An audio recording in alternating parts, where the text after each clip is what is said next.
Hello. And welcome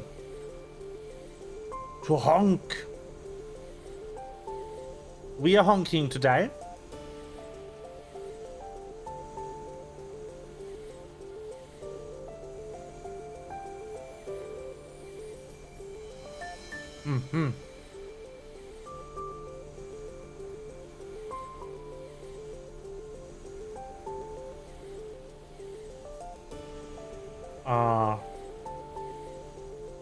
Something doesn't look right. Where's my stream?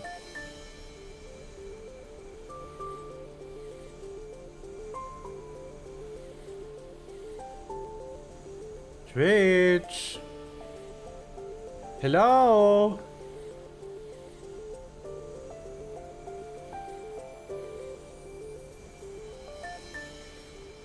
Aha. There's my stream. There we go. Alright. We are playing Star Rail today. They apparently added banner splashes. Oh. Oh. Huh? So I can just like... Nope. Nope. Nope. And just boop, boop, boop. I can. Damn. Okay. Let's actually add Himiko back because she's only C0.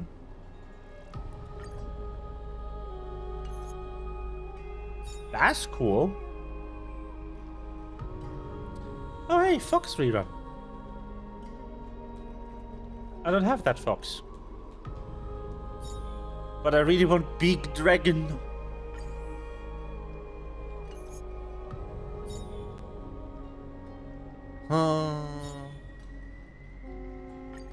I require Big Dragon. Embers Exchange. I mean, it's a new month.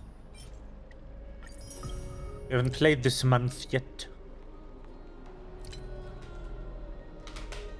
Oh, that's also new. Character redemption. Oh.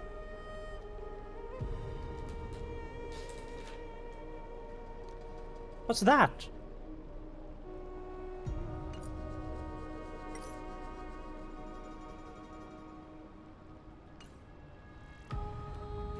What?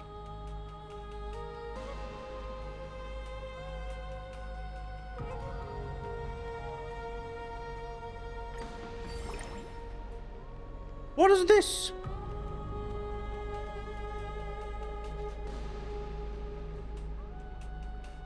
There's a purchase reward now?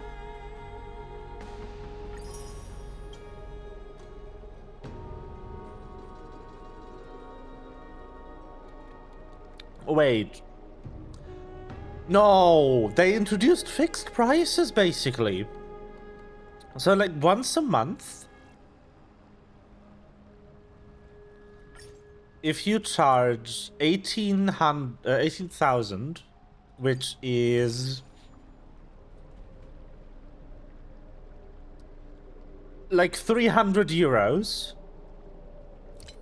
you get to just buy a person. Huh.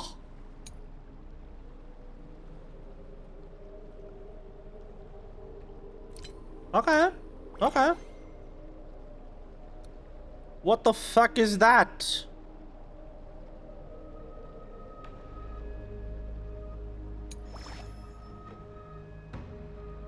Huh? So that's the regular one. This one's €1.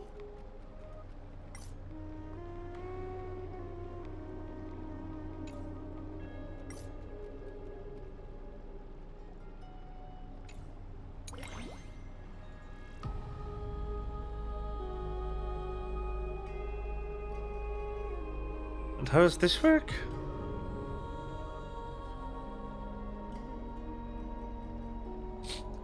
Oh, it's for 4 logins.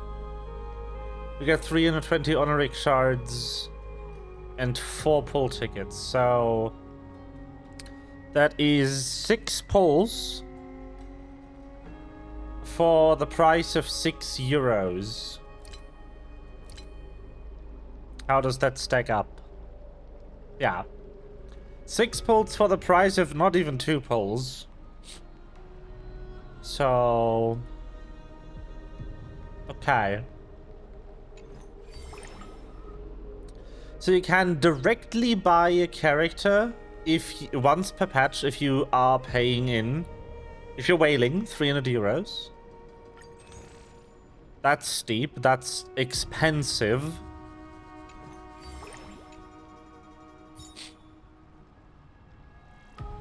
But some people are whaling anyways for these. Some people are just going like, okay, I'll buy 300 euros worth of shit. And then this is just like a deal for... I mean, this is definitely just trying to get you to spend money on this.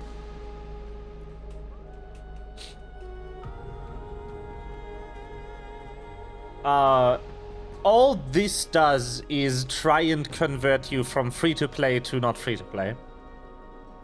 And then this is going to be the one that they actually want you to buy monthly.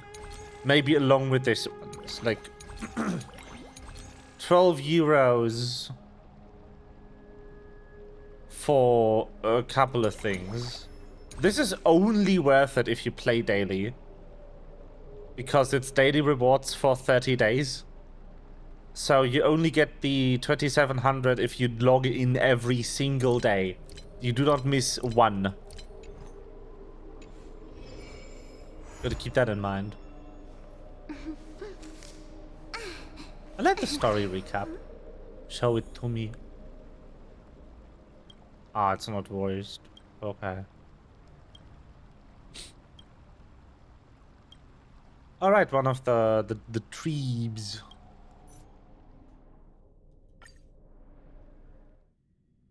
Passed away last patch. Such a peaceful spot. What the fuck is that? Oh, it's anniversary! Oh! Oh, that's cool.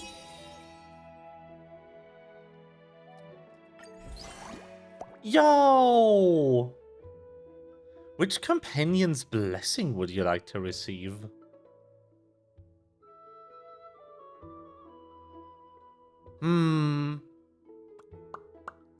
I like Welt.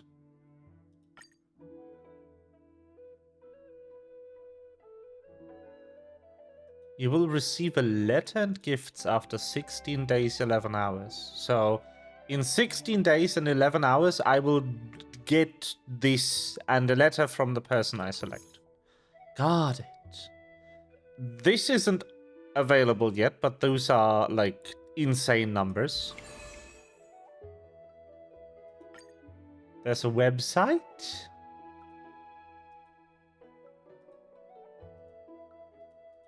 All right.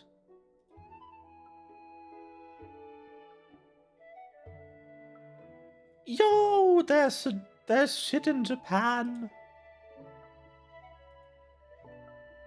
Yo, wait, they actually have a live show? I kind of want to go. The music of this game is so good, but I don't want to give MiHoYo any money because they're kind of ass. Sad. They actually do this like a... The light sticks, the baseball bat? That's amazing. I love it. Best light stick of all time. You can't even see this.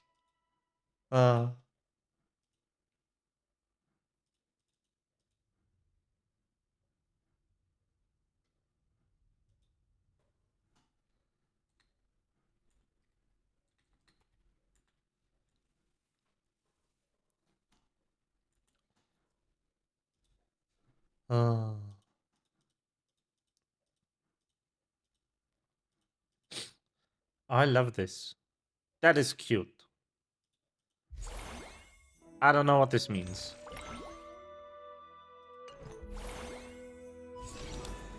Wow. Wow. Hold on, let me try and stream this. So it is, in fact, event day.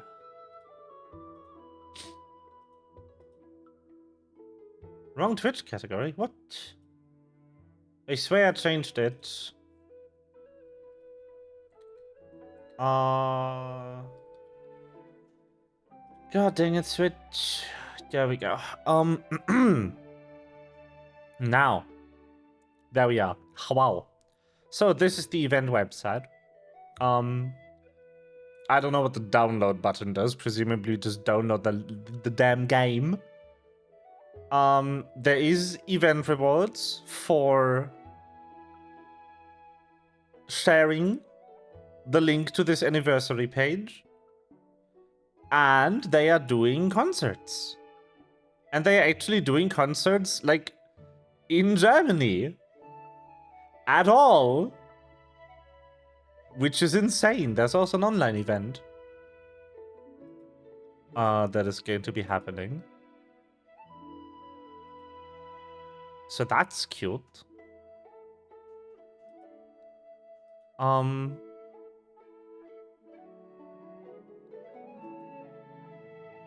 Oh god. I don't have that. I don't use X anymore. Go away.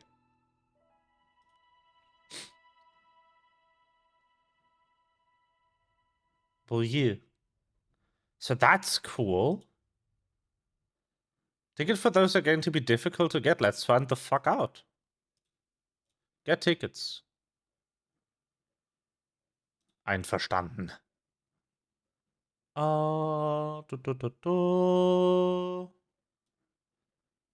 So there's going to be 3 events for Berlin. And then 2 events each for the other location.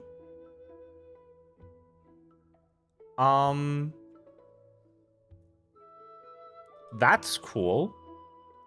I don't live in Berlin, but let's find out if this says anything. I see. Wait, that's in May. They need to start selling these kinda soon. But that's pretty cool. And so this is what you get if you attend. You get a holographic ticket with a character of your choice. I love that he's just the only one that wasn't modified because he's already a conductor in storyline, and then everyone else just has silly going on. I love that Dr. Ratio has an accordion. That is so him. He would play the most mathematically complicated instrument. Castor is on a harp, makes sense, because she's from an area that's, like, inspired by ancient Greece. That's also very on character. I love that Jing Yuan is here. I can't make out the instrument he's holding because it's, like, mostly off screen, but... And then also, Acheron just has a fucking E-bass. I think that's a bass, not a guitar. You can't see how many strings it has, though. Oh, that might be a guitar, actually, with the fretboard design that looks more guitarish. Anyway, you get this, the acrylic standee, my least favorite kind of merchandise. But we get to look... Oh, it's a flute! Oh. You get the ticket, you get the bag, you get the poster, and you get the best light stick designed in the entirety of time. Because it's the main character's starting weapon. I love this. This is amazing. You can actually, like, they actually are giving away, I'm sitting in front of it, perfect. Oh, let me get to the side here. There you go. There it is. Light stick. It's amazing. You can actually get this without attending the concert. The concert is just how to get it for sure. But technically, if you do the online event, this one, the repost event, 100 people randomly selected from the participants will be getting one of these. Yeah, they don't have light sticks in this game. That's the wrong game. This game didn't have an in-game concert yet. But yeah, that's super cute.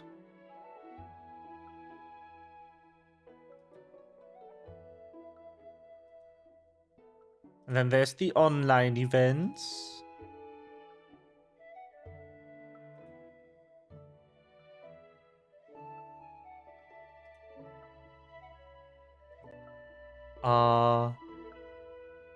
Which is cool.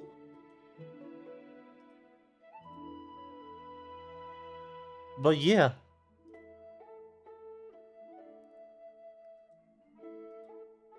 Depending on price, yeah, absolutely. Like, Düsseldorf is kinda near where I live now. I could get there in, like, reasonable time.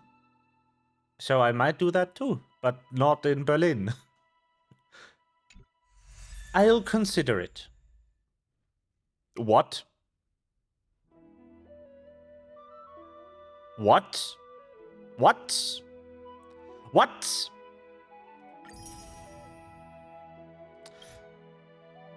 Not now. Not now. I know what it is, though.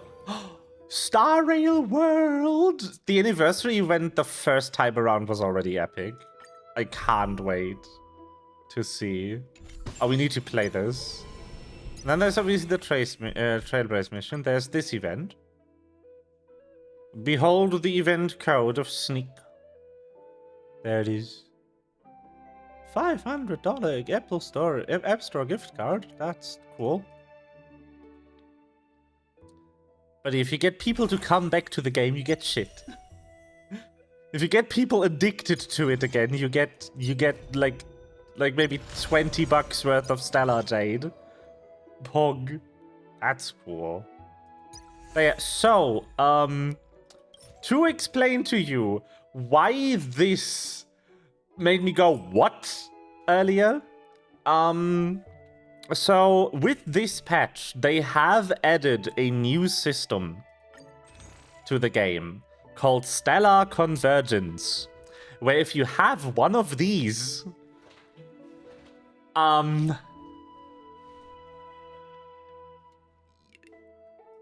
well, you do this. That's what you do with it. That's what those do. I didn't have him yet. That was a no-brainer. He's one of the best characters in the game still. This menu alone is insane for existing. Them giving you a free token of it? Mind you, these are banner-only characters. The other fuckers here, you can pull 24/7 on the, you can pull 24/7 on the standard banner. These two aren't even available right now. You can't pull on these. That's insane. And so what this is it's a way for players who generally spend a lot of money on the game to get a token so they can pull on a character they might have skipped or missed. Like just buy the character. Or they can just buy more copies of the character. The asking price for these items, though, because you get one of them per patch if you buy 18,000 of the real-world currency. Do you want to guess how much 18,000 of this currency costs in the shop?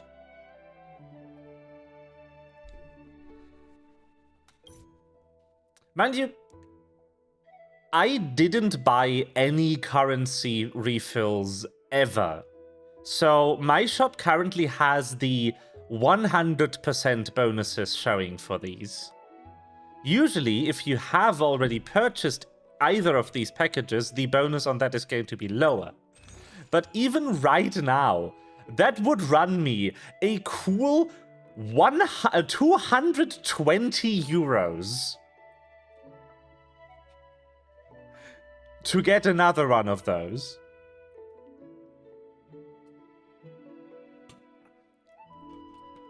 If you try to buy it entirely without the bonus, which is not possible, you're always going to get a bit of bonus, except for on this one. That would be 300 euros. They are asking you to spend 300 euros every 40 days so you can buy a character. You can also buy a light cone, which is nice. It's strange to me that you need 4 of these, though, which implies to me that there is free-to-play ways of getting one every once in a while. Like, if this was an item only available through this menu, why would you need 4 of them to buy 1 light cone? That makes me think these might be available free to play somewhere in the game now, and these aren't. Maybe. I don't know. Also, the most useless item in the entire game, because this is just a skin. That's how the woman looks normally. That is 10 euros. No, 30 euros. They want you to spend 30 euros on a costume change, and that's it. Kind of expensive, if you ask me. Not worth.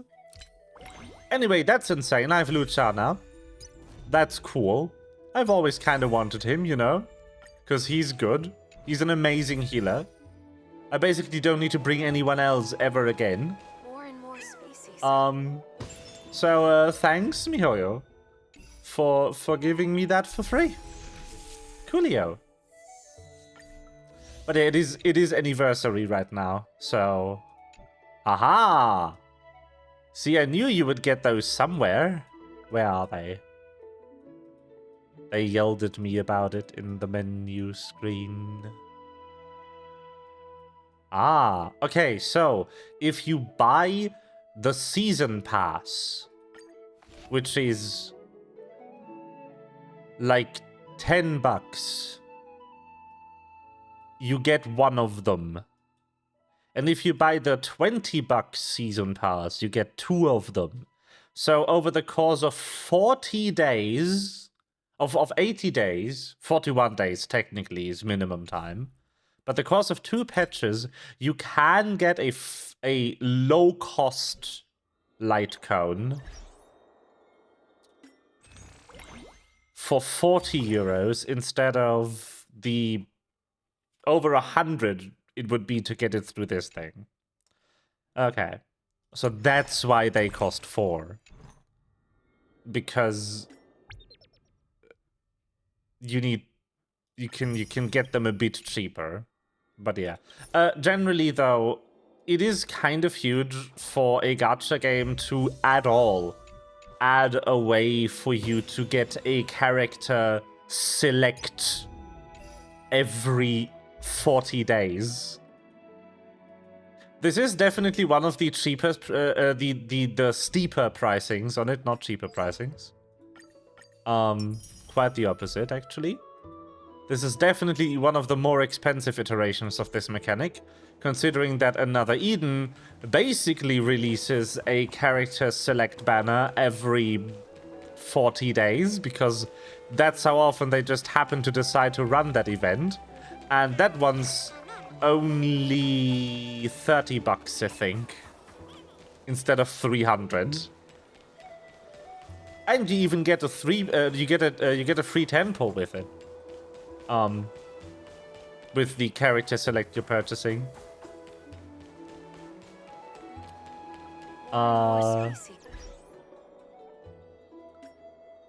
So yeah. Oh god. No, not the browser. Go away.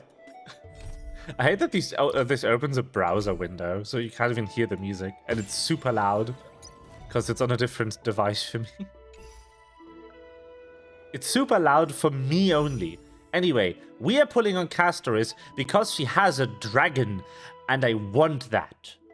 They also made they made trailers now for these people that play on login.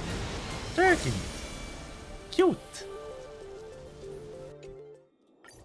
Let's just pull her. Let's go.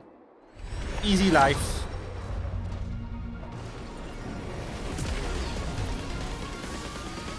I lied. But we're getting a light cone I don't have yet. That's nice. Any luck with these? Nope. I wish they showed you how deep into pity you were. I'm pretty low pity. I know that. Oh, links. Nice. That's a free pull. I do like getting duplicates because it gets you closer to pity. Even just by one. Well, let's see. I did a 10 pull and 3 singles. So this is plus 13. And we are... Yeah. We're like 35 exactly, actually. 35 pulls into pity.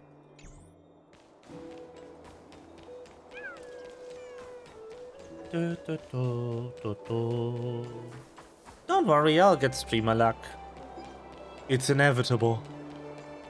I just need to play the events for once. Because I actually do want Castoris. I like dragons. Previous memories unveiled the first prophecy. All shall bid farewell to one, and that person alone will witness the miracle. Such is the will of fate. If I take Oryx's trial, will the prophecy come to pass for me as well? Regardless, I must give Aglaia an answer. Right, that was a plot point. We were deciding whether or not we wanted to involve ourselves in the world that we are in. It's you, Cass. I finished the anthology of poems you lent me. Here it is. Oh. I thought you'd be too preoccupied to find time for reading. Precisely because of these obligations, I felt compelled to read it swiftly. Wouldn't all these preoccupations slow your pace? On the contrary, knowing that time is limited can push one to overcome their limitations. The weight of these responsibilities seems to have enhanced my reading efficiency. I understand completely. During my time at the Grove, the closer exams drew, the more efficient I became at tackling everyday mundane tasks. Anything but my actual studies. Precisely. As I remember, you and Finon were both disciples of the new Sporists. I assume that Anaxa's exams were as unreasonable as the man himself, correct? The courses Professor Anaxa taught were Introduction to Alchemy and History of Mythology. To be perfectly honest, those two courses were the students' greatest nightmares. The history of mythology, taught by the blasphemous great performer himself. I can imagine their fear. Now that I think about it, students would often rush to the podium during class to challenge him on those blasphemous ideas. May I ask, Lady Aglaia, No. has your relationship with Professor Anaxa always been like this? He openly dismisses people's faith and questions the very justification of the Flame Chase journey.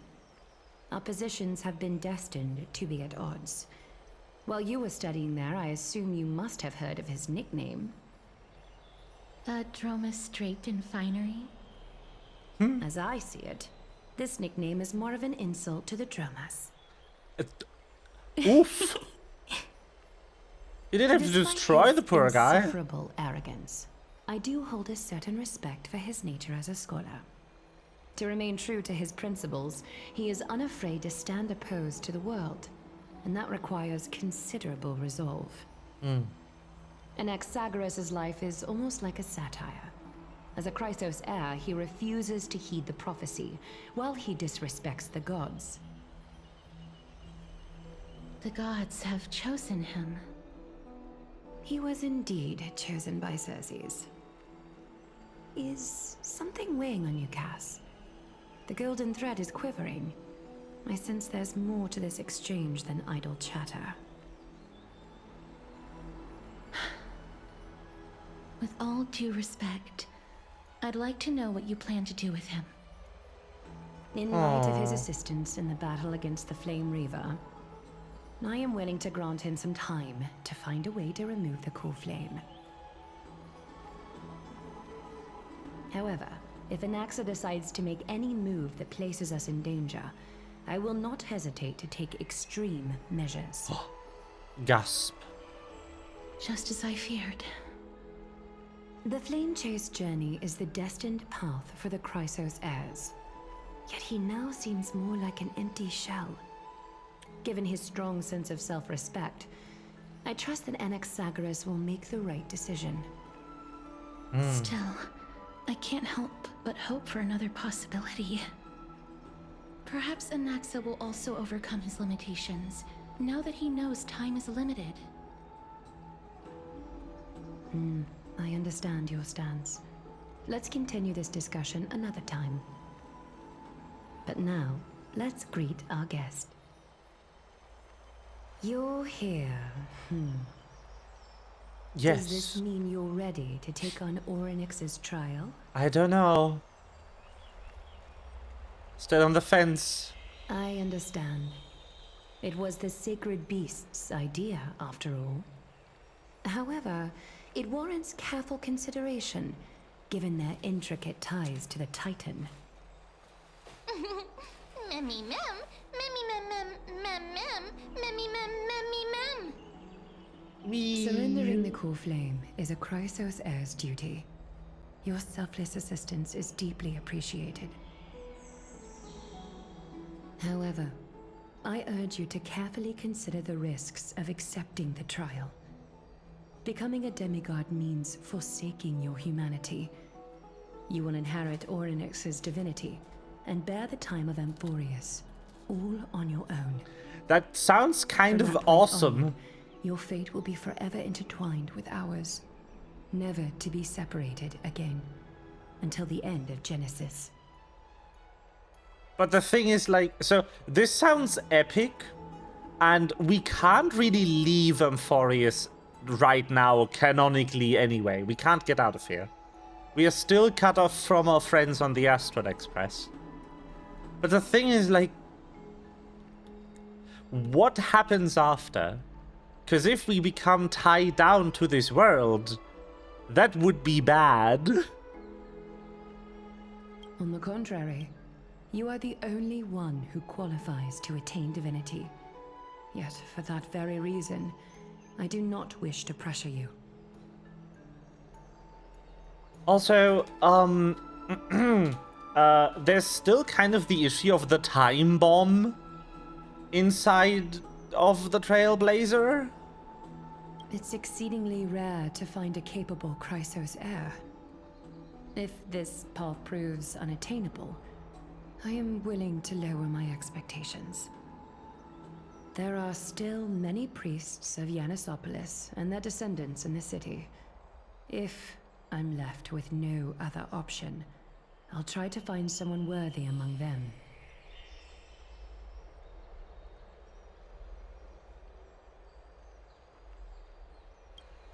Mem worry. Memmy memmy mem, memmy mem mem mem, memmy mem mem mem. Mem memmy mem, mem memmy mem mem mem hero. Memmy mem mem, mem mem mem mem mem. Memmy mem mem mem mem mem, mem mem memmy mem mem. This is just like the weirdest dialogue. Just mem mem mem mem mem mem mem mem mem mem mem mem mem mem mem mem English word. Mem memmy mem mem mem mem mem mem mem mem mem memmy mem mem mem mem. It looks like you know that Titan rather well. Memmy mem mem. Memmy mem mem mem. Memmy mem mem mem mem. Memmy mem mem mem. Memmy mem mem mem. Memories that exist outside of your own experiences. I can't explain why, but I can vouch for Mem's words. When I was in the abyss, I heard the Titan's groans, full of pain and grievances, yet without any ill will.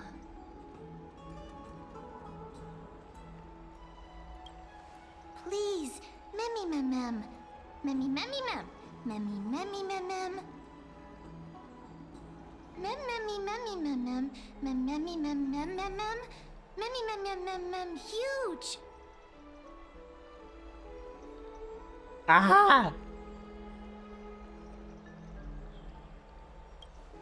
Since you've made your decision, go back to the bath chamber and get some rest. Trinem will call for you when the ceremony is ready.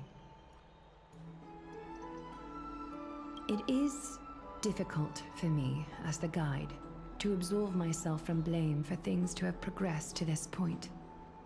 Time and again, you have risen to the occasion for Akima. Nearly rewarding you with some honeydew is no longer able to express the extent of our gratitude. When the dust settles, I hope that we'll have the chance to have a long chat regarding your return journey and the curse of the sky. It's about time that we lift the taboo and discuss things openly.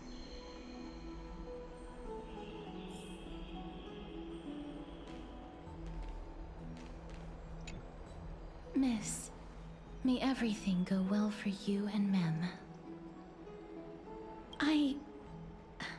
It's nothing. I only came to discuss some matters with Lady Aglaya.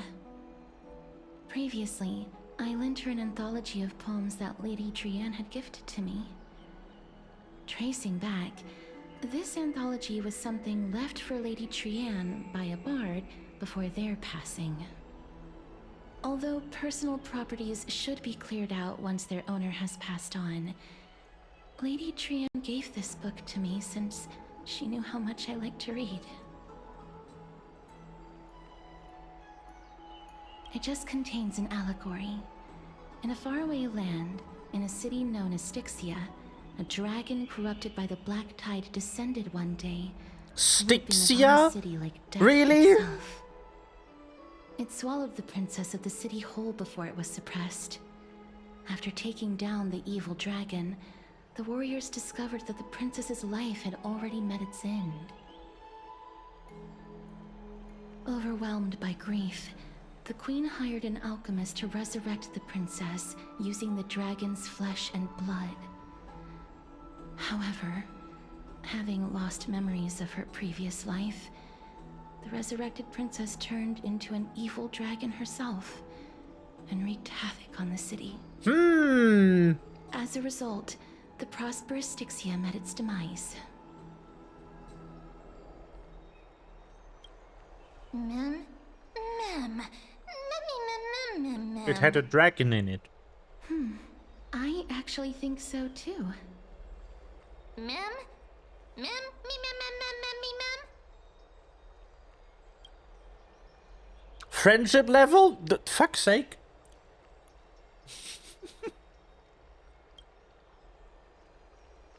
The author of this book is Archepia, a wandering bard who traveled to many cities.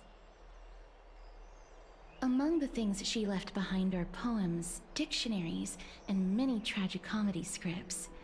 She even clearly underlined and took notes in books that covered myths with her elegant handwriting.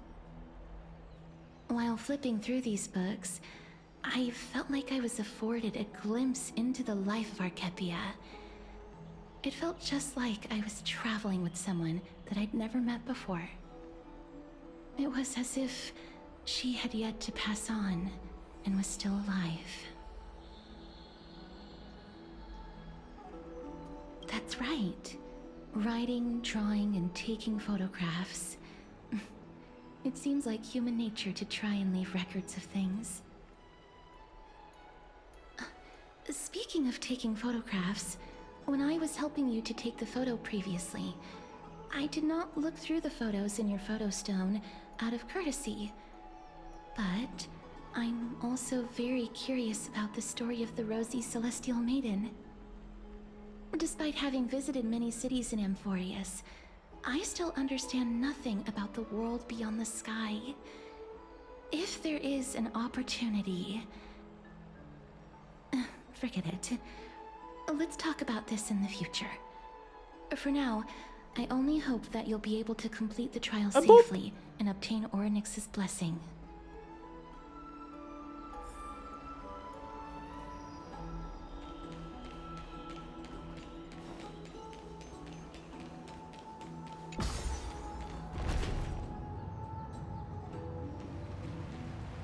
Now, the curious, the big curiosity. Will Dan Heng have a voice actor again? Or are they still unable to sign him on with a studio that doesn't suck ass? Have you heard? Seems like all the rooms are full. I'd love to go in and take a look. Funny.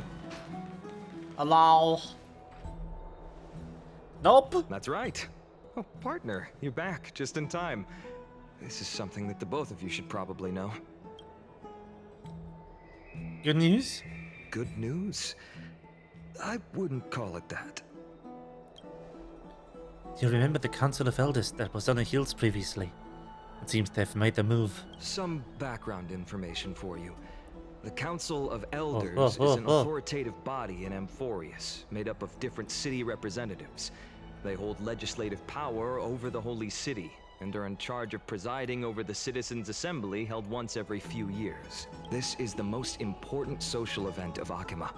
It is highly influential, and can even affect what happens to the Flame Chase journey. Despite her vision and wisdom that spans across thousands of years, even she cannot win over the hearts of everyone. Tragic. Perhaps you should retake some exams next while we visit Paperfold University. Oh. Every 5 to 10 years, the Council of Elders organizes a Citizens' Assembly at Dawncloud. During the assembly, the representatives will vote on major issues, such as whether the Chrysos heirs led by Aglaia should still hold the right to govern the Holy City, and whether the Titan's conquest should continue.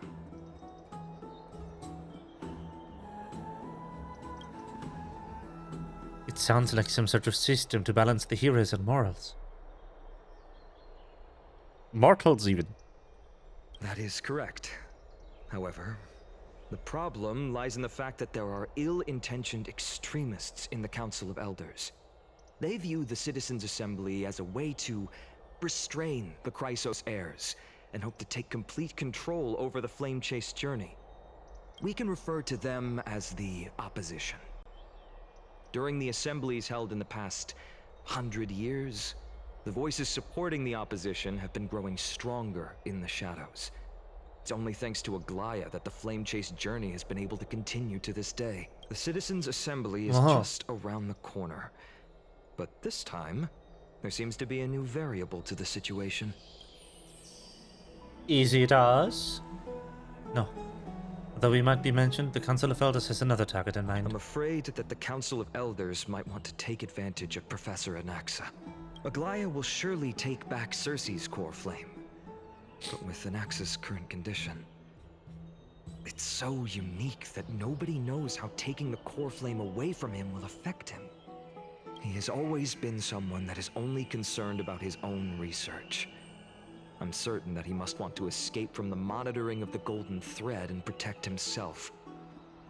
If the Opposition were to offer an olive branch at this time... You suspect that he might betray the Flame Chase journey. And defect towards the Council of Elders? Anaxa has never believed in the prophecy, so technically it cannot be considered a betrayal. However, he has taught many Chrysos heirs, and has long been considered an important ally of Akuma. I truly do not wish to see comrades turning on one another. I have a better understanding of the full picture now. Is there anything that we can do? As I believe in his character, I plan to plead with Aglaya and try to buy more time for him. Then, the greatest way in which you can help is for you to know what I am fighting for. It's really hard to try and get Dan Heng's voice right, because he's been, like, unvoiced for, like, half a year now. We understand. Thank you for being honest with us.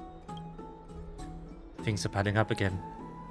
Faye and Mem are tied up with Orynyx's trial, and while I'm preparing to visit the Grove to uncover clues about the world beyond the sky.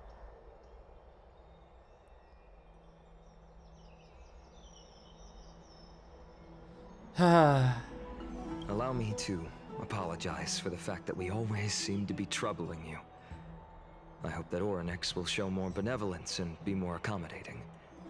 I remember that they seemed quite fond of you back in the Abyss. Oh. Go and rest and regain your strength. We'll meet at the Vortex in a few days. The Vortex! Oh, right. You can read this scroll if you want to find out more about the Council of Elders and the Citizens' Assembly. Hold on.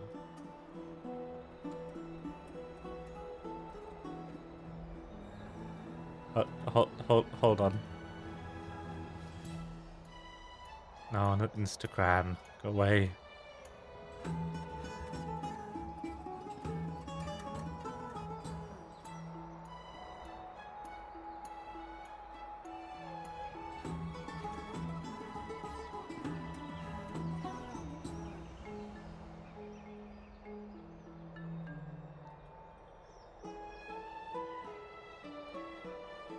Wow.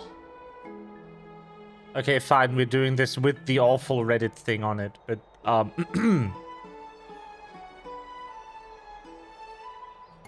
The Vortex. I love the Vortex. Enter the Vortex and obtain power inexplicable. There we go. Ah, yes. The Vortex. I'm not reading this. Fuck off. This game is just yapping city. Mem nervous. Let's just hope that everything goes well. After all, as someone who has earned the gaze of an Aeon, you should be able to overcome the trial of a regional god just fine. We've also unknowingly gotten used to sleeping with the midday sun shining brightly above our heads. Get some rest, Faye. Perhaps a new phase of a trailblazing expedition in Emphories is about to begin. Yours. Story. The Vortex of Genesis. Orynyx's vacant totem awaits. If you have already made your preparations to become a pillar of Amphorius, please, step forward.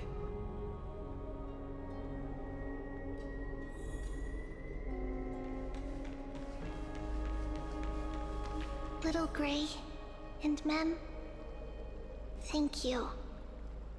Your resolves cannot be questioned. We praise your pure selflessness and courage. May Kefali light your path forward. Get ready to assume Orynyx's divinity, Trailblazer.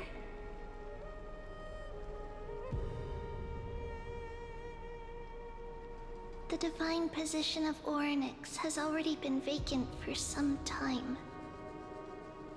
We can feel the space of the trial closing. As there isn't much of their soul left, we'll have to complete the ceremony before their soul completely dissipates.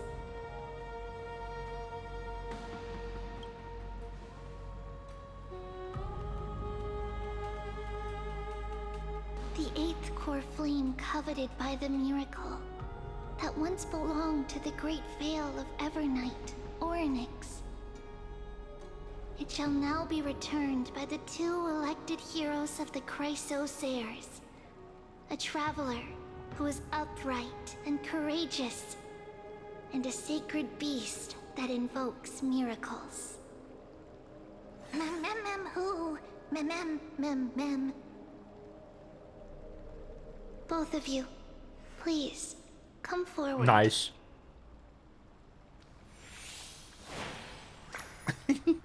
Recite along with us. O Majesty of the 12 Titans, pillars The of the memes. No. world, we seek your divinity to mend the rifts of the world.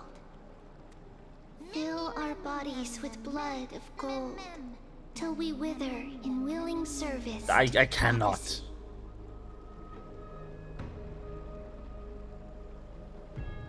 I don't think I have gold blood. These are just words meant to make the prayer seem more solemn. Please, focus.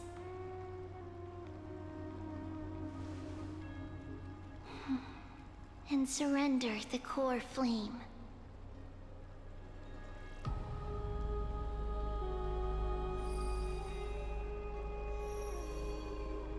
Well then, click and hold.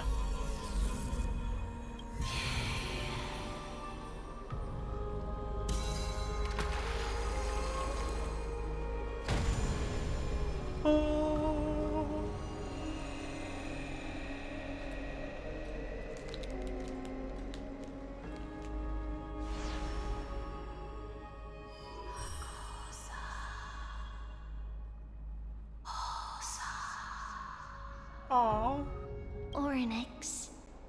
Their soul has been waiting for a long time. Perhaps they're also quietly waiting for the arrival of their successor.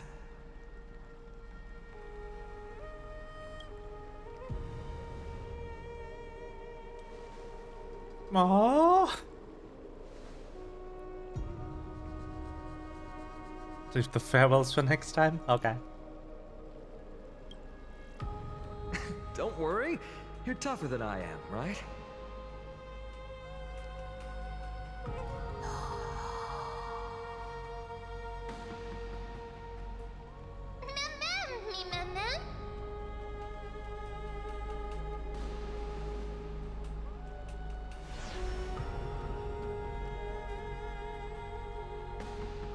Traveler from beyond the sky, let us pray that the Titan acknowledges your worthiness. Although she loves cracking jokes at inopportune times, her determination is as strong as the Chrysosairs. She will definitely succeed.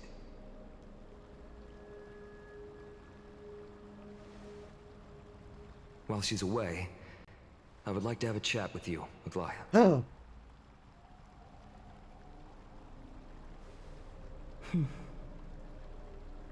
Speak. I'm listening.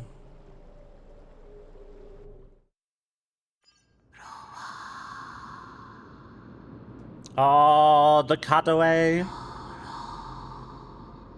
Slap. Wake up. Words? Oh, no. That's... How is it? How do you feel? The voice actor finally gets to say words that are not mem. Let's fucking go. Right? I think that it's amazing too. Testing, 1, 2, 3. Testing, 1, 2, 3. I have such a cute voice. It must be because of all the memories that I collected. They allowed me to grow beyond expectations. Also, listen. The words of the Titan are becoming clearer. Oh. The memories. Have I finally reached the end? Are the years of isolation coming to an end? Orynyx. Oh, how heartbreaking. heartbreaking. Ever since the figure draped in the black cloak robbed them of their core flame, they have been relegated to waiting in isolation in such a confined space. We are going to help alleviate their pain, right? Yes. Memories broken. Mother, Oh, this isn't even instanced. where? Neat. Mother? Who are they calling out for? I would assume the Remembrance. Either it's the Remembrance fully, or it is March somehow. March 7th.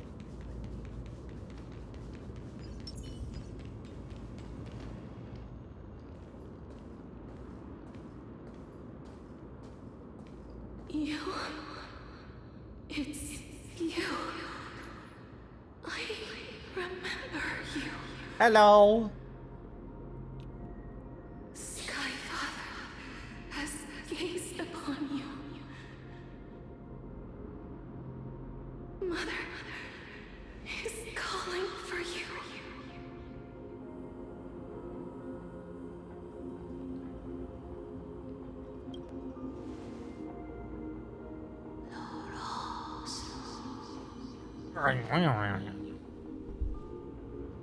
Titan's words are indistinct. Each syllable emerging from the mist seems to be cloaked in frost, symbolizing memory. Oh. I do like the concept that... Chosen you. I do love the concept that memories are like ice. Because they crystallize out of experiences. It's very cool.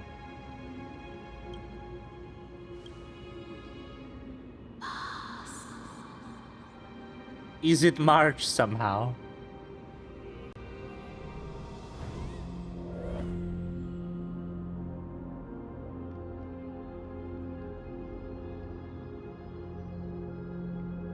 Mother is no longer responding. We've come to you because of something important. Something important. An important matter. Oryx, listen to me. Aren't you tired? Throughout the long years, you have always been protecting the fate of Amphorius. Each time people draw strength from within their memories, every single ripple falls onto your shoulders. Ah, yes. So, one thing that was like expected going into Amphorius in general is that Amphorius probably has something to do with March. Because all of the locations we visited had something to do with a character. It's just been kind of... Sometimes they were new characters and sometimes they were not. And it very much felt like with March, like, getting sick and stuff, that Amphorius would have something to do with her.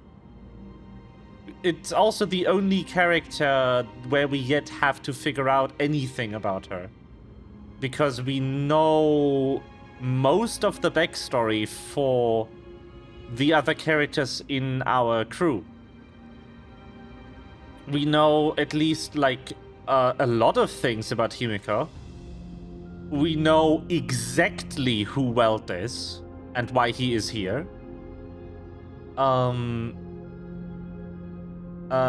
We know the backstory for Danhang.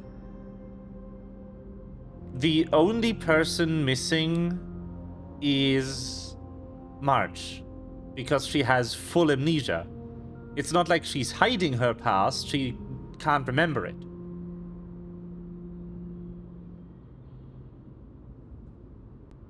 and obviously the Trailblazer themselves, but like, they are not going to reveal the most interesting secret of the entire game's setup sequence before every other character has had their backstory explored.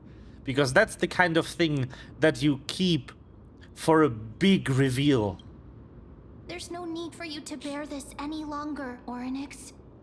From today onwards, someone else will bear time on your behalf. This is why we have come. Freedom. Freedom. I want freedom. Oh, poor child. Everything will be fine. Let us help you. You can have a good rest now.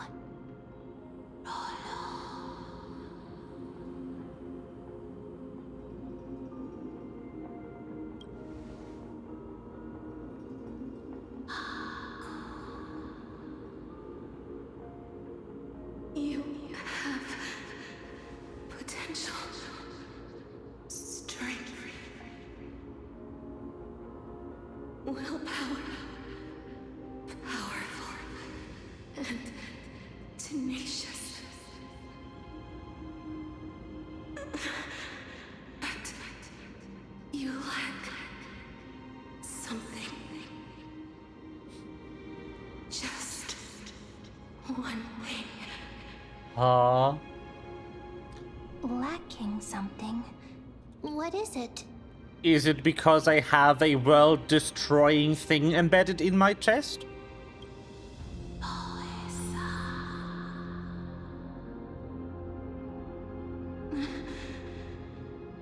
What you lack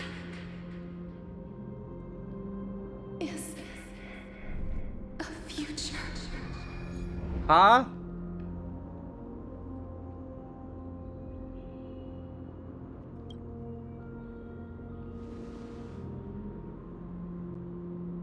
Future? Traveler from the sky. You should have dissipated already. The gaze from Sky Father. Stabilize your form.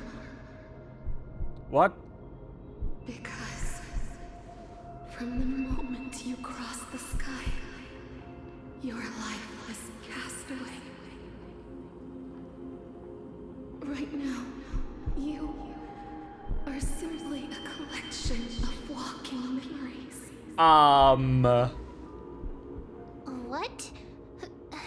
How is that possible? Are you telling me? Yeah, I'm already dead. Omae wa mou shinderu. Nani?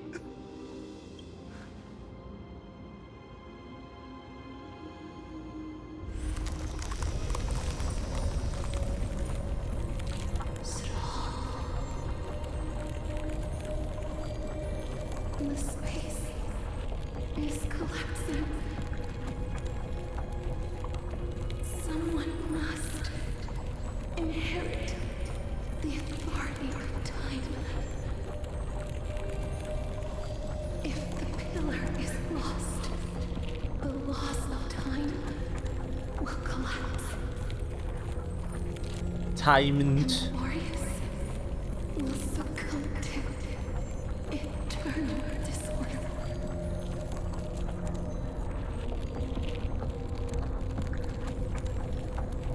Well, I'll go get a drink.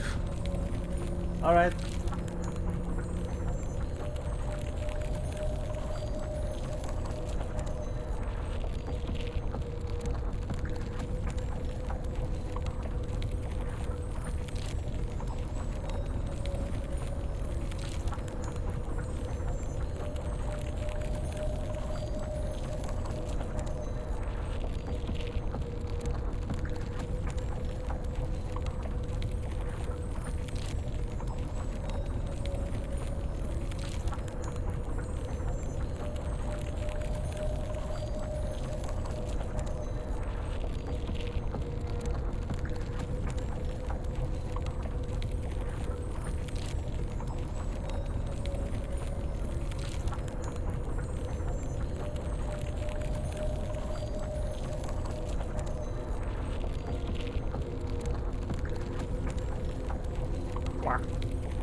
I have dreamed.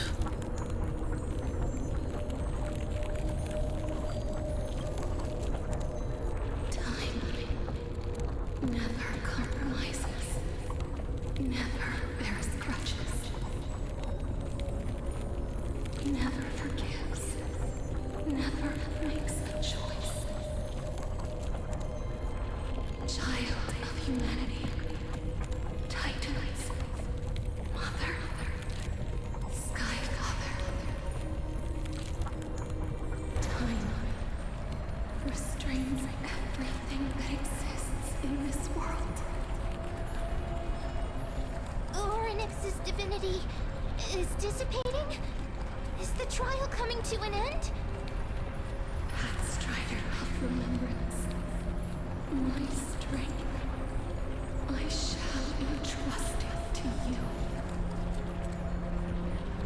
The fate of the world, if you wish to save it. Go and I would kinda like your to future not die, is please. stolen.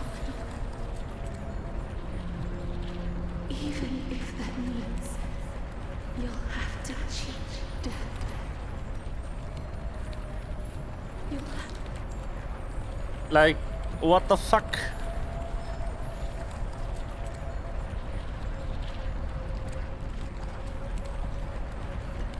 to challenge that.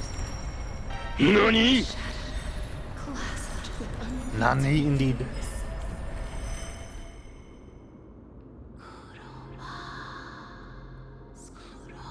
For the passing of 15 and 3 hours, go forth and reclaim your future. This is the true trial of time. Cool! Hi, here's my trial. You have 15 hours to undie. Good luck. You finally like... They did fucking not! They didn't just fucking Skyrim me! No! I got Skyrimmed! I'll keep it simple. You succeeded. Orynyx entrusted you with the divinity. Now you're no different from the demigod of from a demigod of Amphorius. However, members told me about what happened during the trial. They are still explaining things to the others and told me to bring you back to your room to rest first.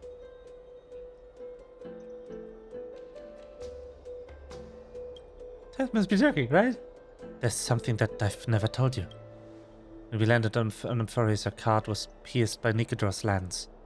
Do you remember? Back in the ruins of the abyss, this is what I said. You passed out when our car got hit. I blacked out too, but not before dragging you out. It's a good thing we were in the car, or we would have been crushed to pieces. Actually, my account kind of made light of the situation. What actually happened was much more complicated. Yes! The first day of my Moshineru, then I proceed to immediately Skyrim my ass. I am so done. You were severely injured back then, with several wounds still bleeding profusely. I struggled to carry you out, and used the last of my strength to stem the bleeding.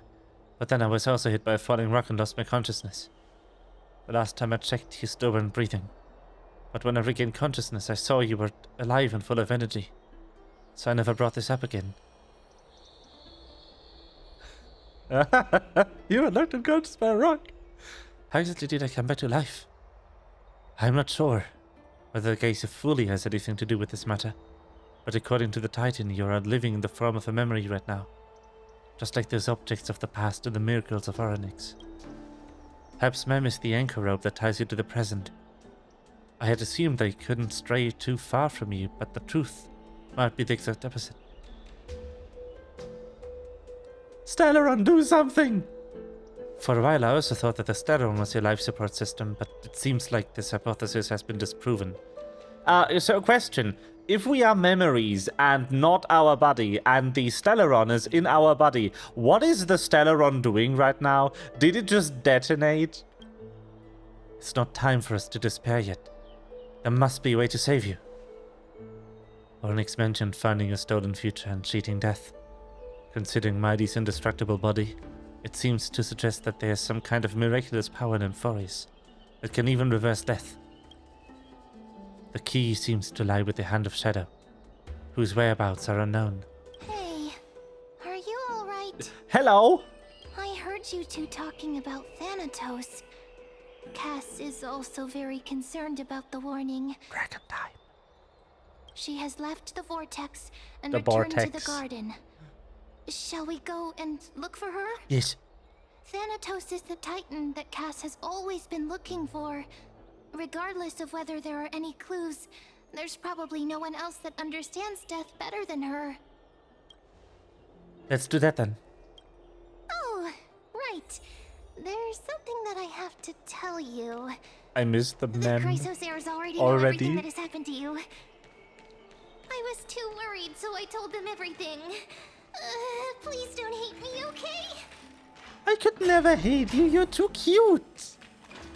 Mem actually is the best character. And we didn't even need to pull them in a banner. Also, why does Mem's voice actor kind of sound like March?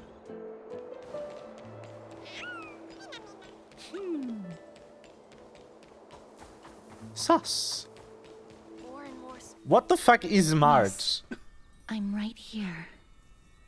Hey guys. Please stay there and slowly turn around. Okay. For some reason, I feel you've seen this scene before. You want to turn your head, but a glimpse of a dash of purple brushing past your face. Then, a chill steeps through your skin, spreading to your veins. Thump, thump. Your heartbeat begins to slow.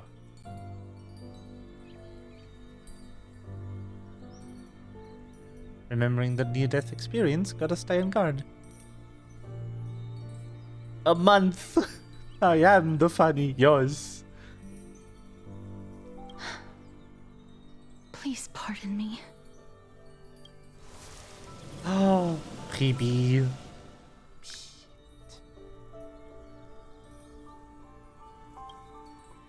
Yes, you're still alive. No, to be more precise, your death was not thorough. The coldness of the initial touch dispersed as quickly as it came. Replacing it is the touch of fingertips and the tremble born of trepidation that originated from a certain lanky arm. A quivering finger gently brushed against her cheek, causing a faint tickle. That's insane writing. Hello? Just as I expected. I cannot feel anything. Words good. That's so vivid. I love it. It's really good. Why don't they do it more often? You're invading my personal space. Excuse? Castris, you're shaking. Back at the Grove, I was puzzled as to why you were not affected by my curse. I thought that it might have been the special ability of a traveler from beyond the sky. Never did I expect that this would be the true reason. I'm sorry. I should have noticed that something was amiss earlier. Miss, if my abrupt behavior just now offended you, I hope that you can forgive me. Never. Also, a quick question. What are these? I mean, I think they are going for like a ribcage look because, you know, death demigod person. But like, what are those? Did you just glue pieces of white stuff to her chest? I'm just thinking, if your soul has really left your body, as a mortician, I might be able to trace where it has gone to. Oh. Cass, did you find anything? My apologies. Not as of yet. Perhaps I have overestimated my capabilities.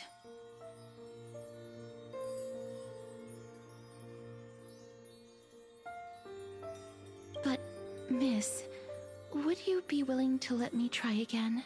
This time, I'll increase the area of contact slightly. Perhaps the result might be different this time.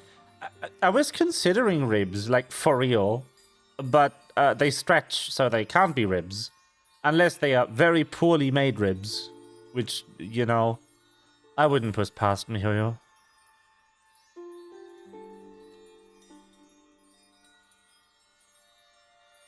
I have never touched the living in this way before. If my actions are in any way disrespectful, she's flustered I hope that about you the can gay. forgive me.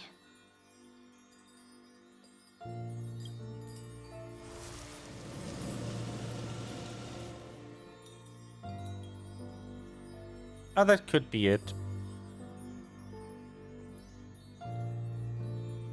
But see, they stretch.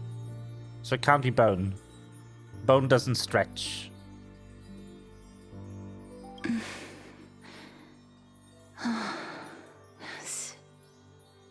But also, there's no tint or patterning going on. So those must just be glued to her.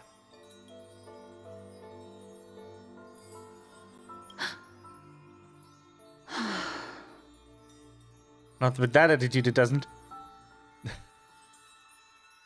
Need to discover something? I seem to have caught a glimpse of something. Your soul is currently roaming someplace and cannot find a way to escape. That's cool. But perhaps it might not be a bad thing. If your soul is still wandering around, it means that we still have time. We have a chance to find it before the fingers of Thanatos sweep everything away. Clues. Just a few more. I need more guidance. The connection has been severed. With my strength, I'm not able to trace it. It was me. I was a little too hasty. Don't worry, miss. Although we currently have no leads, I will do my best to search for the whereabouts of Thanatos, bring back their core flame, and personally return to you the life that you have lost too soon. I know that I'm lacking in confidence, but I hope that you can keep this promise of mine in mind. Before I manage to deliver on this promise, please do your best to hang on. Amphorius needs you. Aww.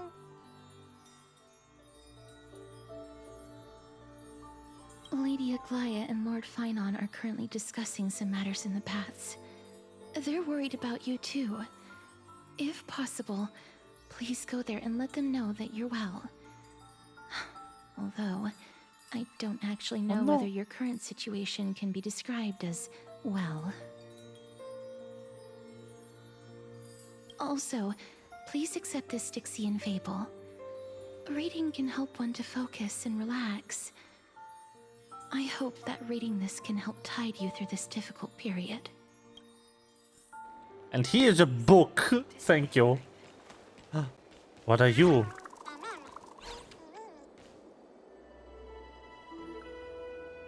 A thing.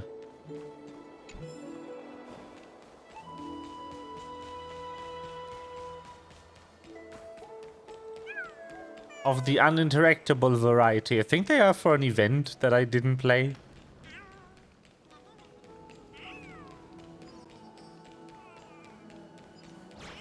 Wee.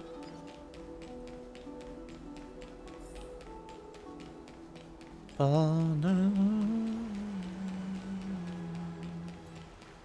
wow. They're here. They're here. That partner! Hyacinth said you definitely wake up. How do you feel? I beg you, please forgive me.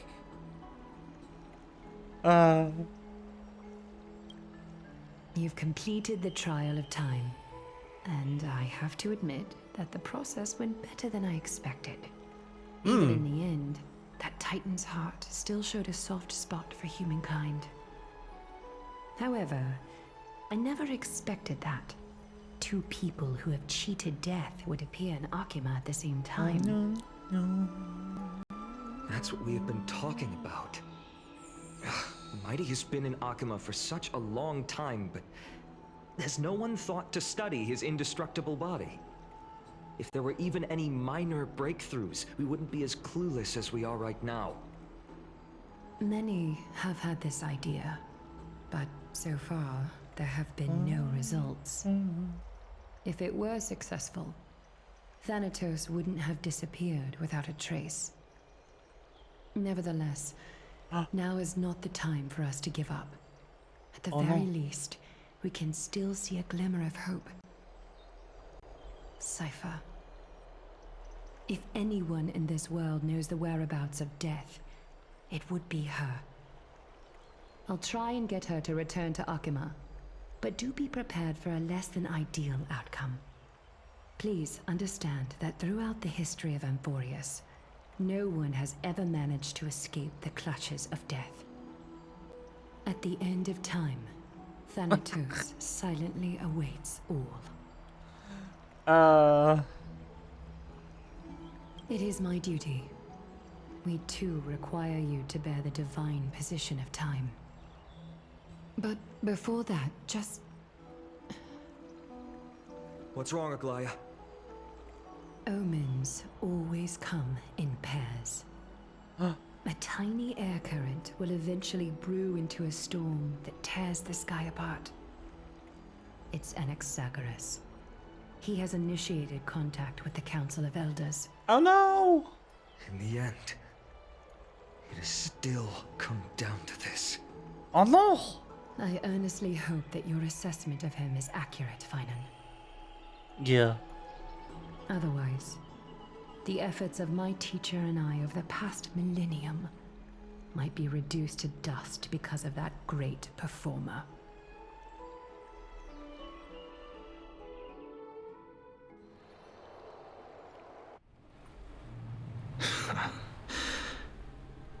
I'm back here again. I remember this dream. Oh. This realm is covered in a silk-like fog, and the land is barren and harsh. The crowd of travelers leaves tracks everywhere. Hey! Excuse me! What is this place? Where in Amphorius are we?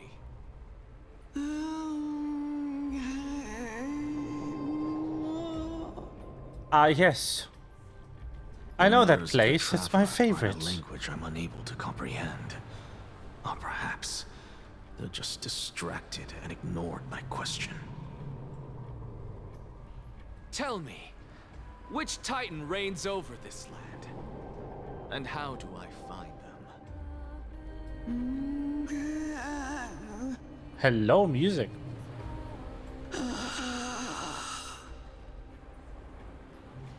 Hand of Shadow. Death.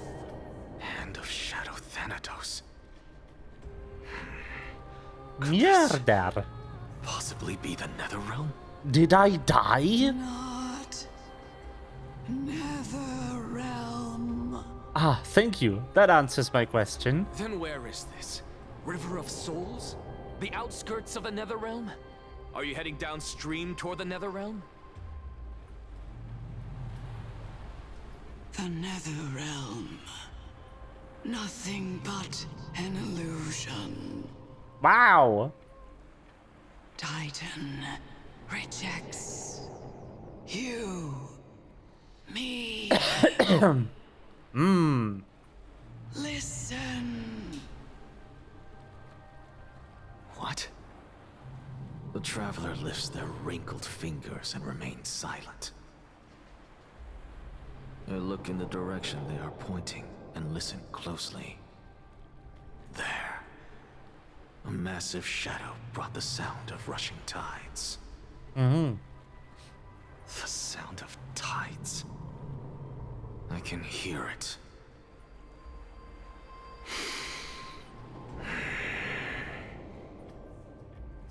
I hear it deep within the tides, beyond the closed gates of the void world. Me. A voice about to recount something. So, remember that one time I... Child of Just muffled. humanity, So... is it death's embrace you yearn for with such urgency? Who this? New phone? Ah. Oh, you have awoken. Welcome back to the mortal realm. Your consciousness is dissipating much faster than I expected. Ultimately, it seems like the Titan's core flame is incompatible with a mortal body. How much longer can my consciousness remain in the mortal realm? In my 7 estimation, minutes. at best, you'll see 15 more Oh, cool. entry hours. He also gets to die in 15 hours. 15 days and nights. What is it? Are you finally starting to become attached to the mortal world now? On the contrary, 15 days. Oh, feels entry a little hours are too long for solving a dawns, singular plural. problem. So, when they said in the subtitle you had 15 entry hours, they subtitled it with dawn. What I interpreted that to mean is you have until dawn, not one entry hour is one dawn. One full day. Ah. Stop giggling. It's time for us to go. The messenger from the Council of Elders is almost here. In 15 days, that's way more. Let me ask you one more question. Are you really planning to betray Aglaya's will? Yes. What betrayal is there to speak of when I was never loyal to her to begin with? What about that white-haired student of yours? Acting so recklessly, do you not care about what might happen to him? No. There will be a price to pay for blind faith. This is also a lesson for Finan.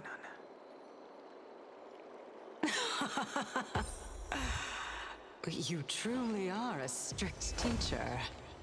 Yo, wait, do we get to play him Of in course. this? This is how I've always...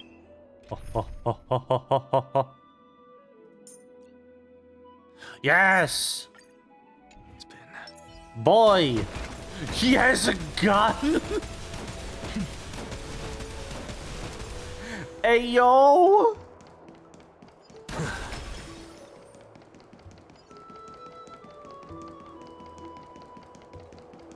Holy shit. He's moving. Look at him go.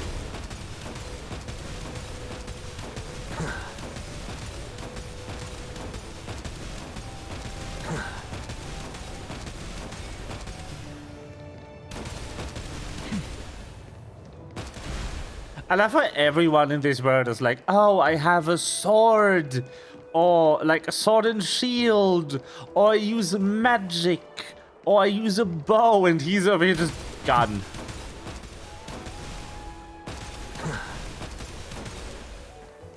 Sorry to keep you waiting, Lord Enexagaris. Hello. It's been a while, Lord Enexagaris. Who the fuck? I greet you on behalf of all the citizens of Akima and express my deepest regret about what happened at the Grove of Epiphany. It's you. I never expected that you would personally come and meet me. By carefully into Langton above, I have come as a testament to the justice of the Council of Elders. There are anti-Catherans here? They have been a rare sight ever since the Chrysos War. I extend to you my utmost respect, revered Titan. I am Lycurgus, though you may call me Lygus. holding an honorary position within the Council of Elders in Akima, and as the Theoros, I stand to protect the right of all upright citizens to express themselves freely. You can see them too? You know about us. We Antikytherians perceive the world through the amplitude and frequency of souls.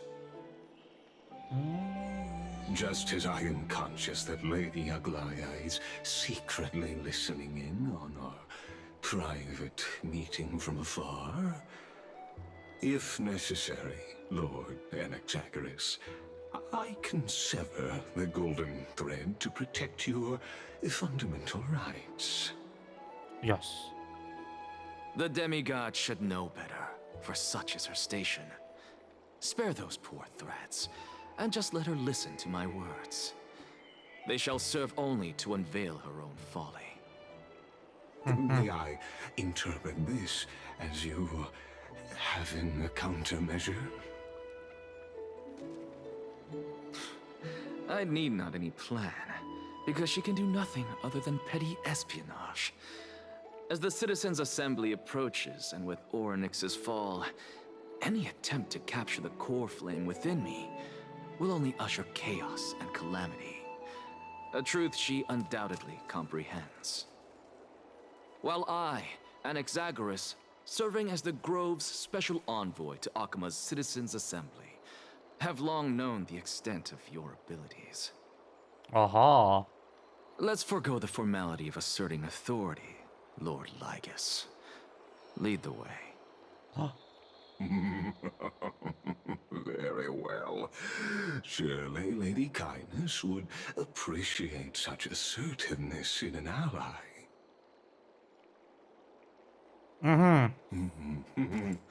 The sprint. Waiting. Yo! Please. We get an entourage of naked men. Well, half naked. Is there something on your mind, Lord Anaxagoras? Nothing, really. It's just a question that I contemplate every time before I ascend to Dawncloud. For the Titans, does the falling equate to death? Ah, a pondering truly deep. Time is on our side. Do you mind sharing your reflections with me? While all living beings must ultimately face their demise, Kefali has yet to meet theirs. Their journey continues unhurriedly along this long path. Are you suggesting that Kefali may not have truly passed? Yes. For dying implies an ongoing process, an action, whereas death signifies a static state, a definitive termination. Yes. In contrast to mortals, Titans exist on a grander scale of space and time, thus elongating their passage into death. The notion of their fall is but a misinterpretation born of mortal ignorance. Ah, an intriguing concept, albeit challenging to substantiate. After all, Kefali has maintained a profound silence ever since the era Arasa, while scholars and priests alike have conveyed the message of the gods' imminent fall.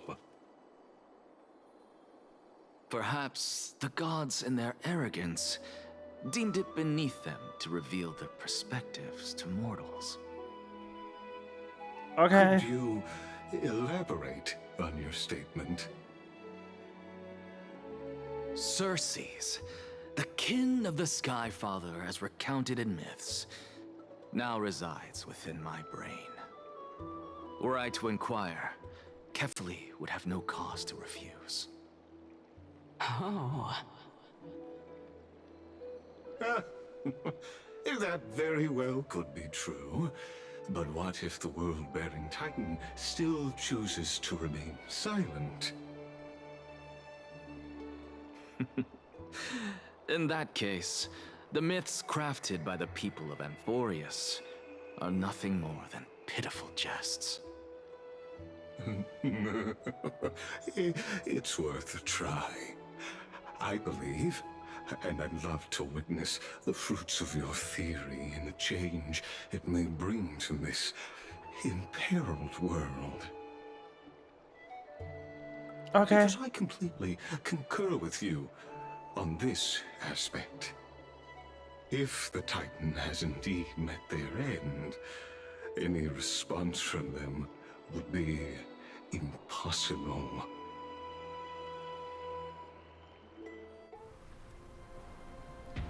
All right.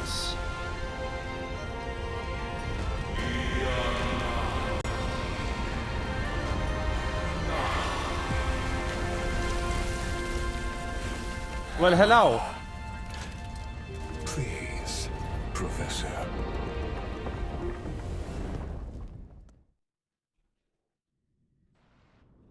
Zahando. The children of humanity have indeed created a spectacle. Welcome to Dawn Cloud. The atmosphere here carries a greater sense of solemnity than the mundane clamor of the Marmorial Palace, with entry permitted only to the invited. Only esteemed beings grace this place, and among them I've received priests, scholars, warriors, and now we even have the honor to be in the presence of a Titan. Oh, what a joyous occasion. Once deemed a blasphemer, now a surrogate for revered divinity. The honor should rightfully be mine, shouldn't it? I'll notify Kindness and the others of your arrival. Kindly wait for a moment. A soldier will be here to guide you shortly. In the meanwhile, you are welcome to explore the vicinity, but kindly remain within the guard's view. Delaying the crucial meeting is something none of us wish to see, I presume. I'm well aware of Kindness's methods. There's no need to emphasize that. As you wish. Your cooperation is much appreciated.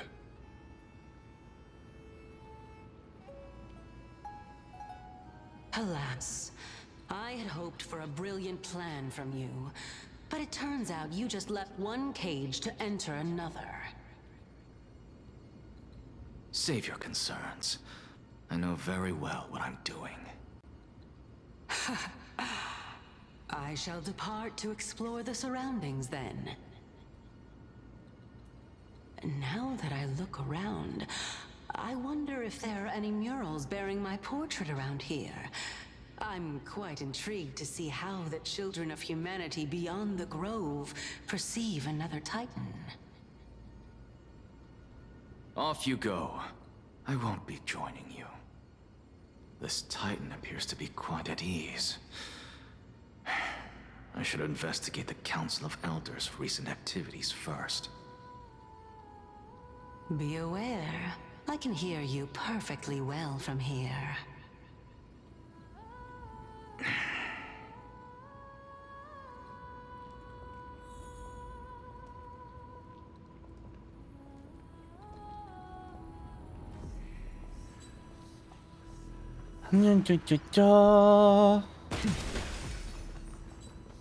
Alright, Morgan. I do like that they add new maps with these patches. It is kinda cute. Even blasphemous scholars can come here, it seems. Looks like my presence here is quite unwelcome. Anaxagoras. I thought that you had died to the Black Tide, just like the other scholars. As Kefali's priest, are you not aware of the decorum of respecting the dead? Surely you jest. You blasphemous heretics are not worthy of respect from the Supreme Being. Let me remind you that you're currently in Dawn Cloud, so you'd better keep your deranged language to yourself. I am no longer that altar servant from years ago who could only acquiesce to the commands of others. Now, I have plenty of ways to deal with people like you. I'm not sure whether I should laugh or cry right now. I can't believe that a follower such as you could have been made by a creation titan. As I see it, a dead titan can't provide you with this level of confidence, right? Then who is it exactly? Could it be kindness? You. Seeing how fond of you Elder Kindness is, I shall let that slide for now. Leave immediately, and don't impede us from receiving the Supreme Being's blessings. Seeing as we were able to hear of this matter from the mouths of others, it seems that Kindness is indeed quite sincere toward us. Perhaps this affair will proceed smoother than I had anticipated. Oh my, what a thrilling confrontation. As expected of one of Kefali's followers. Are you praising or insulting him? Praising him, of course. As a believer of the God of Deliverance, it is only natural that he detests evil. Didn't you hear me? I asked you to leave. Go as far away from here as possible. Don't mutter to yourself like some sort of madman and disturb my meditation.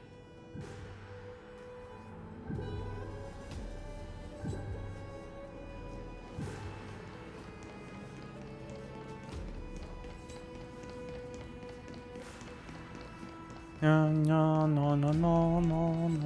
Professor Anaxa! Over here! Hello. Professor Anaxa? Word has it that the scholars of the Grove valiantly perished resisting the Black Tide. To find you here safe and sound, thank the Fates. You could say it's the Fates toying with us. It's only the Kremnoans and Idonians who chase glory through death. But your survival is a victory in itself. I'd settle for that gladly.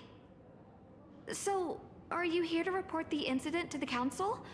I heard that after the Black Tide devoured the Grove, Akuma would be next in line, even with the demigod of strife standing alongside humankind. Tell me, how much does the Council of Elders know about the Black Tide? Once Kindness and her followers learned of Circe's and Orynyx's fall, they proclaimed in the council that the Flame Chasers could no longer stand against the calamity alone.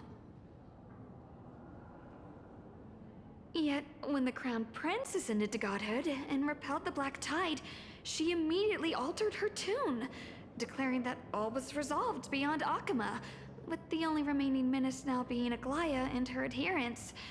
They might well make their move at the upcoming Citizens' Assembly.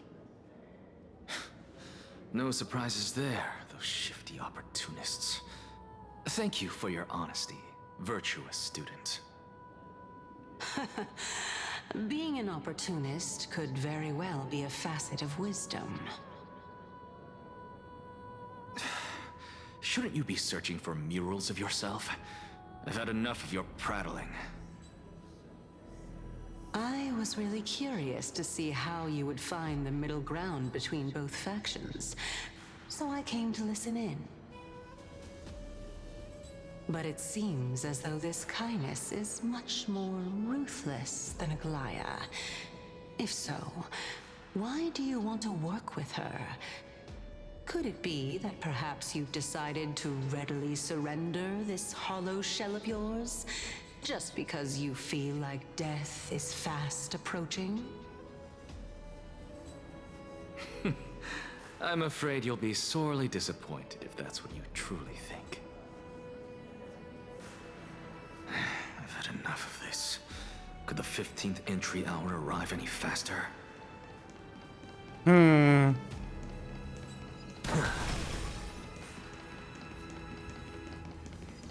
Oh, my. Every plant, every tendril, Oh. even every leaf could be the embodiment of Circe's.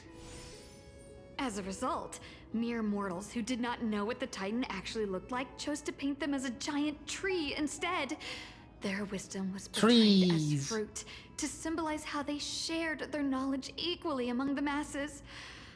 Such exquisiteness indeed. This mural is quite abstract. I really can't tell whether you are praising or demeaning yourself. Now I'm quite curious whether the Reason Titan has studied figures of speech before. Of course I find such stylistic devices interesting. For all we know, this could be the answer to the question, what exactly are we? I, for one, am not willing to admit that I could look this ugly. Was this the reason why you failed in your attempt to refine my soul when you were ambushed at the Grove? Since you are aware of this, why did you save me back then?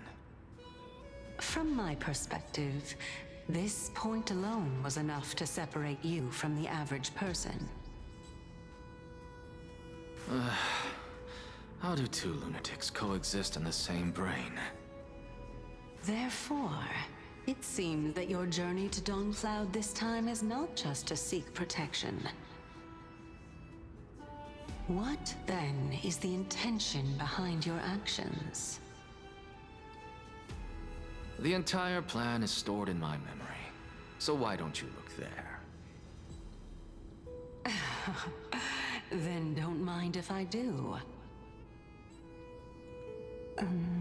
1 year old, 2 years old.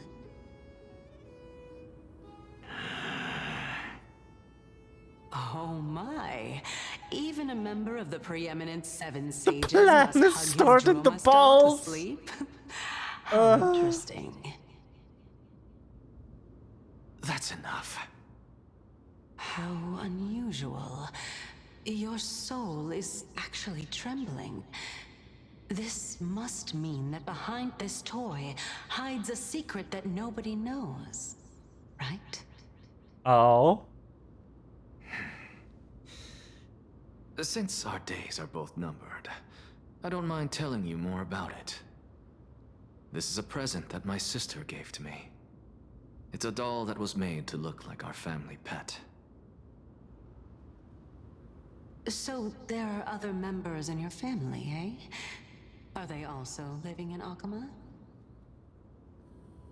Don't you just love to pick through my brain? Go on, continue flipping through my memories. It won't take long. You'll discover the answer when you reach the memories of when I was 5. Oh, the black tide is everywhere. I can't bear to look. Oh. When I was young, I couldn't accept this outcome either. Georios, Aquila, Kefali, and you, of course. Although I prayed to every Titan that I could think of for help, my efforts were ultimately futile. This...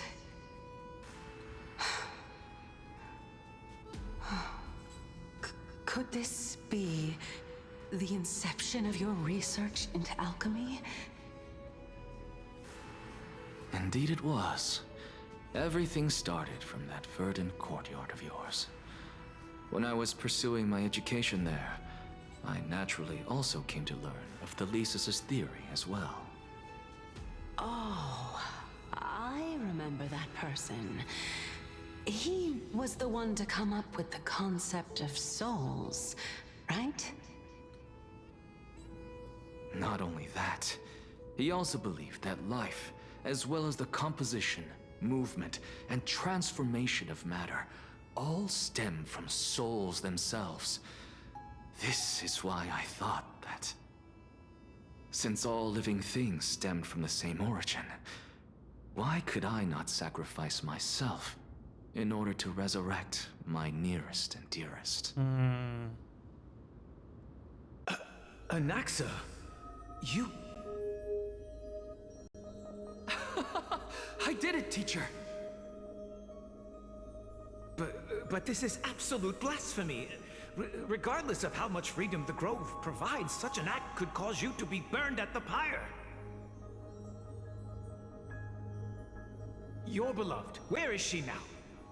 Send her away from the Grove at once, to a place where nobody will ever be able to find her. Otherwise, the both of us will be judged by the Council of the Seven Sages. Calm down, teacher. My sister, she's still not in the mortal realm, even to this day. What do you mean? It was naive of me to think that I could snatch the deceased from Thanatos' grip by merely sacrificing one eye. Equivalent exchange. All I received for that price was but an opportunity to see her for one final time. Nothing more. Oh.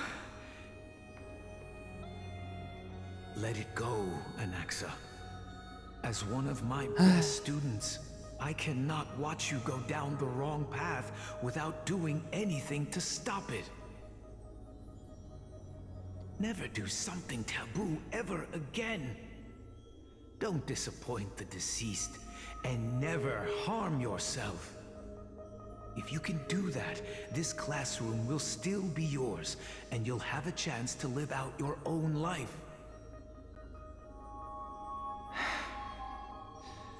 Since I was able to see her one last time, I have no other desires. You're right, teacher. It's time for me to start a new life. I am sincerely glad for you, child.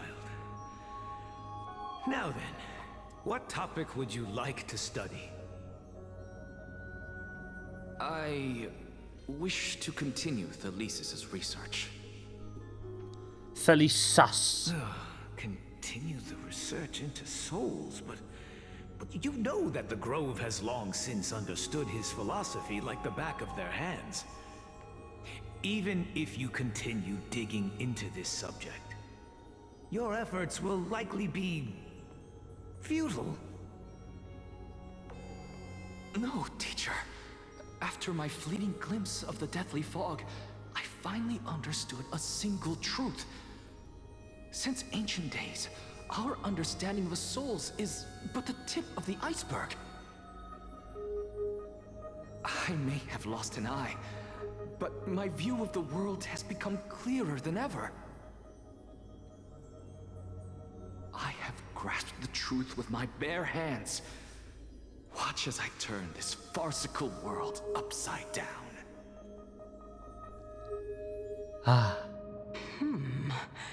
Who would have thought such a secret lay concealed beneath that hefty eye patch of yours?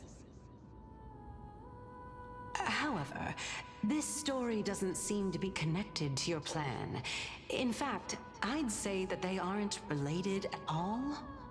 Okay. The answer lies within the tale. If even you cannot understand it, perhaps you should relinquish the divinity of reason to me. After all, it'd be a waste for you to hold on to it. Wow. My story ends here. Now it's time for you to tell me your secret. After all, this is what equivalent exchange means, correct? As expected, you laid a trap for me to step into. Unfortunately, even if I was willing to talk about my past, I may not know more about it than you do. Oh? Are you saying that the renowned Reason Titan is now admitting a lack of wisdom? Your followers are going to be sorely disappointed by this. Child of humanity, remember this. Being cognizant of one's ignorance is the greatest wisdom of all. Now I understand. No wonder you asked me to answer your random, nonsensical questions. Not only that, you're the only one who can shed light on my query. As the saying goes, onlookers see most clearly. Is that so? Lord Anaxa. Hmm? I saw you muttering to yourself and was wondering whether you were caught in a delirium of reflective thought. I'm sorry to interrupt you, but time is of the essence. I have a message from Lord Lygus. Lady Kindness has met up with the Council of Elders and is awaiting your arrival, so please depart forthwith. Oh. It's finally time. Carefully. The one who created the world, and the one who bears the world.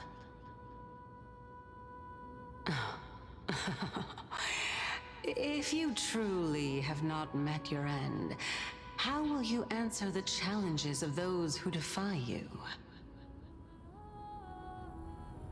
I didn't expect you to agree to Lady Kindness's invitation. What a wonderful turn of events. To tell you the truth, there are many people who hold grudges against that Lady Goldweaver.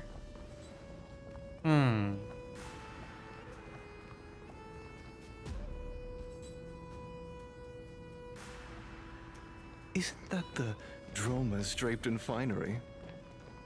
Avoid his gaze.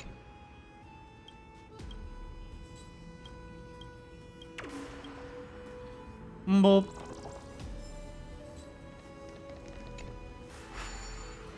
Emoji butterfly.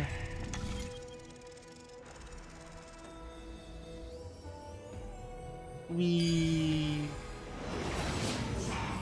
A student of Empedocles? I hear that his views run counter to the Venerationists. God. This is what being a scholar... Also, why is it just 17,000 quests again? A collision of ideas only occurs when there are differences in beliefs, and it is such collisions that lead to progress. Yet, in my view, there are only right and wrong perspectives. Neither... Lord Lygus and Lady Kindness are just ahead. I'll take my leave for now.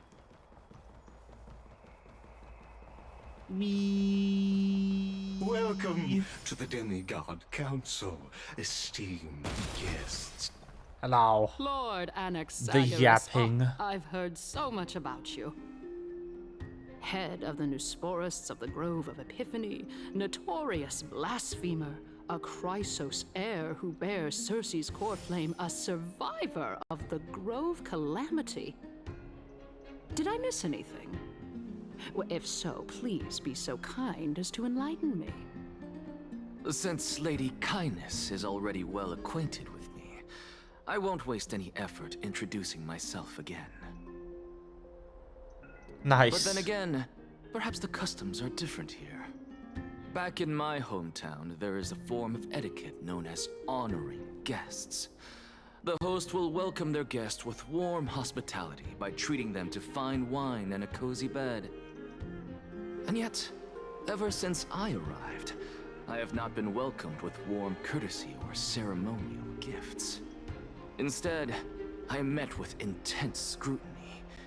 Even more absurd, the host has sharpened their blade and instructed their servants to lie in wait in the shadows. Perhaps you intend to cut open my heart, retrieve the core flame, and then hold a grand feast for all of the guests. Everyone, stand down. Thank you for understanding. Nice. I am but a feeble scholar who is not used to the stench of avarice and blood. Oh. No need to be humble, my lord. From my perspective, your courage and gumption are worthy of the reputation of the Seven Sages. Your bravery is more than adequate to accomplish our perilous endeavor. So, you wish to start a war? Well, since the Chrysos heirs are calling for war, we will respond in kind. Conflict is inevitable. Since Aglaya endeavors to suppress the virtuous commoners with blood of gold, we will not hesitate to display the rights and mettle the citizens of Akima are so entitled to. As to your question of whether peace is still a viable option, well, to that I can only say this. Everything hinges on the next citizens' assembly and whether they have a sudden epiphany amid the clamor of the masses. And since you, as a Chrysos heir, accepted our invitation, you have indeed given us a glimmer of hope.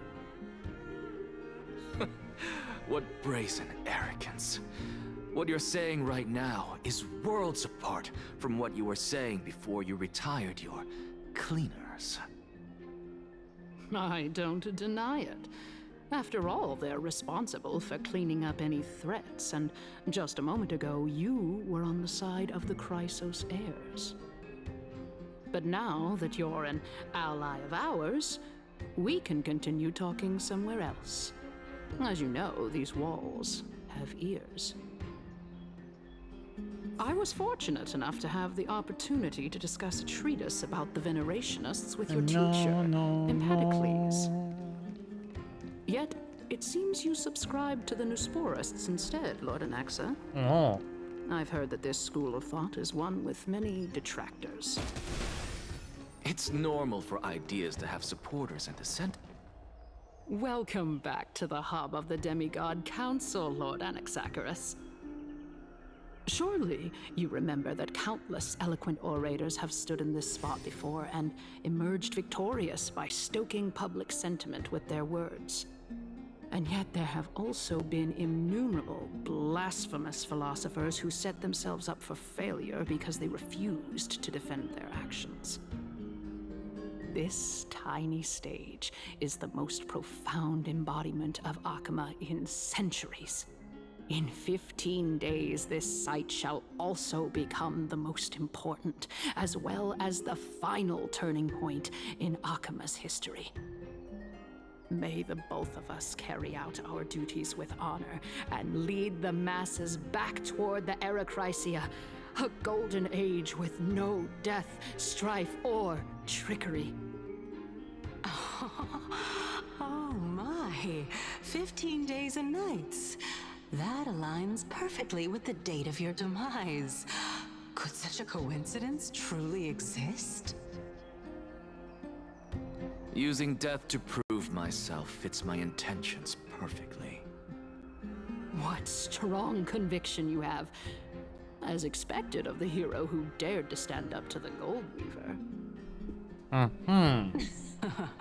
As expected, she misunderstands you. That's enough, Lady Kindness. Dispense with the niceties. I only accepted your invitation so that I can serve the commoners alongside the members of the Council of Elders. Don't test my patience with such superfluous formalities. Well, you say that now, but surely you also require my aid as well, so that you can stay alive even when being pursued by the Golden Thread? You worry too much.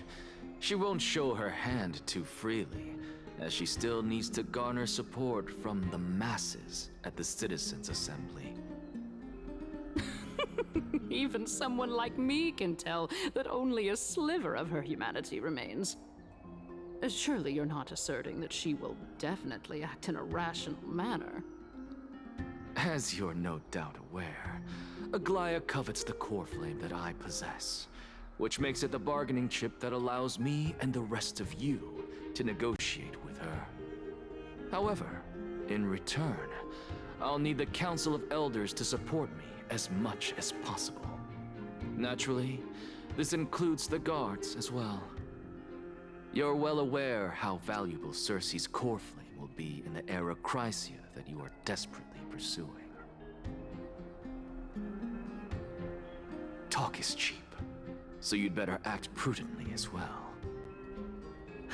I understand.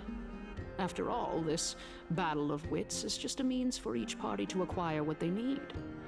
As long as your request is reasonable, the Council of Elders never shortchanges its allies. Since we're both intent on mutual cooperation, let's not mince words and just speak plainly to each other.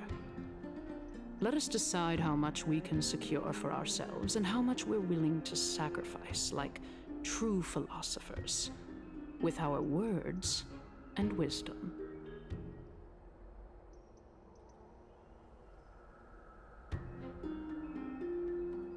I see. Continuing from the earlier topic, let us discuss our common enemy, Aglaia.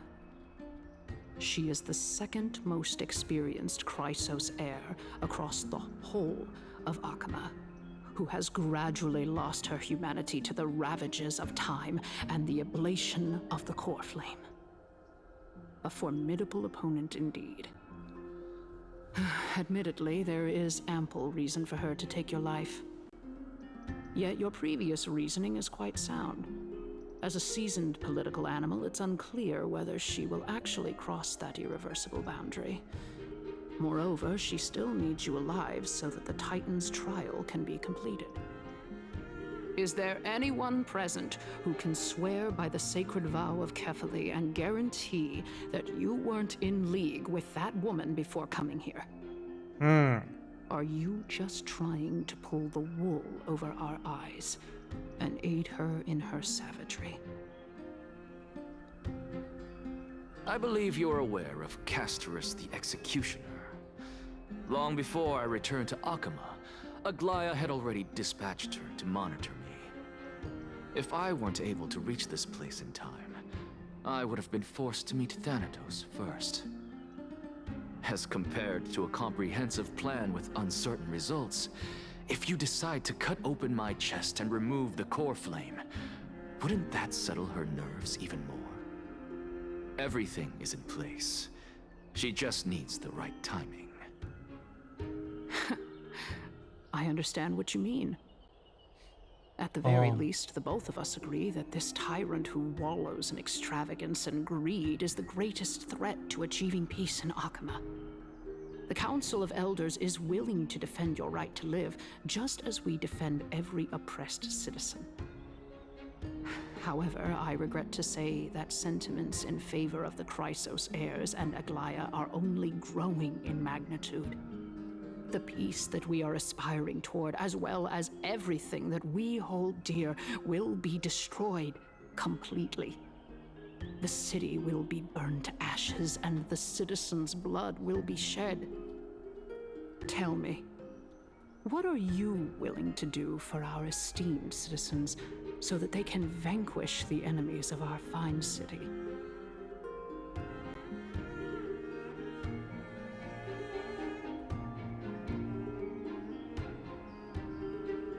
Although the circumstances are rather unfortunate from an objective point of view, it is an undeniable fact that ever since the Grove was attacked, I have become the de facto leader of the Grove. The Council of Elders needs more backing if it wishes to topple Aglaia, and it's evident that the Academy wields considerable influence. At the very least, I have served as the Grove's special envoy to Akama for a significant amount of time. Of course, this also means that I will hold a crucial vote at the Citizens' Assembly. In the name of Kefali, Akama thanks you for your sincere and valuable thoughts. At this stage, it's clear that you and I understand the benefits to be won from this discussion. Let me put it plainly. The Council of Elders has always been renowned for its fairness, and that fairness is built on a foundation of sincerity. The Council of Elders has vowed to all citizens of Akaba that it will always remain loyal to them.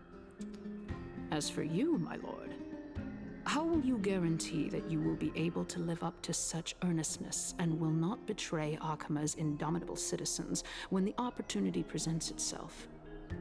Just as you now betray Aglaya when it suits you. Surely you jest. My loyalty does not need to be proven. The fact that the Council of Elders is asking for proof of my loyalty is itself akin to a form of betrayal. I am incredibly honored to have witnessed the both of you bury the hatchet in a civilized manner. However, I am afraid that I must interrupt for a brief moment. As the Theoros, I have observed the following. Lady Aglaya, the Gold Weaver, is currently on her way to Dawncloud. Oh. Well, I do believe that we might have a slight overabundance of guests today. Feeling dissatisfied, Lady Kindness? Despite the Council of Elders' lofty residence on Dawncloud, it must still tolerate the whims of the Chrysos heirs. So you were holding back just now. Seems like you are better at playing this game than I. In any case, I'm glad that she's arriving here. So tell me, Anaxagoras, now that you're an ally of mine, if Aglaya were to demand that I hand you over, what should I do? You can do as she says. Tell her that the Council of Elders merely wished to chat with me and had no intention of offending her. However, by doing so, the authority of the Council of Elders will be as thin as papyrus that has been soaked in blood. Not only can it be destroyed at the slightest touch, but the Council will also lose possession of a valuable core flame. No. The blackmail begins. After all, at the next Citizens' Assembly, that young lady who is synonymous with death will also be standing on our side. Oh? How can you be sure of that? Is that of importance to you?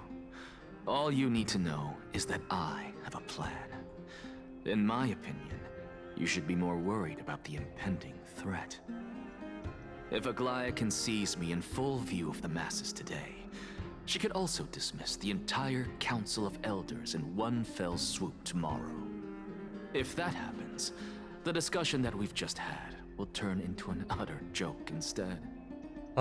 Is this the outcome that you wish to see, Lady Kindness? Fine. I will handle this. Is it the upgrade of chainmail? Yes. But you do best to remember this. Fool the people and karma will be on your tail. I'll overlook it this time, but don't count on there being a next time. Unless, of course, you crave cruel punishment and consider suffering the perfect state to ponder the true nature of souls.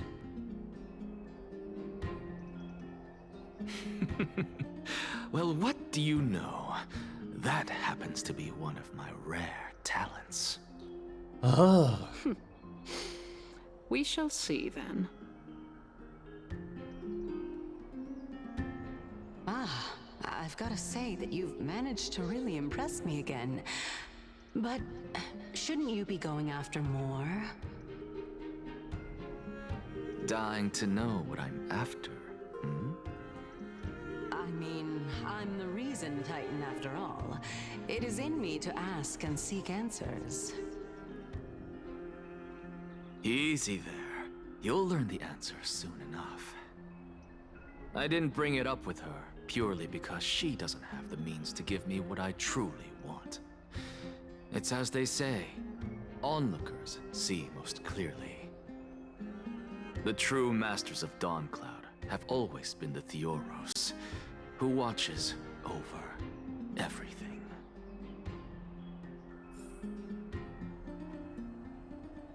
Watches. Got the peepers open. Eyes. Even.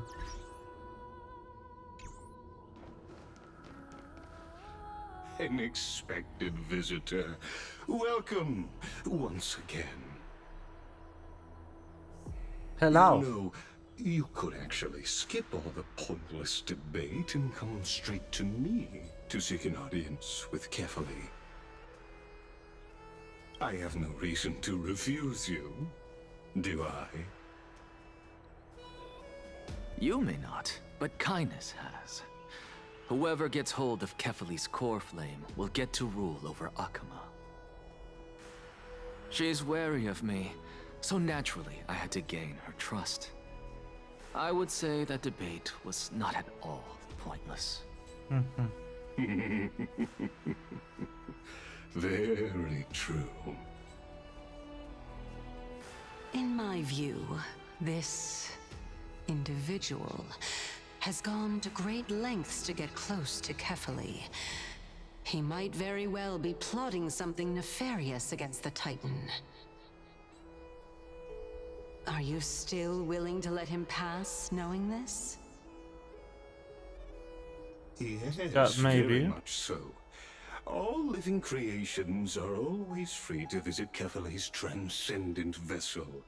This comes with being the World-Bearer. How convenient it is to be able to hear what they say. It is truly my honor to speak to a venerated Titan in person. Please, go ahead. Let me join you both on this journey. Oh, a bygone myth tells of an occasion where Kefali once answered their followers' questions on the peak of the holy mountain. Their followers have since believed that scaling this Titan cliff is one way of being with the god. The same essence. Hear that? It's not every day that you get to climb a mountain with Circes. You should sing me a hymn of praise. I love Circes. She's definitely the Titan funniest. Are beyond me. The funniest Titan. Also, is this Ligma among us?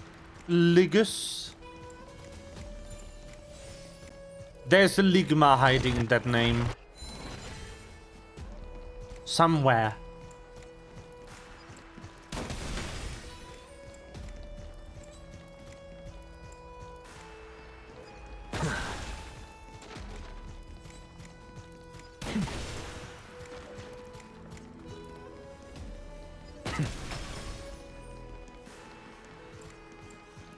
Ligma balls.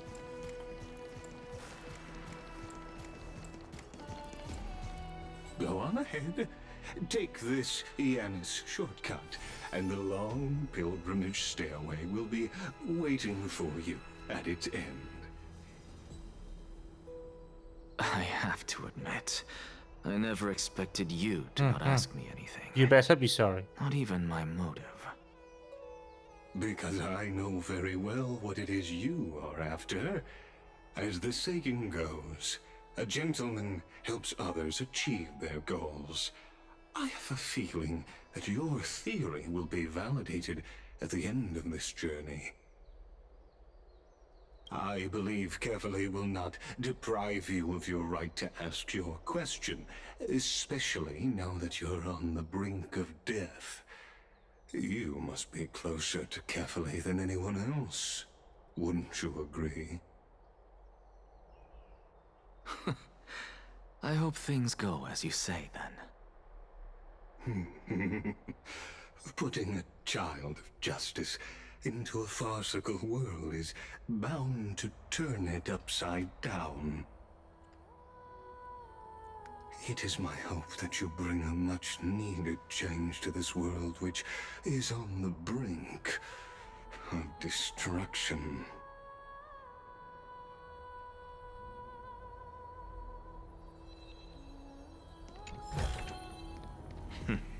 Go melt it down.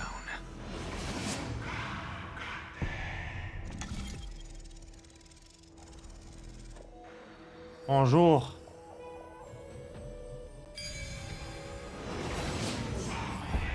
Honestly, this is my first time going up to Dawn Cloud's peak. What a splendid view. Isn't it about time you recognize the magnificence of us Titans? Well, I don't see how this place is different from those temples in the city. All they have are magnificent facades. And even though I've come this far, I'm still doubtful about getting useful clues from him. I must be getting ahead of myself to be expecting to hear something nice from you. Oh? Haven't you been in my head for some time now? It's high time you get used to how I feel about things. Alright, we're just a short hike away from Kefali. No time to waste here. A short hike? Okay, let's switch So games. the intellectual debate from earlier was too draining for you, huh? If Amphorius gets a new lease on life, you should focus on strengthening your body and stop shirking social interactions. Save your concern. The Titan is in sight. Can you make it? Why? Are you going to carry me up if I were to fall now? I know how far I can go, so just hold your tongue and come along. Fine then. I guess I won't say any more. I'll just wait till your soul dissipates completely to gain control over your body. Wait. Is that... Hey, look at that. Huh? What should I be looking at? Huh? Am I hallucinating? Or do we even get to see souls when we're close to dying?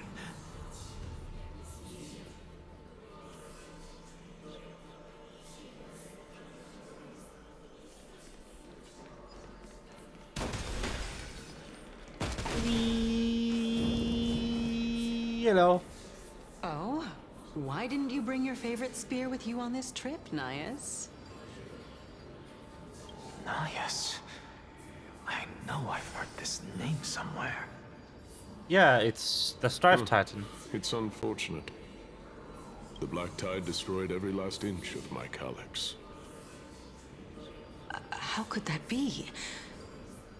Even a creation of Georios, from their prized ores and molten fire, couldn't escape the fate of destruction? Hey, Sarces. Do you know a certain Nias? Nias? No, not that I remember. How did you even think up such a strange name? I just saw him. Nias. A warrior-like figure who was just chatting with you here. No, I have no such memory. Could you be hallucinating?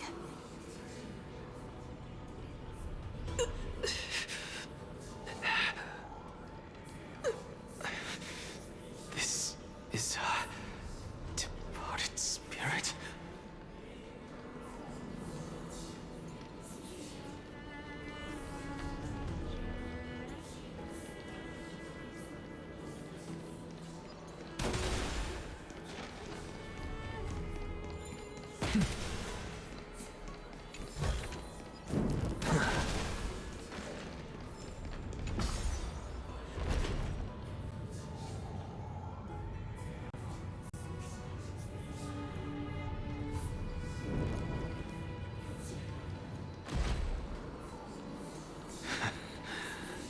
You two again.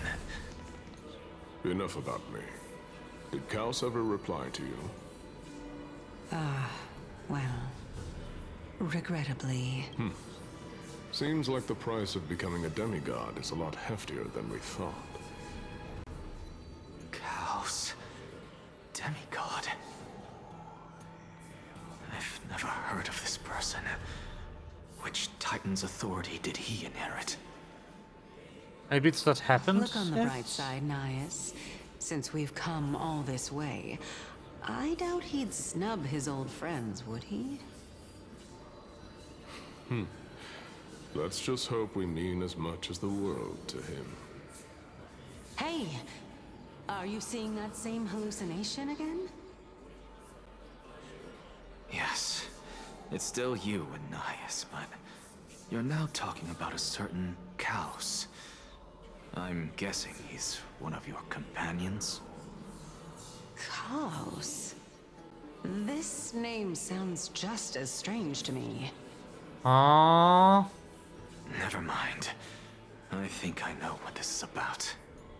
If things are as I thought, then they aren't hallucinations, but the souls of people. What? But if those are the souls of the dead, then what am I? Beats me. For all I know, you're just an illusion I conjured up in my dying moments. Let's just keep going. As long as I take in more sights and hear more stories. Know your limits. Wander too far among the dead, and even I might not be able to save you. I'm fine. If this is indeed as I thought, then this will be very amusing. So...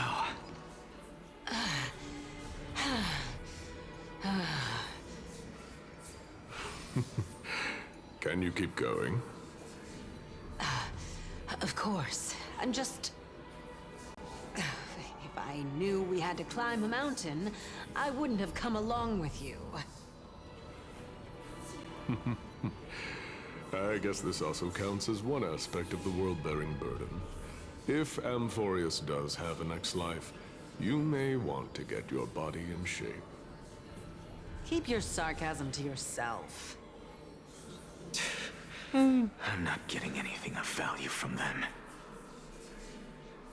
I would sooner throw myself off this cliff and hit rock bottom than exercise even a little. Mood. I am Calypso of the eminent Seven Sages, after all.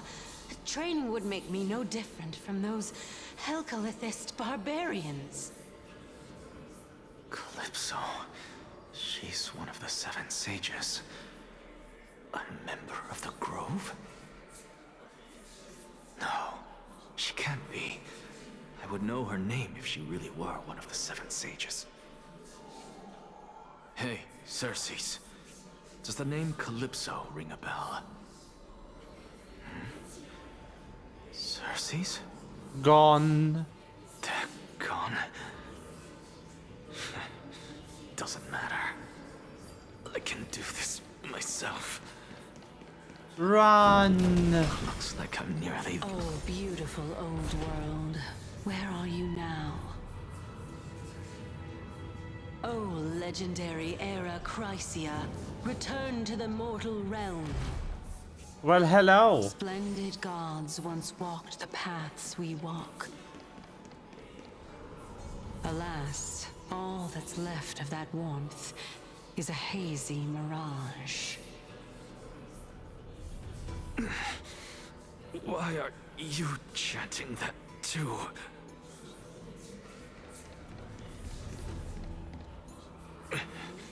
We're here, finally. So, I don't get to ask the Titan my question, but all of you make for a pleasant surprise, nonetheless.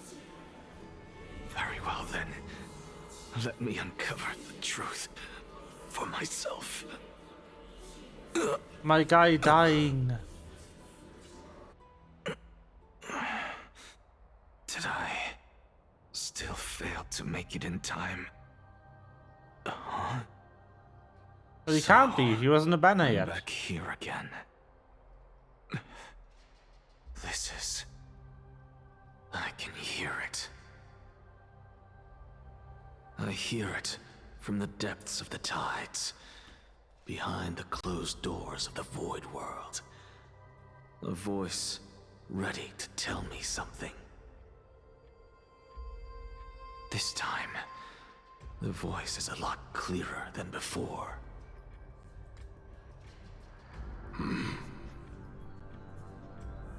Since we've come this far, let's Hello. just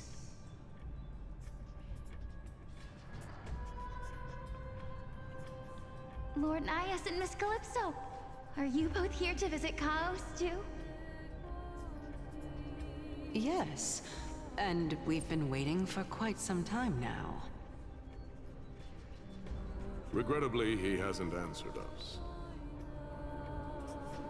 The worst-case scenario is that he's already been overwhelmed and crushed by the world-bearing burden. You're overthinking, Lord Nias. I can still sense Chaos' soul in the area. And besides, we both know Chaos' nature. A deliverer like him wouldn't fall so readily, much less give up on all that he holds dear. Isn't that so? A deliverer, you say? Yes. I have faith in him. That reminds me. Why are you making this trip alone, Polixia? Oh, my sister needs more time to make sure the flowers are fine.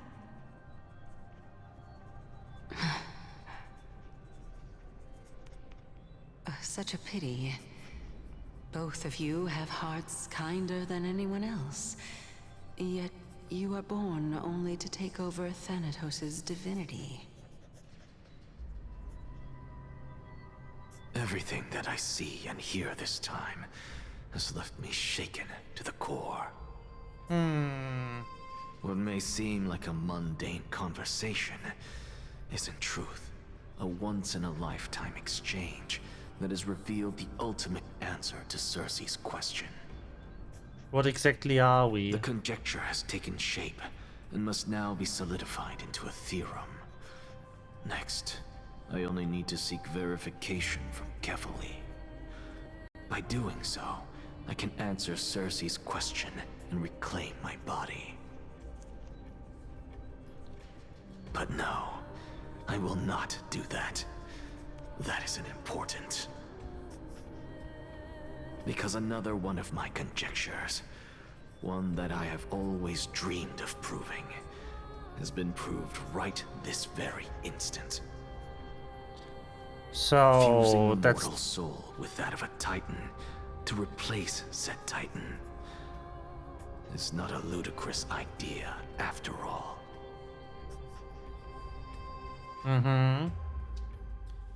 So it kind of happened What are before. you thinking about?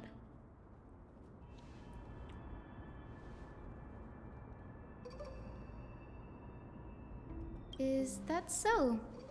You don't look the slightest bit amazed, though. Plus, you seem to be strangely familiar with the city around the Great Tree. Oh no. Something from the past I won't get into. Oh. Events of the past, huh? I was also a child when I looked up at Cersei's. Their leaves and branches reflected the sparkling stars. And their trunk was like a pillar that supported the sky and ground. I stood at this very spot back then, imagining the day when I could climb to the top of this tree. Because I would be the closest I can be to the sky at that spot.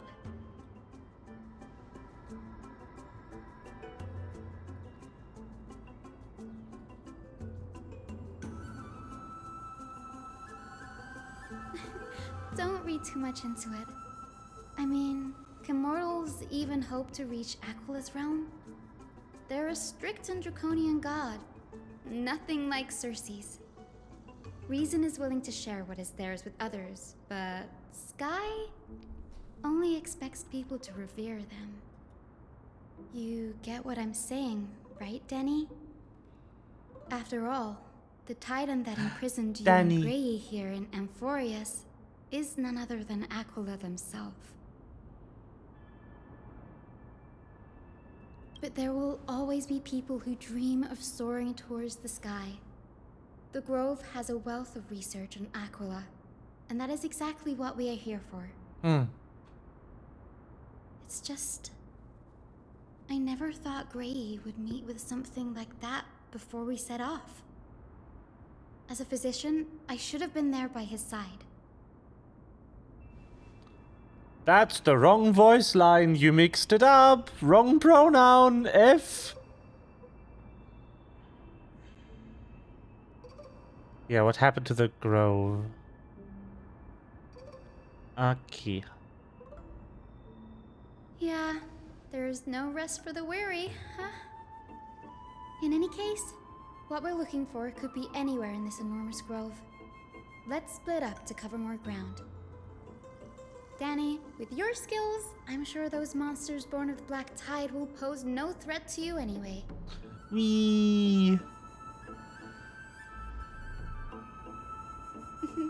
Have you forgotten that you're talking to the chief physician of the Twilight Courtyard? Have more faith in me. I'll be just fine.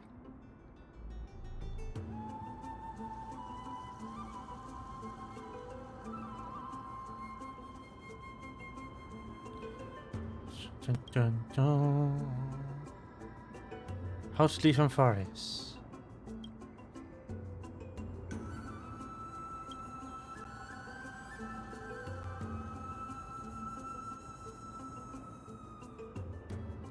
Anyway, let's go. The yapping continues.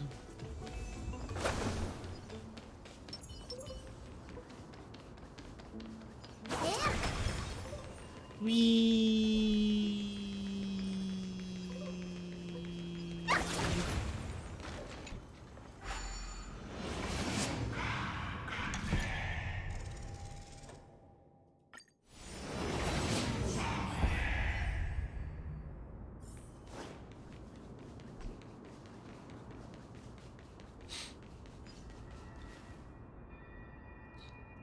Monsters, yes. A scroll. Oh.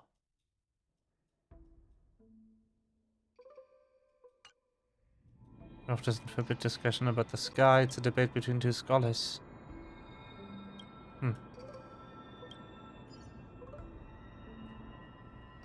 Wait.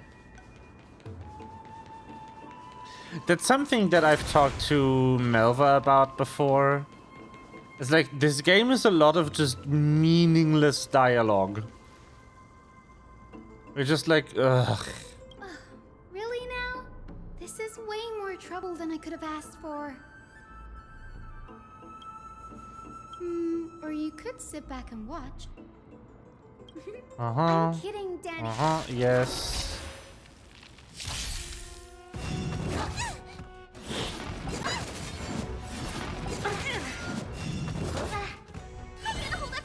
A lot of it just feels like they are trying to show off the characters so you will buy them. But it makes me want to buy them less, if I'm being honest. Just being bored out of my mind. It's coming. I feel that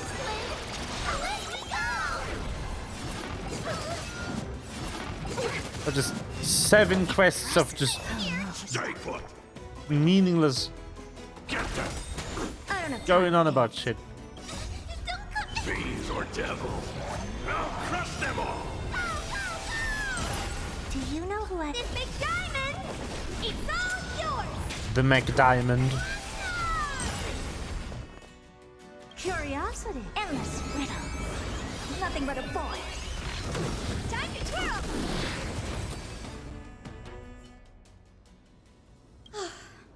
Anyway, never mind that for now.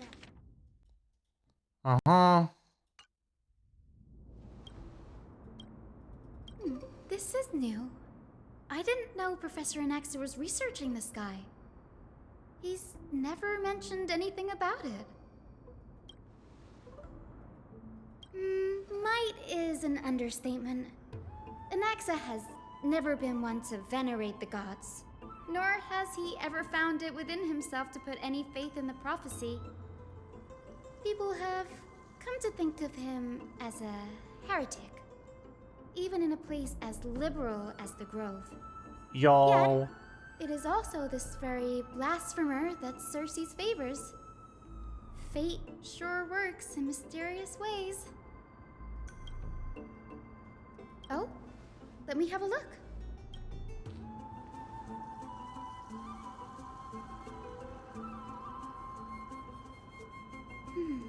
By the looks of them, these scrolls are records of two conversations that took place in the same setting, one after the other.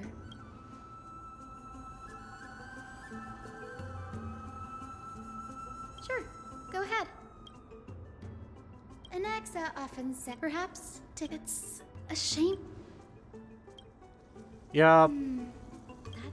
I have a bad feeling about this. And this sequence is just backstory about the area we are in. That they found no way to have naturally appear in the storyline. So they just have you click on the lore dump button. This is the Library of Philia. A place where the Grove, other than books written by the 7 schools, you can also find... We've had more than our fair share of hilarious episodes over the years. For instance, it's said that the Erythrocheramists once borrowed a manuscript from a certain author, but ended up returning a copy instead of the original. What's more, the original manuscript was supposedly then hidden here. Nice? No need to hold yourself back, Danny. You can just tell it like it is. Their behavior was no different from bandits. Yes, exactly. Whew. You've got me there.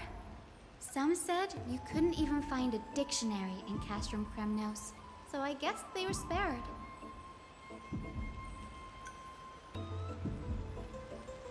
There are too many books in the Library of Philia.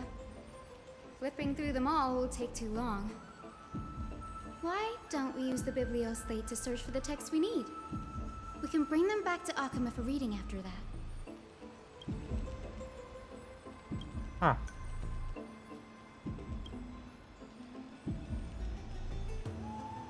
No.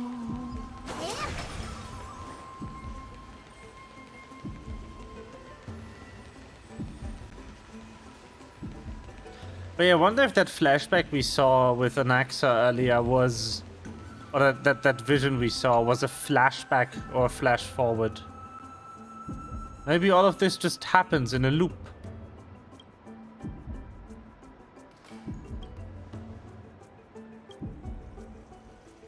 Ugh, it's so dusty in here. Whoa. Are these all complaints about him?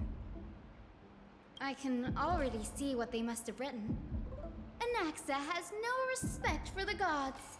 His very existence undermines order in our society.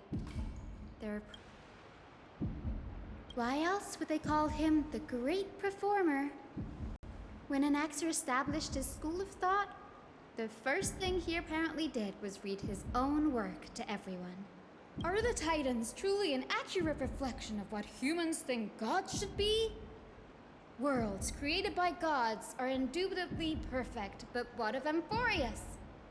Only foolishness and insensitivity everywhere you turn. Ah, yes. They marched him straight to the seat of judgment before he could finish. Though what he took on in the end was more of a debate than an actual trial. He had to address every one of the scholars' allegations, or face expulsion from the group. The first allegation was... Do you agree that since the Titans created the heavens and earth, so the mountains, rivers, and seas must likewise be their creations?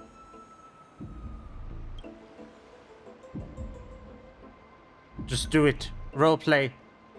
Ah, yes. Anaxa would have probably been spared a lot of trouble if he had answered this way. Instead, he quoted past instances of the Flame Chase journey and posited that humans have the potential to take over the divinity of Titans.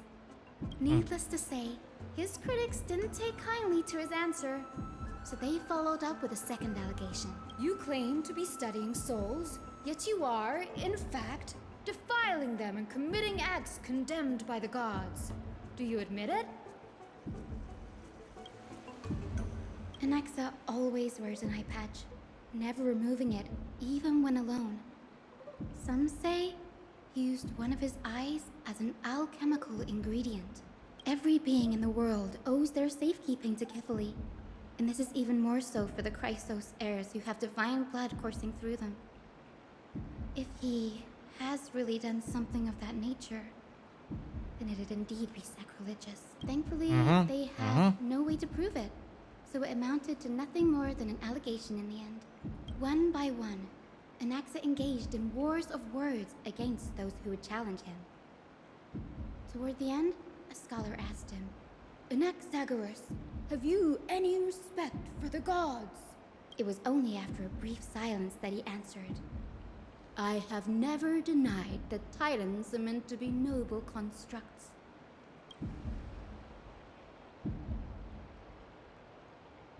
Yes, I'm not sure how that controversy was eventually resolved, but what's for certain, at least, is that Anaxa was allowed to stay in the grove where he continued his research, despite being regarded as a heretic.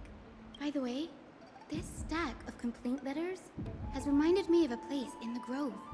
We may find clues there that aren't on the teleslate. I'm talking about Anaxa's alchemy lab, hidden between the cornerstones. Oh. It's a well-kept secret.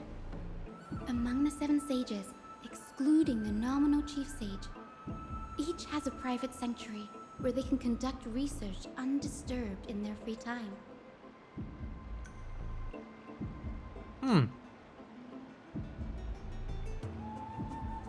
Even the administrators of the Library of Philia are restricted from accessing those places and documenting the sage's research.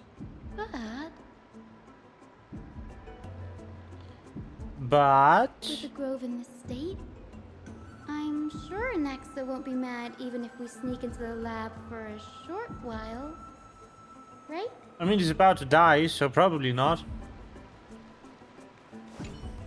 Can't be mad if you don't find out.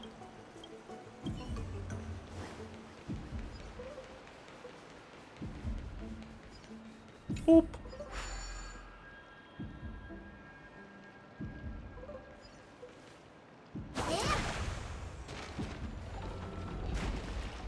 Ascend.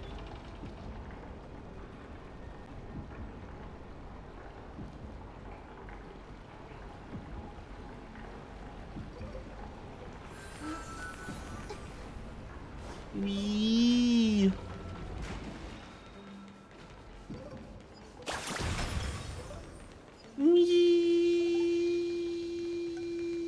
Hello. This is the place, but where is everything? Materials for alchemical experiments, matrix diagrams, and even the seal to the lab. Diagrams? Holy shit. All gone. The black tide destroyed it all.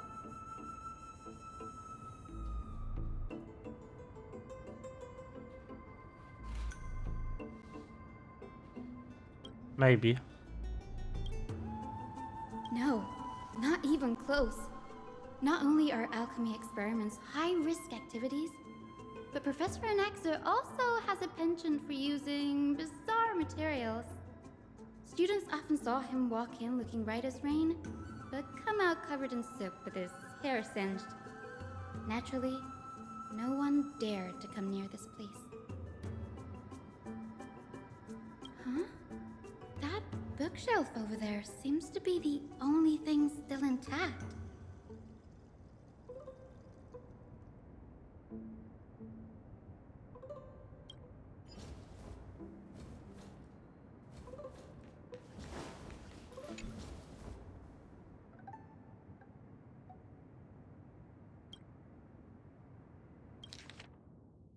What's going on? Anaxa is conducting research on our friends in Alchema and me?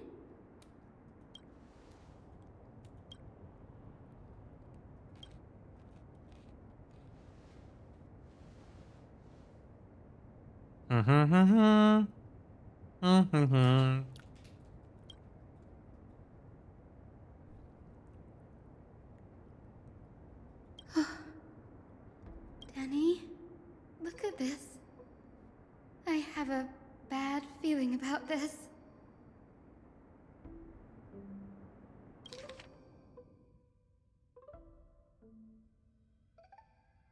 My biggest fear. It's come true. After going through his notes, I think I can piece it all together now. Anaxa was carrying out experiments on soul transmutation. Oh no! Yes, this is what he was secretly conducting research on. Something he had to keep hidden from others. Compared to his public speeches, this is the real blasphemy. Oh, I just thought of something. Do you remember when the Black Tide was approaching? The Grove had planned to send Cersei's core flame to a safe place. But an accident happened along the way, and Anaxa lost his life in the process? That's right. But what if Professor Anaxa's fusion with the core flame of reason wasn't an accident?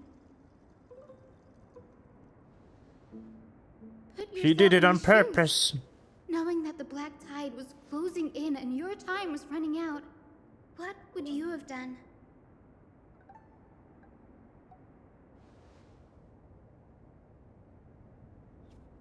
Put my theories to the test. Exactly.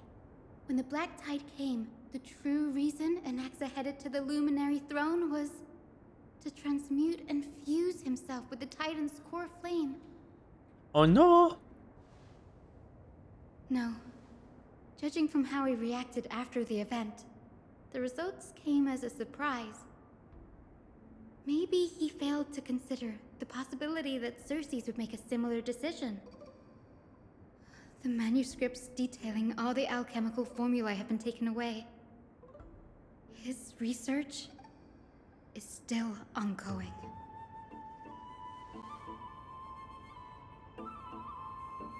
Like what? There's only one Titan left in the world now. No. No way. Oh no! He's after Kefali. Sir, this sky above us, it's not real, is it? Of course not. This is just an image from a projection device used for educational purposes. A simple trick. Stars! The day-night cycle has been lost to this world. So that students like you may still learn about the night sky, astronomers have harnessed the Titan's miraculous power to manipulate the light, projecting the nights of the past here for you. Much like how the sky above the Holy City is also illuminated by Kefali's dawn device. So, the skies of Akama are fake too. You mustn't conclude that, Anaxa. You should know that only a child would expose a trick and be proud of it. Often people know more than they let on. They simply choose to feign ignorance because they have no other choice. Then they're just deluding themselves. People believe in Kefali's tale of Genesis, accepting wholesale whatever the priests preach. But we're different. We've already walked out of the firelit cave of ignorance. We have already realized that we live in a world where Titans make the rules.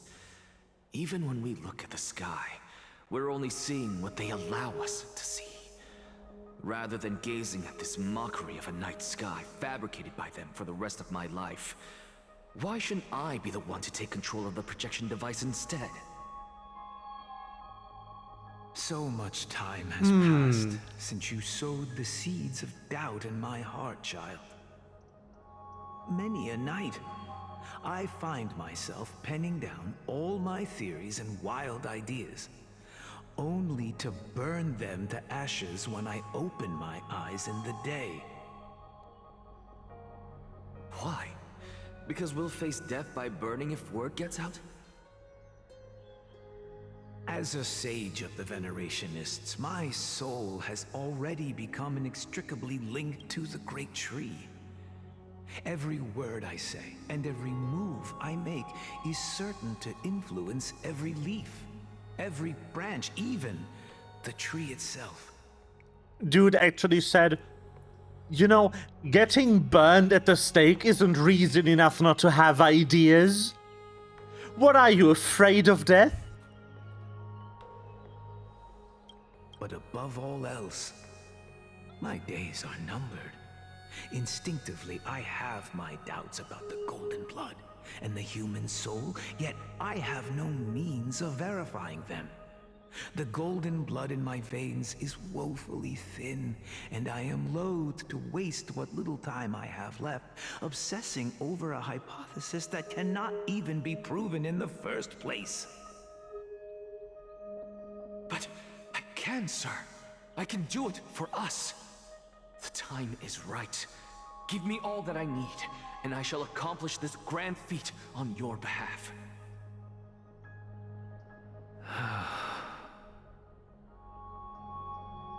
You're right. I shall do just that. In the next meeting of the sages, I will spare no efforts fighting for the rights you deserve. Go. Establish your own school of thought. Find out what we are. Become the one who conquers the ultimate truths of the world. Oh. Child of humanity. You didn't go to such lengths for an audience with Kefali. Just ask him a few questions, did you? So, you figured it out. If I were as foolish as a Dromus, perhaps I'd throw myself down and prostrate before their greatness, begging for the gods' prophetic wisdom. Well, sorry to disappoint, but I'm no Dromus. Alas, I am a human, standing tall on 2 feet, possessing both intellect and pride. Before such power, does it make any difference whether you're a human or a Dromus? I'm sure you're familiar with the story of the Styxians. When the raging waves threatened to swallow them, they didn't just give up and become sitting ducks. No. They constructed a dam that kept the roaring tide at bay, chaining down That looks the mad amazing. They call me a blasphemer, Xerxes. But that doesn't mean I deny the existence of gods. It's just, as I see it, Titans are simply a force that mankind has yet to find a way to tame. Oh? If power that rivals the Titans is what you crave, why not conform to the prophecy and brave the trial? Why stop at harnessing the power of the Titans when I can do so much more? He's gonna The source of alchemize a life god. is what I wish to grasp, to understand what makes up the soul, and to learn what we really are. Thanks to you, I've had the chance to personally verify, in more ways than one, that the soul indeed ceases to exist in death. But where there is death, there is life. And where there is an end, there must also be a beginning. How then is a soul born? That was the only unknown variable left in my calculations. Oh. And by the sound of it, you have already formed a conjecture. Where No, do soul come I from? have already drawn a conclusion. In my journey unto death just now, I finally saw the answer with my own eyes. Professor Anaxa, I'm here. Her life hangs by a thread. I must ask you to refrain from taking any unnecessary steps. Of course. I'll bring this to a conclusive end, and give you the answer you so desire. However, in accordance with the principle of equivalent exchange, I must also demand from you what I need. As you wish. Don't you care to know what the price might be? Is it murdering you? It's a matter of uncovering the truth about the Death Titan and her survival. Oh. This may be the only time I can ever save someone's life. There is no need for me to think twice. I see. In that case, let the show begin. Whoa. Indulge me. Am I correct to say that you intend to prove Thanatos' whereabouts and prove the nature of our existence now? Before I begin, I must confess I had been stuck in a cognitive trap all this time. Oh no! As unrelated as these two propositions may seem at first glance, they are in fact logical equivalents. They are merely two different ways of telling us about what the soul is at its core. That framing The though. reason I say this is as I've mentioned earlier. The answer was hidden in my journey unto death. Anaxa, you were in the Netherrealm? Yes, I am but a living dead man now. But that's not important. What truly matters is, I overheard a conversation between heroes. That's not all. Remember how I said you were a part of that conversation too, Circes? And I've told you that I have no recollection of such an event. That was likely just an illusion conjured up by the mind of a dying man. Of course you wouldn't remember. Because that wasn't you. That was Calypso, one of the 7 sages of the Grove. Calypso? Huh? Oh, that's the name I made up on a whim when speaking to this girl. How do you know of it? Magic. And surely you jest. Don't you think I, of all people, would know if that were the name of one of the 7 sages under the shade of my tree? Don't you claim to know the Grove's past like the back of your hand? It seems you've lost even the memories seared into your soul. Use your head, Circes. Since all of this took place in the realm of the dead, it stands to reason their likenesses are of souls from the past. So... The living cannot step foot into that world. Yeah. So who could they This be? happened before. Think about Calypso. Why does she share your likeness? Yet you have no idea who she is. The answer is evident, is it not? Those fallen heroes are the mortal incarnations of the Titans before their ascensions to godhood. The gods aren't master creators born out of thin air, and they are no different from humans, because they all evolved from one. And this also makes Mother make sense in the context of Oronyx. Does this answer disappoint you? Yes, because you've answered nothing. If I truly was once human, as you claim, then where do the children of humanity come from? Even on the off chance that you speak the truth, this brings us no closer to grasping Thanatos' whereabouts. how are we to find them? Gasp. I knew you would say that. But it matters not. I know what I'm doing. Actually, why don't we have this supreme being standing before us tell us everything? You can revive a Titan? Humans cannot return from the dead. Neither can gods. But all we need to do is look at this from a different perspective, and the problem will resolve itself. The solution is simple. Just like what you did to me. If I'm reborn as Kefali, I can rebuild the world and all within it as they once did. Excuse me? Is it not?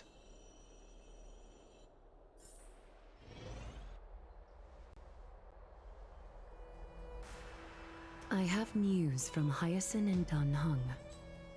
Anaxa might be trying to do something with Kefali's divine body. Kefali? But what could Anaxa want? Is the Council of Elders going to sit around and let such a sacrilegious act unfold? That is not possible.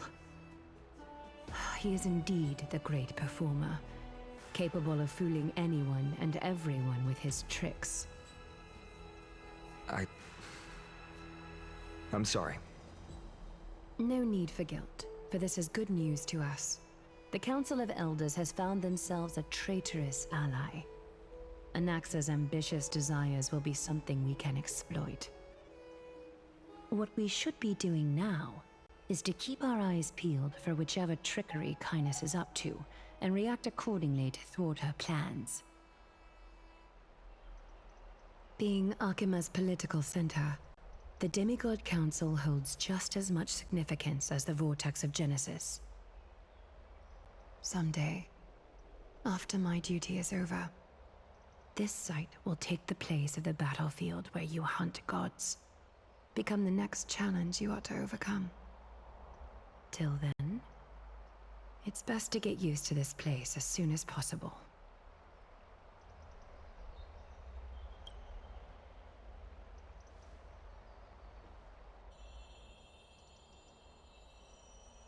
Preposterous!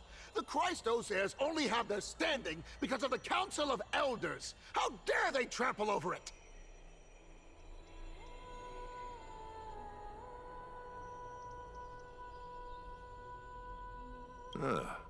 It's been a while. Heyo! Hello, Oleg of Amphorius. What is that supposed to mean?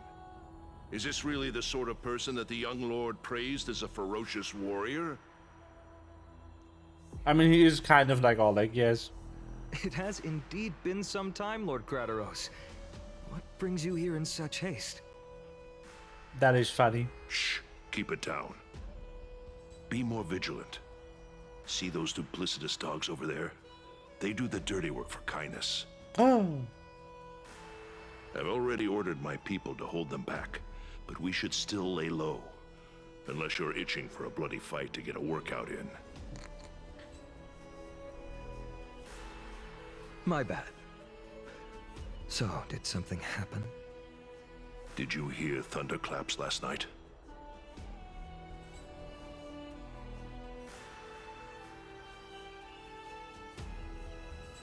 Hooray, Zacharon! Someone's coming to save us! Thunderclaps are beacon signals of strife.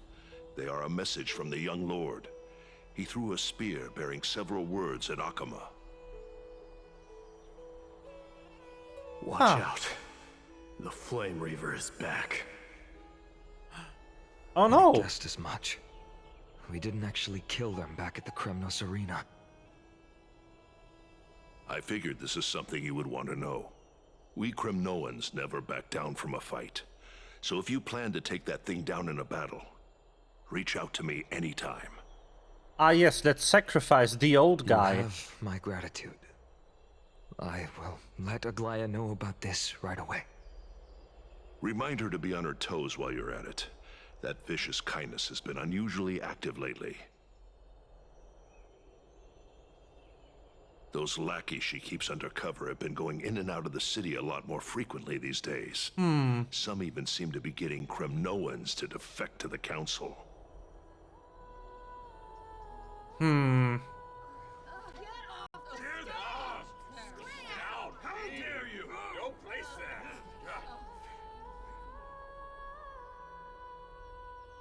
That's... Looks like you can see it for yourself. Oh no. We should get back. Thank you for the intel, Lord Crab. Yay! Back to main character POV. Also, what's in that cube? Above, as the Theoros I have observed. Virtuous citizens of Akama, fine and Vides. Aglaya, what Hello. happened here? I know about the poisonous fangs of that king snake through the golden threads. In the past, I would be confident I about didn't keeping recall her being in check, here. but I admit I Another am symbol now cube. unable to do so. What do you mean? It is no longer about eloquence or arguments. I have been a demigod for far too long that I hardly have any humanity left. Before I realized it, I have become no different from these hypocrites, no longer capable of relating to the people. This has come a lot sooner than I expected. But perhaps it is time. I need you to step up, Finan, in order for me to retreat behind the scenes. Yes, this is my duty, but...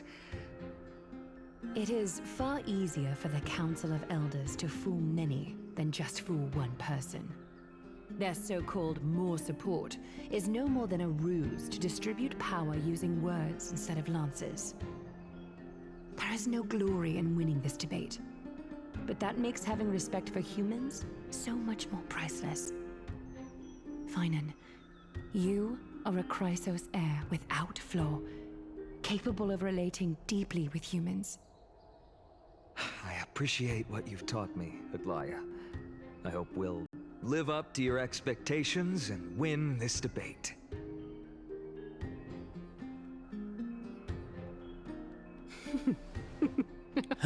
Debate time. Oh, you've done well, Lord Calictus. Let me take over and personally close this debate for today.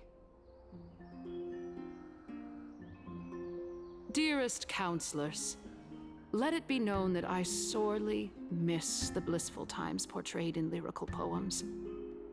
Back then, Amphorius was home to nearly 1,000 cities, each with their own local faith, while gods walked the earth and shared close bonds with humans.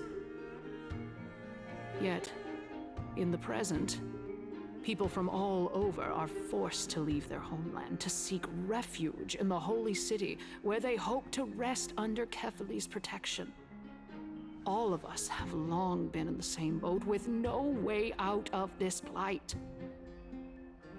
We didn't have a choice in the past, but now, the Council of Elders brings to the table a new possibility. All I have left is one question for you. Would you rather strive toward the unheard of Era Nova, or return to the prosperous Era Chrysia of our past? Make your choice. Now, which of the two would lead mortals to an ideal future?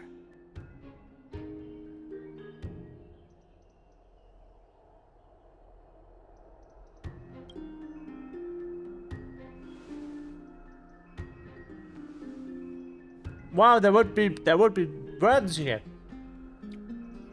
Damn. We all know that Era Chrysia is a thing of the past, Lady Kindness. Please, enlighten me. How does the Council of Elders plan to turn back time? Let the three Titans of Calamity be born, and Era Chrysia is nevermore. but bring demise to those titans, and Erechrysia will descend upon us again.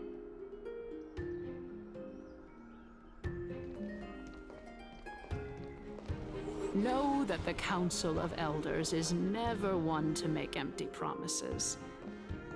Look at who we have on our side.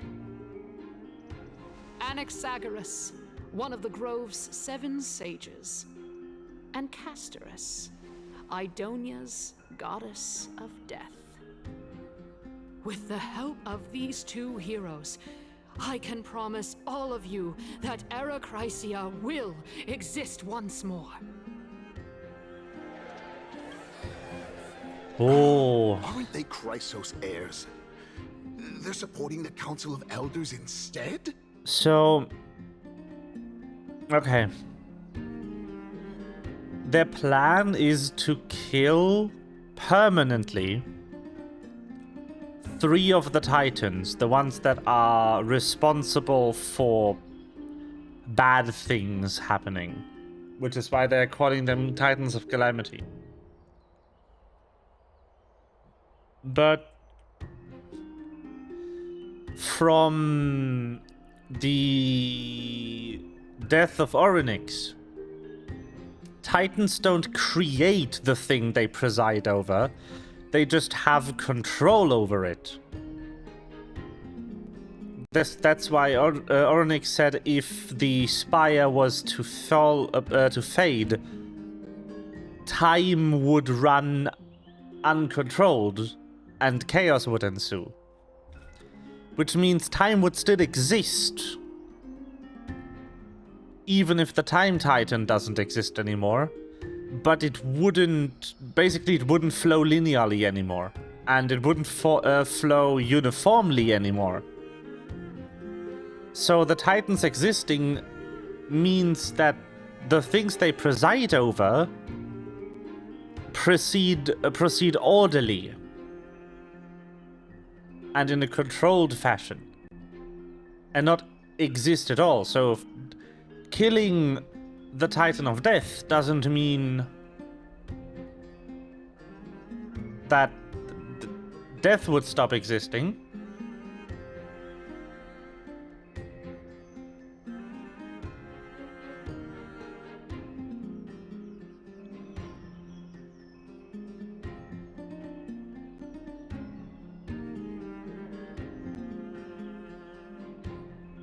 But it just means that death would no longer come in an orderly fashion. You know? It's clear from the start that these heroes do not get along well in their group. All the more proof that Aglaia isn't fit to speak on behalf of every Chrysos heir. I am in favor of Erechrysia. Erechrysia! Erechrysia!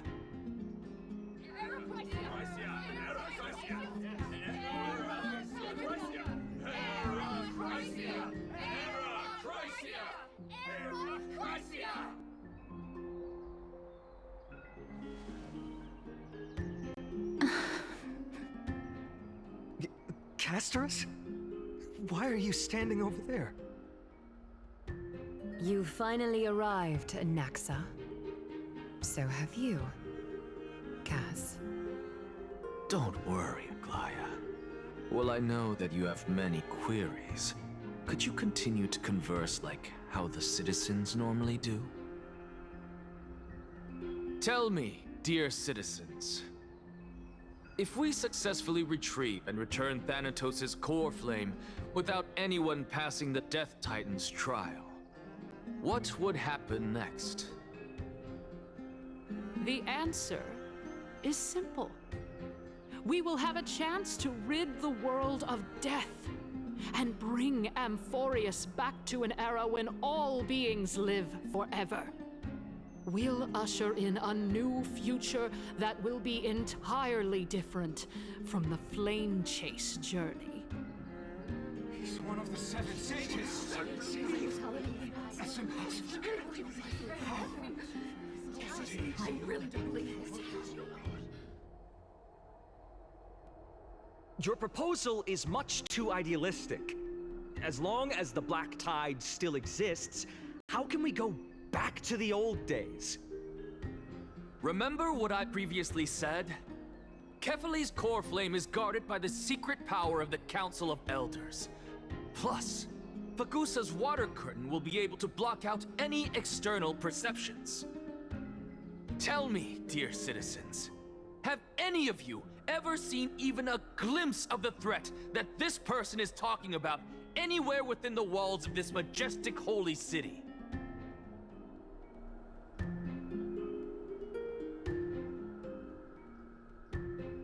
If we eliminate death, then there's no need for us to fear that Flame Reaver, right? Citizens, let's loudly sing the blessed hymn. Oh, beautiful old world, where are you now? Oh, legendary Eracrysia, return to the mortal realm! After the destruction of the 3 Titans of Calamity, the Flame Chase journey will have to end. Eracrysia! Yes! Yes! It has to end! It has to end! It has to end! It has to end! This is bad. The masses are now totally riled up. Anaxa, pray tell. Everything that you've mentioned hinges on the premise that we can find Thanatos' existence, right? Thank you, Lady Aglaya, for still caring about this city. However, dear citizens, we are truly fortunate and blessed.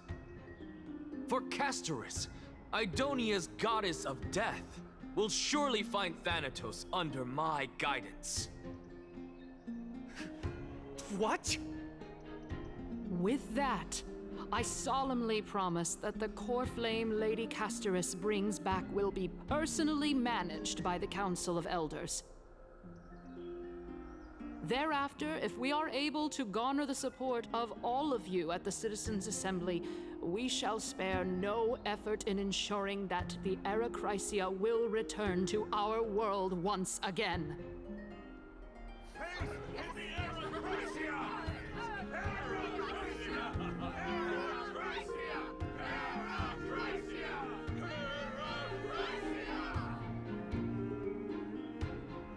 With the balance shattered, the result is clear. By Kefali and Talent and above, as the Theoros I have observed. Akama has chosen her destiny. The issue up for discussion at this Citizens' Assembly shall be modified to the suspension of the Flame Chase journey. This resolution shall be put up on the Wall of Heroes, such that all citizens are aware of the city's way forward.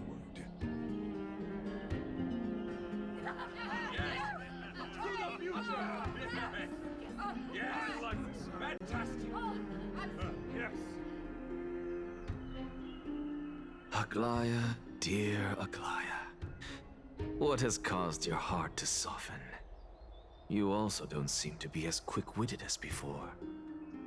Wag your tongue as much as you like. Since the Flame Chase journey has been preordained by the prophecy, our failure has never been on the cards. Well then, I guess we'll find out if that's true at the Citizens' Assembly.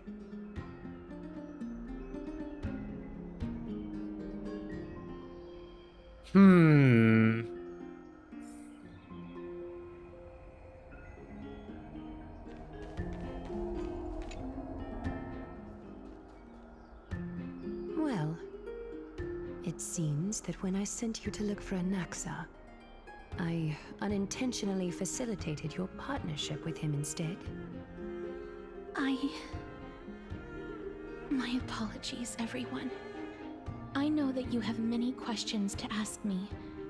I will answer them to the best of my knowledge. In that case, please tell us as much as you can. In actuality, he showed me past that was both long and heavy. Aha.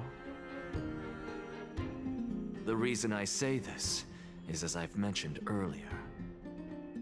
The answer was hidden in my journey unto death. Naxa, you were in the Netherrealm? Yes, I am but a living dead man now. But that's not important. What truly matters is, I overheard a conversation between heroes.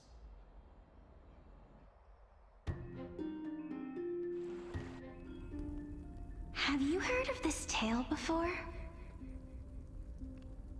A tale about the ocean god's treasured pearl, our hometown.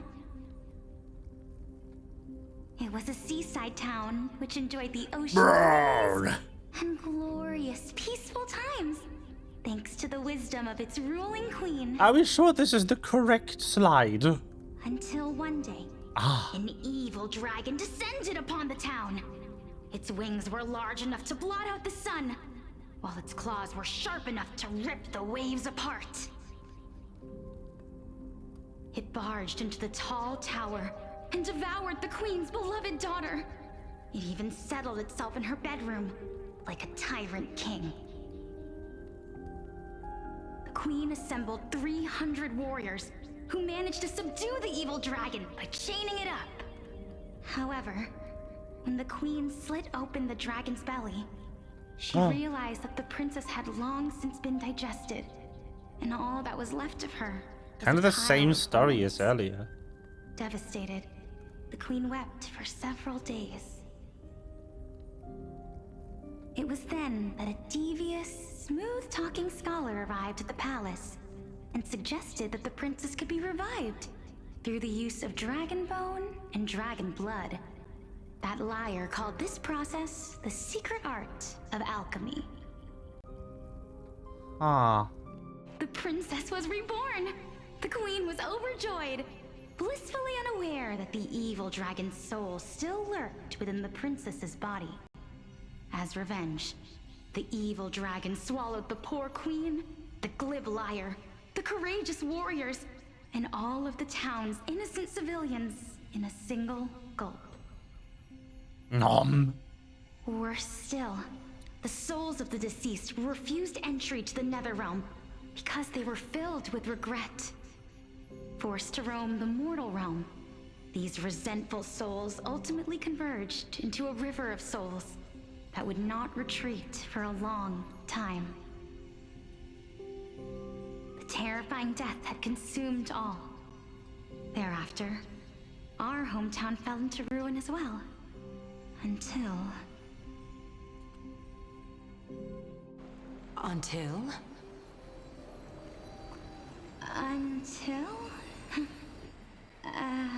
Actually, I don't know what happened next either. Oh. My Yo, the magic wheelchair. to whet people's appetites even after all this time, Pelixia. Excuse me? The magic wheelchair According to your story, is not what I this is expected how today. I used to look. It's practically a mirror image. And yet, what exactly is this? A miracle that I created with alchemy. As for what it is and how I was able to accomplish it, I'll keep the answers to myself for now. Oh, my goodness. Is this cliffhanger really necessary? Kick. Quiet, Titan.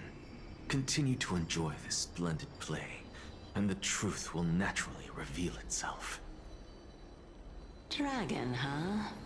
I've heard this legend before. In that case, what do you think of it? I think that this so-called alchemy was a tenuous analogy added to the story by future generations. After all, you've never heard of a tradition of alchemy in your hometown before, have you? Indeed. Before I left home to pursue my education, I never even knew that anybody was looking into this area of study. Therefore, we can just treat this tale as a fable told to young children. A fable, you say? If so, what moral is it trying to impart to the kids? I guess it might be the concept of equivalent exchange? Oh? I thought the moral might be closer to something like honor the dead.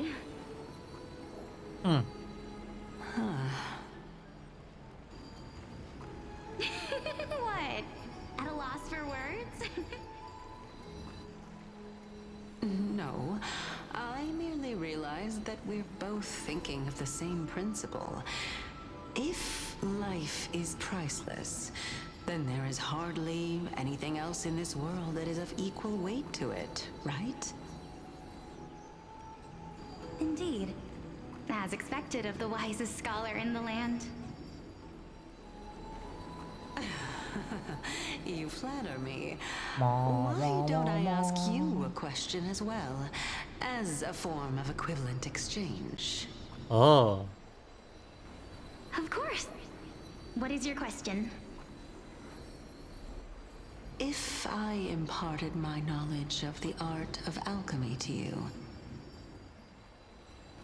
would you use it to resurrect someone you loved? What? What kind of strange question is this? I got it. You're just trying to get me to tell you whether I like anyone, right? Let's just leave it at that. Yes. That was rude of me. The girly moment. Yes, I would. Oh? Death is inevitable. In the days to come, I'm certain that someone whom I cherish deeply will leave me for good. Oh no. If such a mighty power really existed, I think I would use it without hesitation.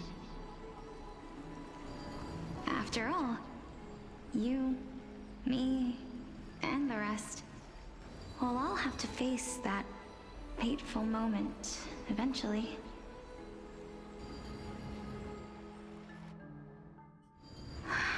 Ah. My time is finally here. However, perhaps because of my firm belief in the immeasurable value of life,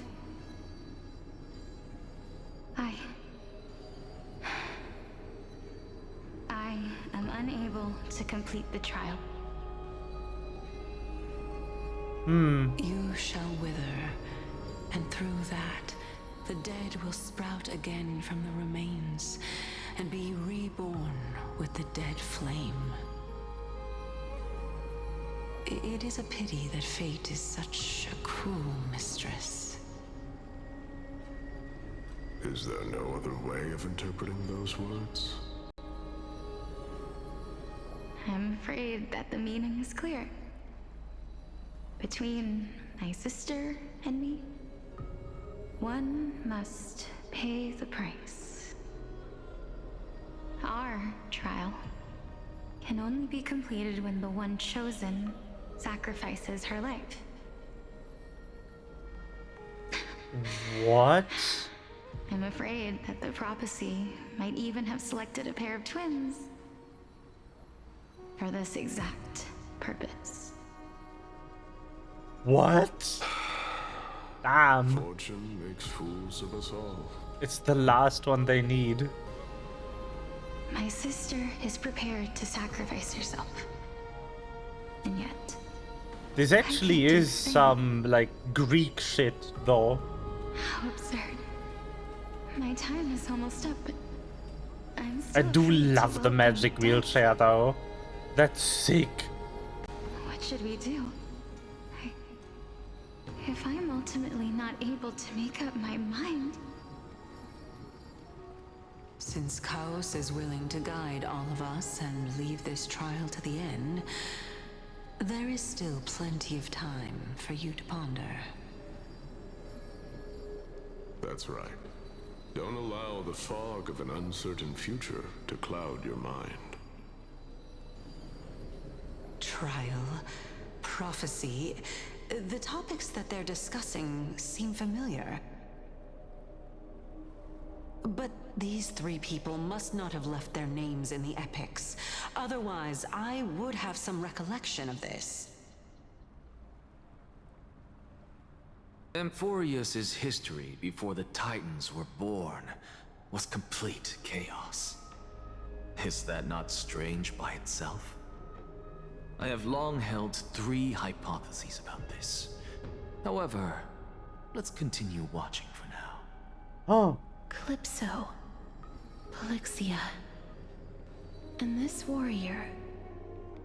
I seem to have met him somewhere before. Yes. Regarding this matter,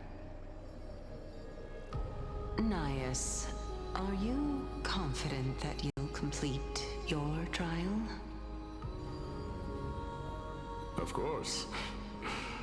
Though, I am worried about what will happen once I've emerged victorious.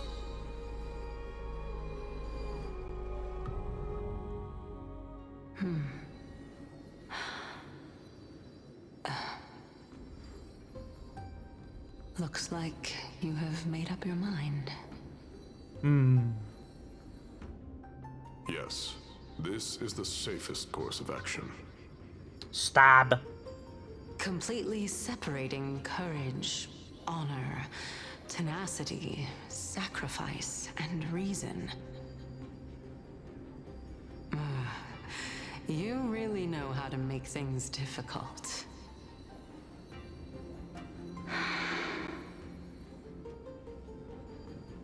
Please, young lady, witness my fall and demise. Lady Calypso, you shall host the soul-rending ceremony. I do not understand. Why would you dare to sacrifice yourself for a future that you won't get to witness? Because this is our destiny. The power that resides within me is so intense that I will one day be engulfed by it. Furthermore, a valorous death before glorious return has always been the path I chose to walk. A journey I began long ago. If your sister or Chaos were in my position, I believe they would make the same choice as well.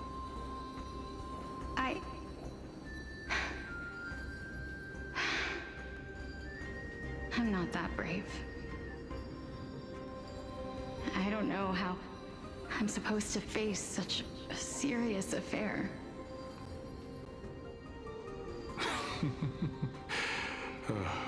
Despite being Death's chosen one, it seems you still don't know how to face it. Let's chat, young lady. Perhaps I shouldn't end my journey so hastily.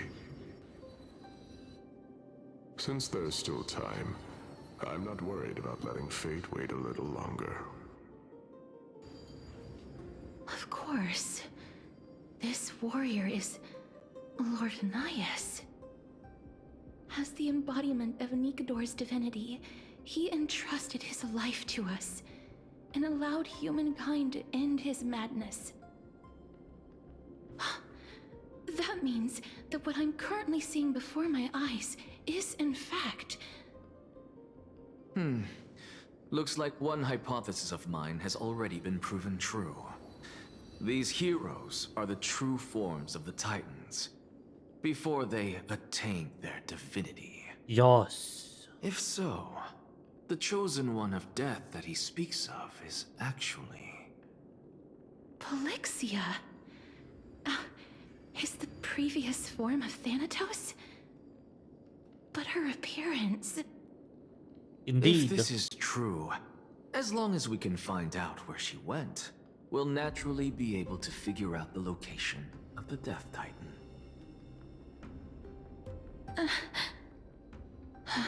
Oh no! But before that, we first need to witness what ultimately happened to Lord Anias.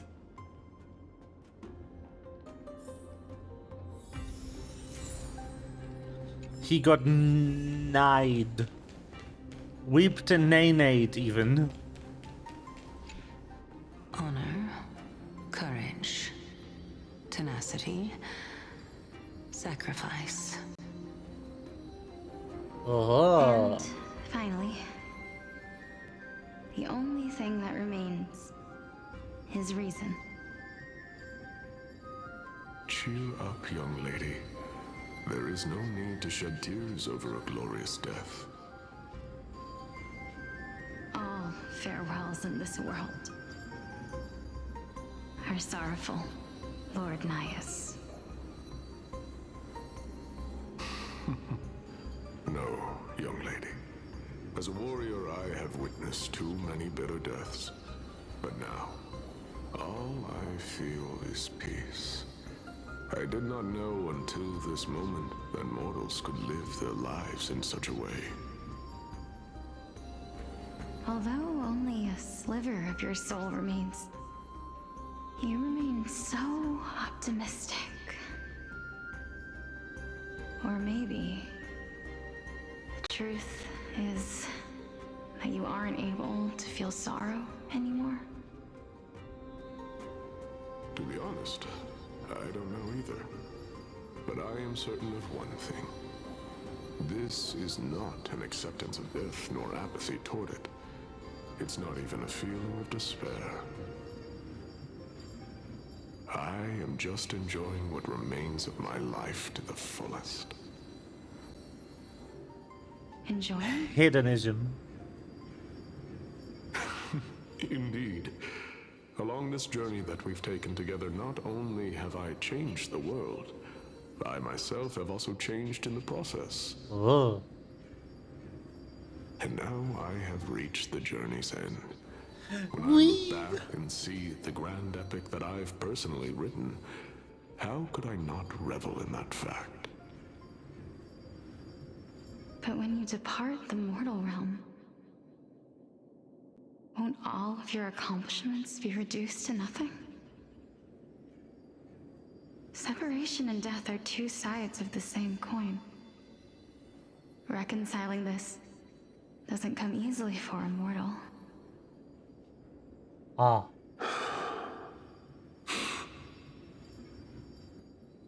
Finally, let me recount to you a story of mine, young lady. The first time I returned from the battlefield, I felt extremely hollow. Bonk. The calamity had devoured everybody on the battlefield but me. When I returned to the city alone, the citizens held a banquet for me that was far from pleasant.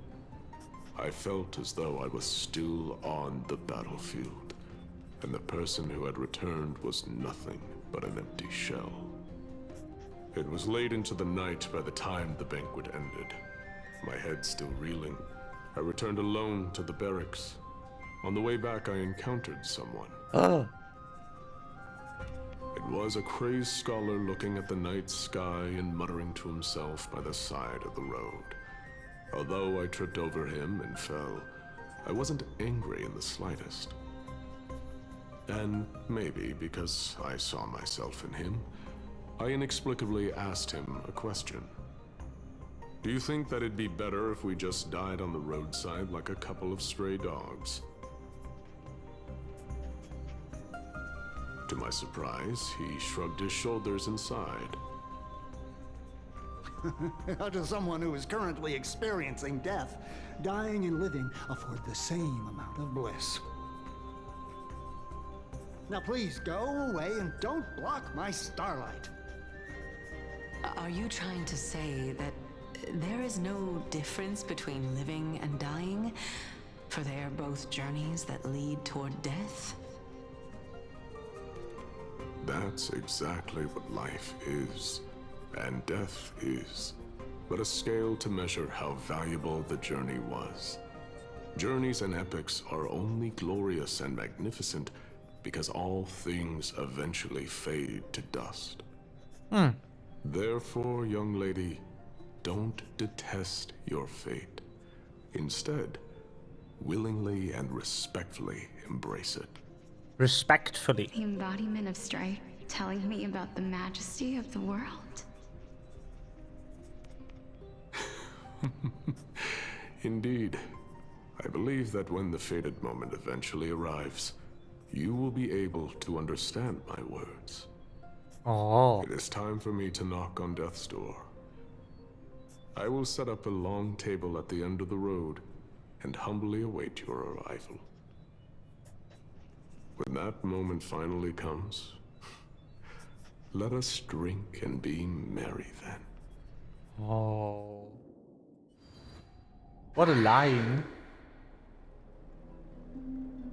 I knew this day would eventually come.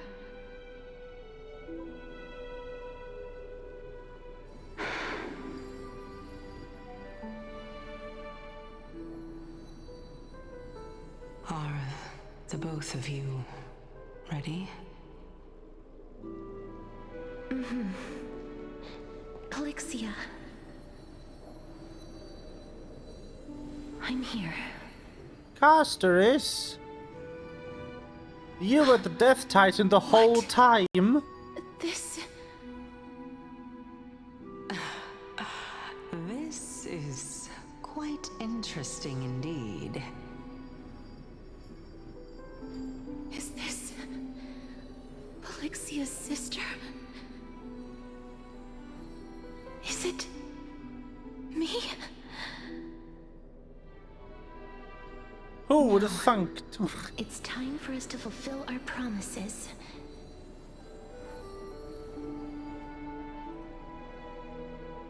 Are you afraid?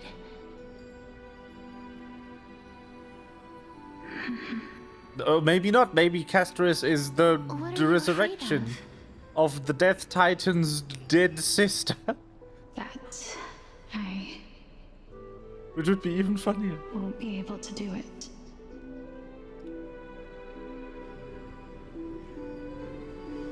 You shall wither, and through that, the dead will sprout again from the remains, and be reborn with the dead flame. As foretold in the prophecy, and according to our vows, once it all ends, we must face our fated moment head-on. Even if it was prophesized, do we have no say in the matter? It's so unfair. Why are we the only ones who are forced into mutual destruction? Let me do it, sister. Let me be death's sacrifice. I was never long for this world anyway. But you're different. I was the one who wasted your life after all. No. You're wrong, Polixia.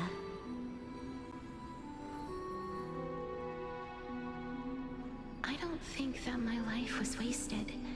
Just the opposite. When I finally arrived at this destination and looked back at the journey I took, I discovered that flowers had long Trying since time bloomed indeed. along the path I walked. It was you who sowed the seeds for this sea of flowers. One that is more beautiful than the promised land at the end of the world. Besides, I have lived a fulfilling life. Even though I was fated for sacrifice, none of the things that I've experienced will dissipate.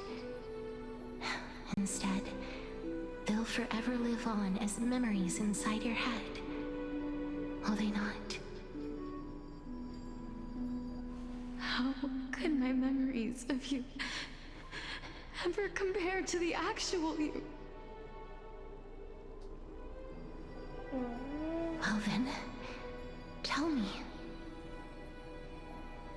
What exactly are we?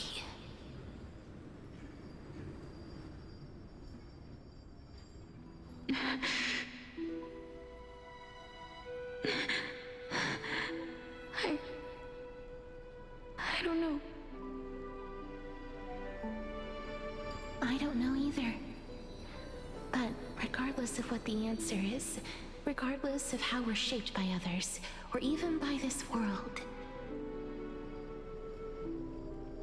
ever since we were born, the fact that we existed was predestined, and nothing could erase it. This is why I will always, always be by your side.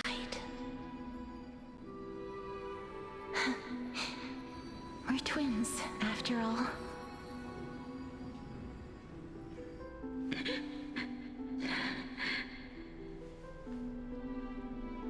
All right, my dear Polixia.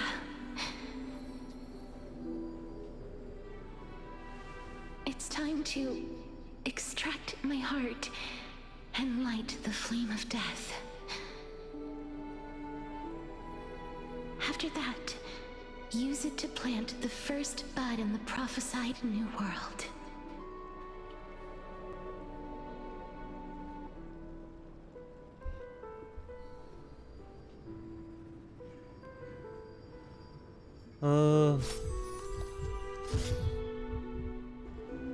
If I imparted my knowledge of the art of alchemy to you,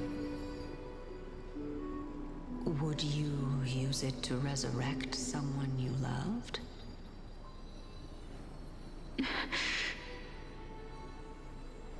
Death is inevitable. In the days to come, I am certain that someone whom I cherish deeply will leave me for good. If such a mighty power really existed, I think I would use it without hesitation. Even now, my answer remains the same. This is why, sister, I promise you, in the prophesied new world, I shall plant the first bud on your behalf. Go now. Return to the ocean god's treasured pearl, our hometown. I shall open wide the entrance to the Netherrealm and grant you a second life. The living beings on this earth shall respond to my call and lead you to the sacred daylight. Remember, do not look back on the land of the dead, and do not stop moving. In the new world promised by the prophecy, march toward your new life. As for the price of our equivalent exchange, let me be the one to pay it. Everybody, we've come to the end. Unfortunately, I am not compatible with the Supreme Being, so I was unable to completely fuse their soul into my own body.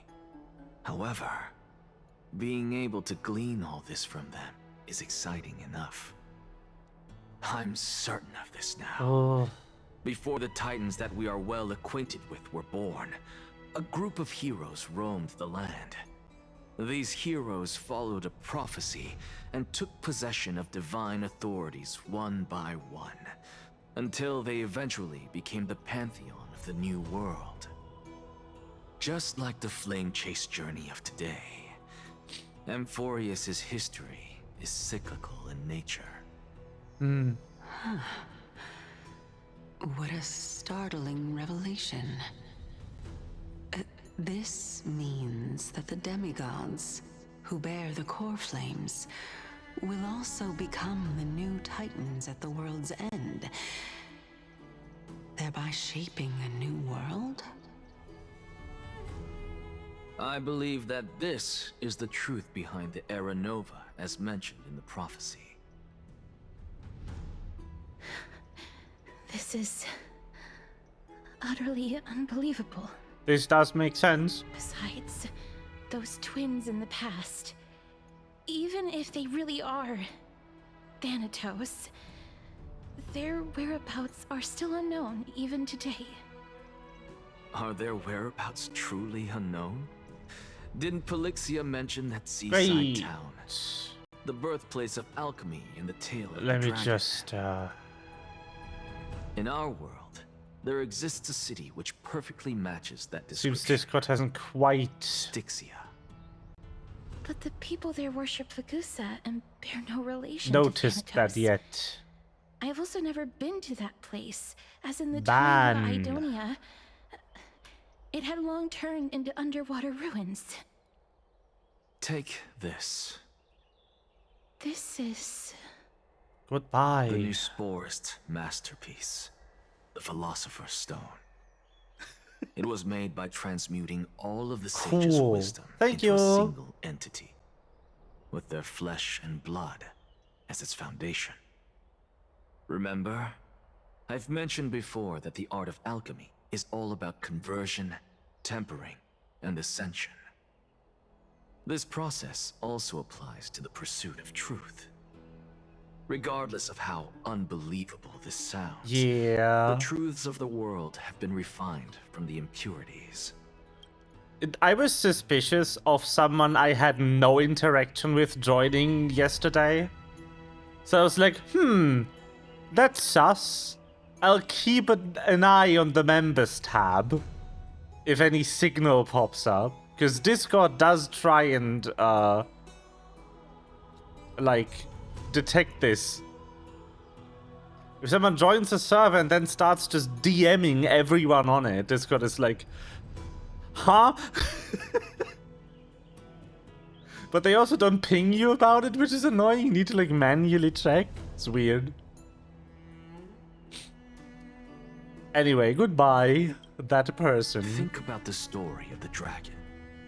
This stone will lead you to your real hometown, allowing you to reform the door to the Nether Realm and discover Thanatos' fate. Kind of funny, You yeah. still look as confident in your victory as ever. But what if your conjecture is wrong? Simple. I shall merely admit to the entire world that my experiment was a failure. However, my line of thinking will not fail because I have already planted the seeds of doubt into the hearts of the masses. Actions speak louder than words, Castoris. With the assembly about to begin, don't forget the promise you've made. I've already searched for so long. I'm willing to try one more time. While we converse, her life is also slowly slipping away. But before I leave, I have another question. What exactly did we witness just now? That was the world imprinted in Kefali's soul. If we are to prove its existence, you must take the final step. Go. Do not disappoint me. That definitely is ChatGPT, generate me a short four-sentence description for my Discord profile that makes people want to talk to me. That's what spit it out. That's what it spit out. I mean, I was suspicious of, the fact that I have no idea who that is and they joined my Discord, which red flag immediately. Why are you joining a Discord if you haven't interacted with the streamer before? And then the second red flag was that sentence in the profile, but I was like, could be actual person. I don't want to on-site ban someone just because they're sus. They could just be anxious. And then the third red flag was also they had a Disney filter profile picture. There was either a photo of them filtered through a Disney filter or just an AI generated fake Disney screenshot. One of the two. Which is why? What the fuck is this? And then fourth red flag. Real name, like full government name in the username. If you are not 70, you don't do that. And if you're 70, you're not on Discord. I understand. Hey, child of humanity.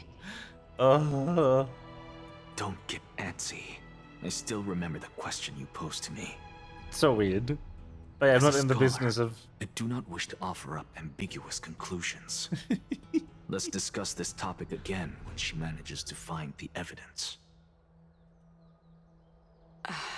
I merely wanted to ask, was that stone transmuted from your heart?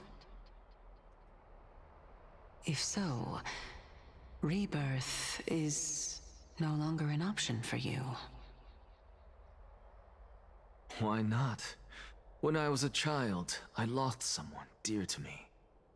When I was a teenager, I lost my faith.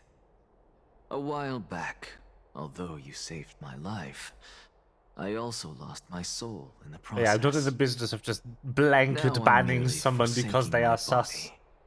They need to actually What's do the big something wrong. deal? Why are you always finding ways to die? Isn't it good to be alive? No. I mean, maybe. This is but a necessary sacrifice on my path to transform into the purest He might not think of them so. all. Can someone who's dead even claim to be the purest of them all? Furthermore, if your hypothesis is proven correct, does it not just confirm that the myths are true? Yes, And thereby exactly. invalidate all your theories? What's the story again? The story about? It's like...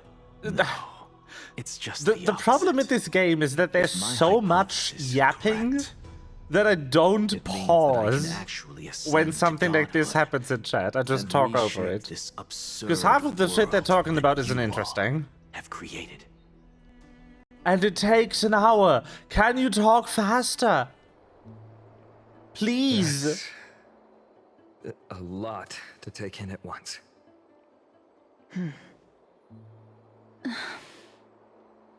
Lady Aglaya, please, let me explain. Go on. The writing is extremely slow in this game.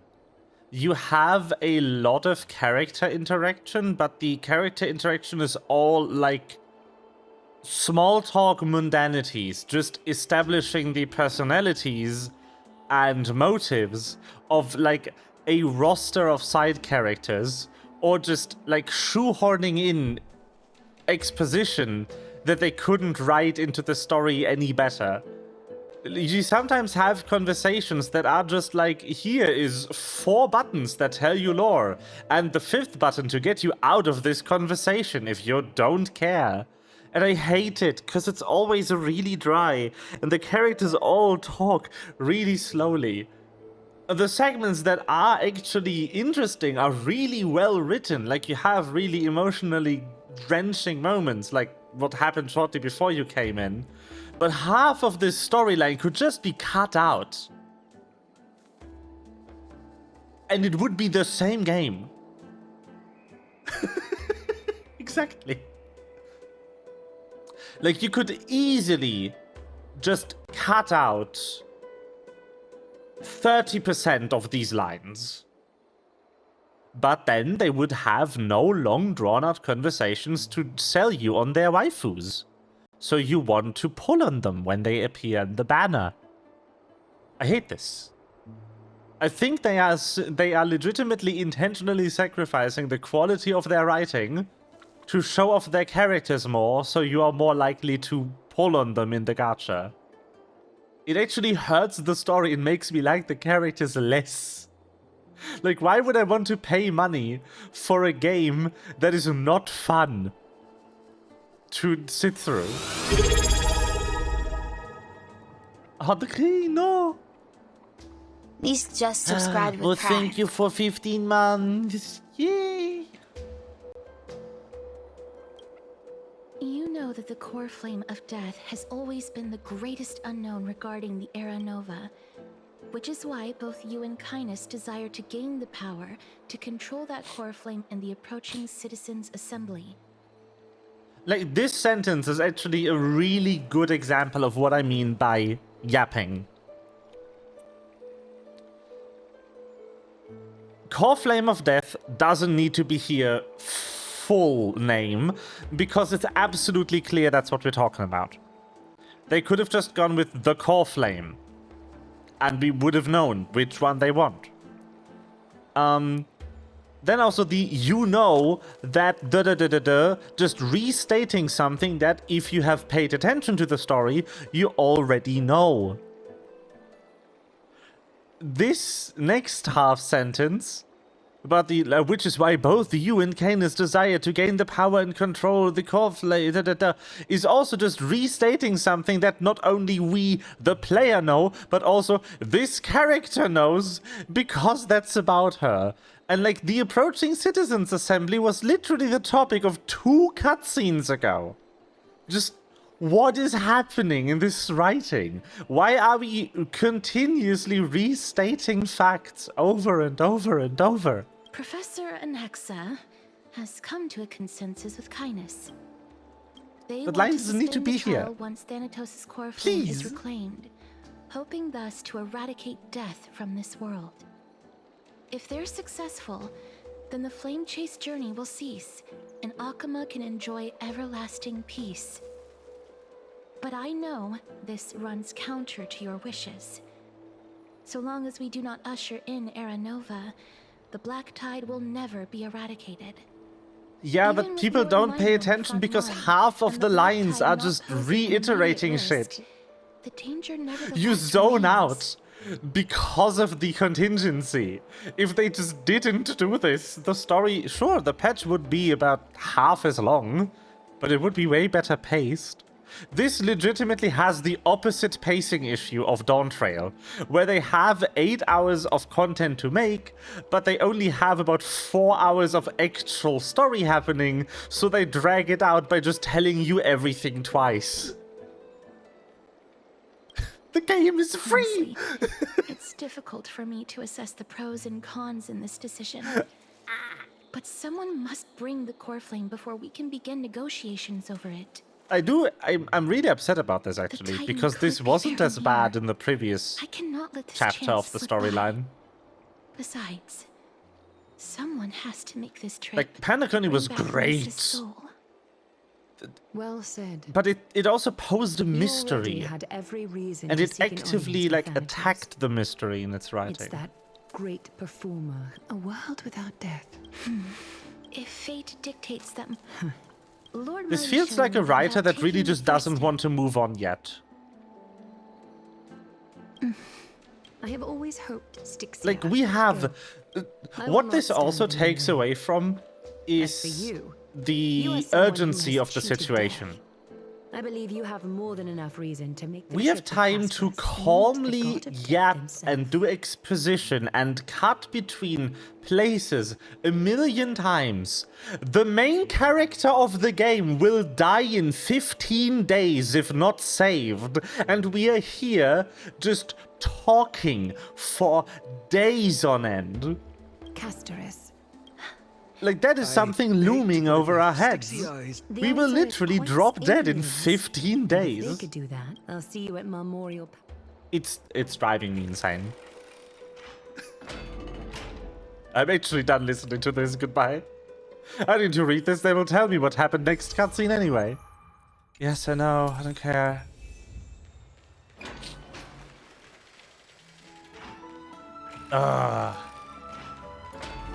I'm actually taking a break from the storyline. I can't bear more of this shit. Oof. I'll continue this another day. It's good when it gets somewhere. It's fucking awful when it doesn't. You just sit here, like, having tasted what the story can be like when... Ugh. Exactly that. Like, hey, do you want to spend the next 6 hours just learning every detail of how to build the spaceship in excruciating, like, fine detail? And I just, ugh. And then, like, the next cutscene could either be 6 hours of tribe quests level of entertainment, or it could be just the entirety of Ultima Thule in about 10 minutes. Both in just animations and in, like, emotional writing. And you don't know what it's gonna be, so you stick around, and it's really draining in the worst way. Anyway, let me teleport into a better story real quick. Fuck this, I'm leaving.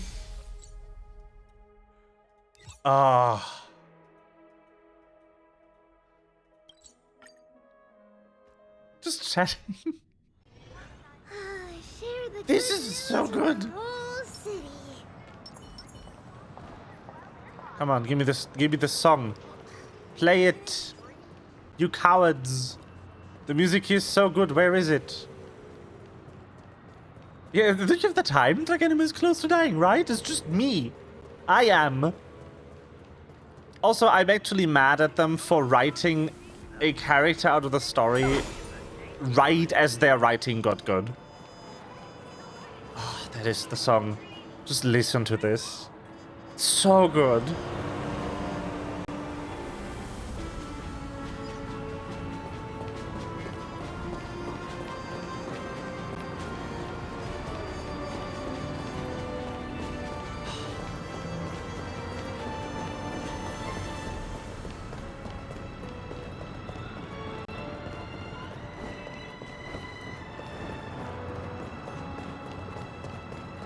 I love Penacony.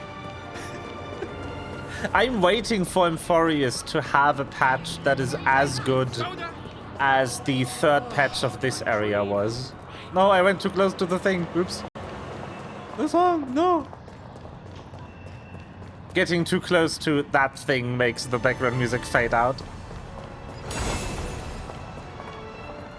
But I love so the theme of this place I'm in is it's inside a dream. And it's like the crystallization of the minute before midnight. So having the ticking noise, the clockwork noise in the soundtrack is so good. I just love this place. Oh, Penacony had such amazing writing. They started it off with a murder mystery whodunit. And it became so good.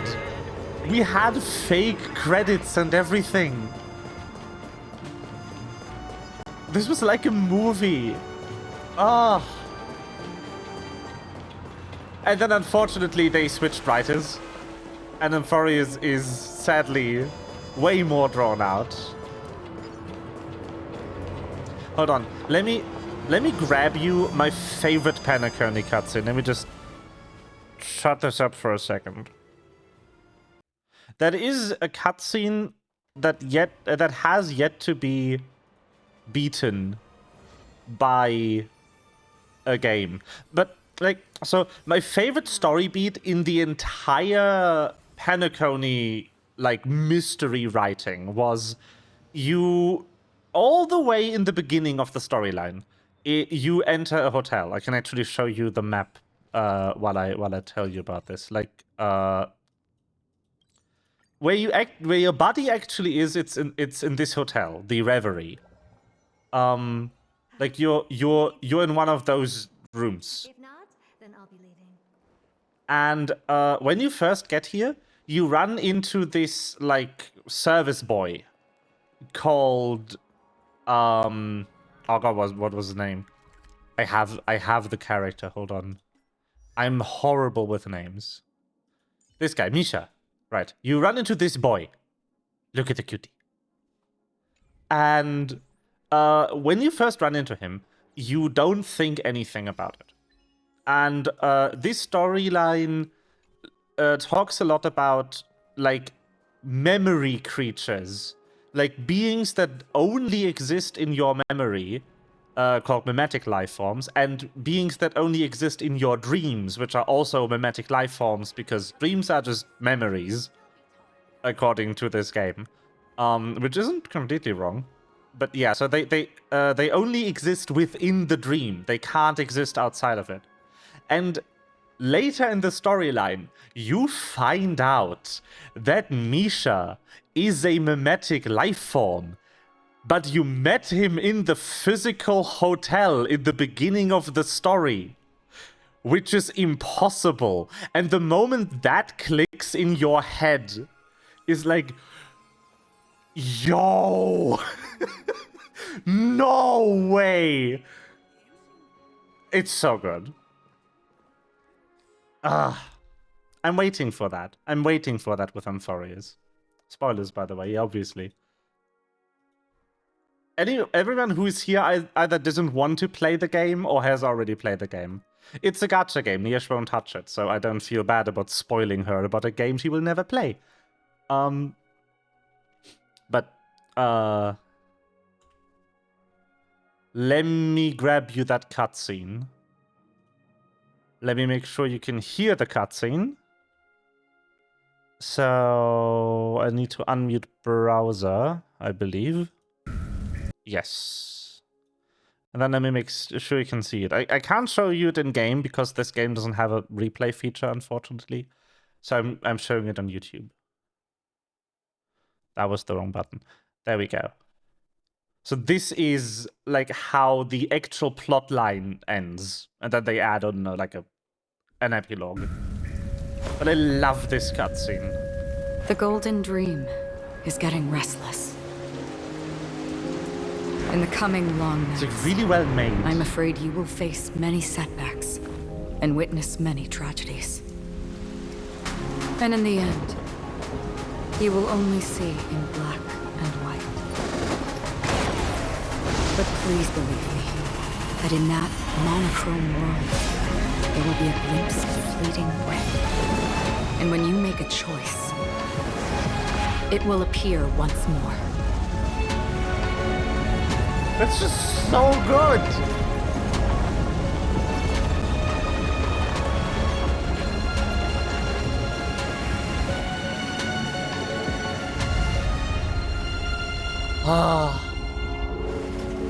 What you must do is ponder its significance. Yes. Then return to the waking world.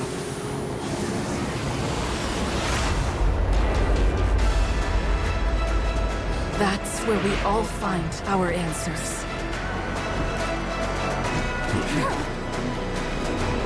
And also, that's the final boss. Hello.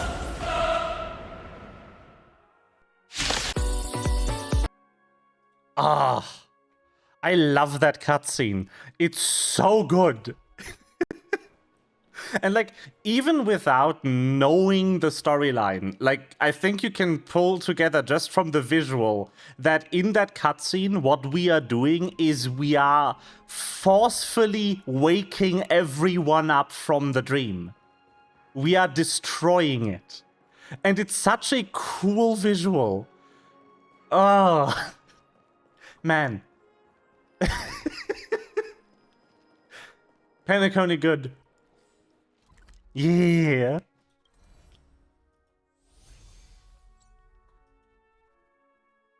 But yeah, I as far as I know, they just switched writers for this part of the storyline because they release one storyline over the course of 1 year, similar to how Destiny is structured. So you have like the main patch that does all of the area introduction. Okay. Enjoy making sandwiches. It's about time you do some Yo. But yeah, they kind of they make one storyline per year. And it's just not feasible for a single writer to crank out one full story every single year. So what the team at MiHoYo does is they cycle writers. So everyone has more than a year to figure out their story beats. Obviously, they'll have to talk to each other, so the story doesn't contradict anything that happened in previous work. But it allows people to just, like, do all of the original writing that doesn't intersect with the rest of the game for more than a year to have the story be better. But obviously that means different writing styles, and I just don't enjoy the style of writing that they have in Amphorius right now. It's a good choice, though, for an infinite development, like, live service type of title, to kind of rotate writers. So you're, like, each individual writer is only doing, like, one storyline every 2 years, which is way more sustainable. Because you have to factor in things like writer's block and just not having a good idea for months. It's something that happens in writing, unfortunately. It's about time you do some exercise. And if you force yourself to adhere to a schedule, that can become a problem. So what a lot of writers do is they also write as much as they can when inspiration strikes, so they have some backlog to fall back on when they hit a snag. That's generally something that, like, people who do art for a living kind of do if they are employed at a company like this. If you have things that require inspiration, you try to do those when your inspiration is high, so you don't have to drag yourself to do it when you hit a block. Take it and amuse yourself. But yeah.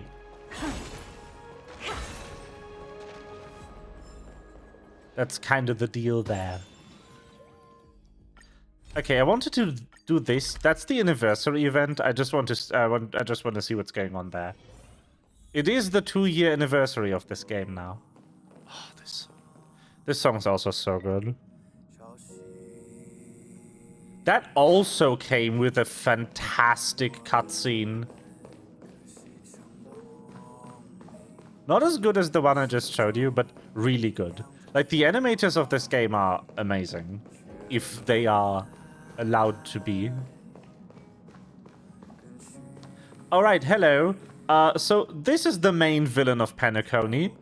We travel with him now in perfect, like,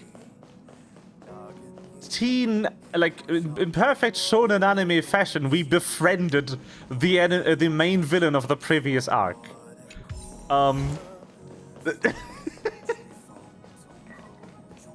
Very good.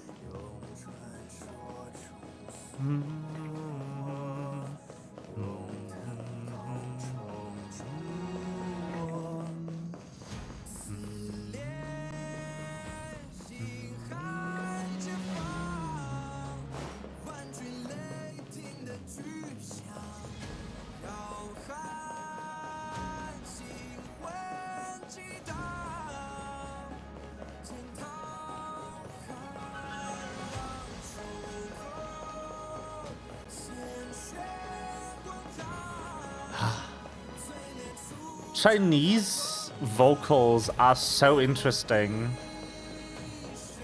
because of, like, pitch accents and everything. They need to mind the tone way more than English.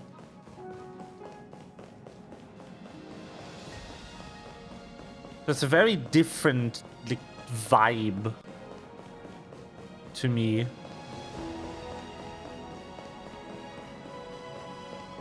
Ah.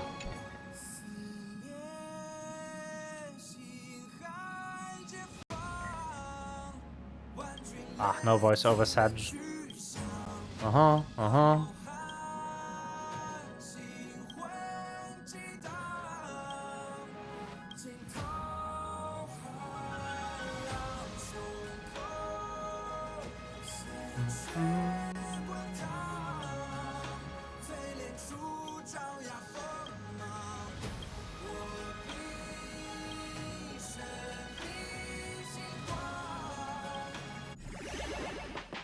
There we go.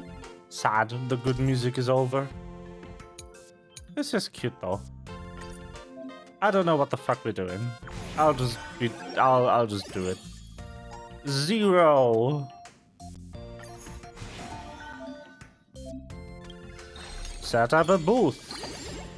Planned were a one-watt gardening booth. Excuse? Very good music indeed, yeah. Ah, yes, coins. Hey, Danhung. Also, it does absolutely make sense for a Chinese company to have Chinese vocals in their game.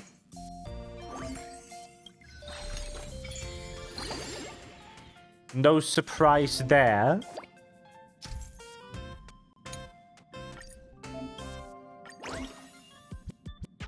Yeah.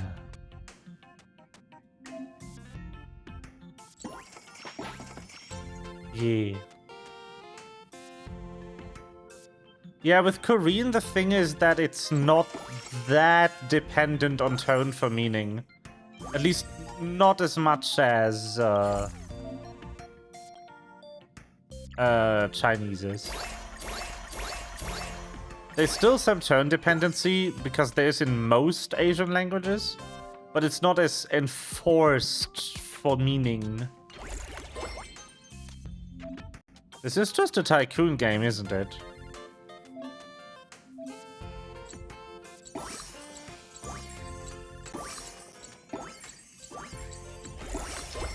Sure is. Yeah.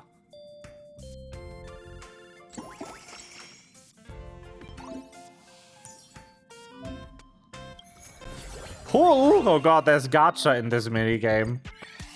Oh no. March! I can't wait to find out what's her deal. She's kind of been in a like deep freeze coma for the past 3 patches, and we have no idea what's going on with her. So once again, not like anyone's dying or anything. We got time. There's no urgency.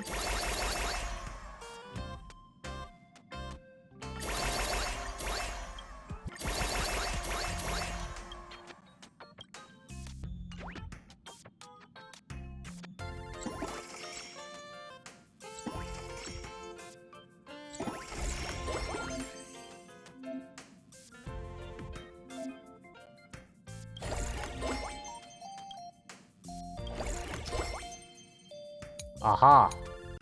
I just leveled him for no reason. Oops.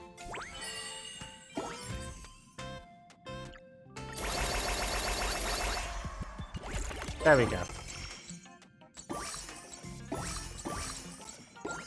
This is cute. This is something like really cute to make for an anniversary. It's like it's an actual mini game. I appreciate that.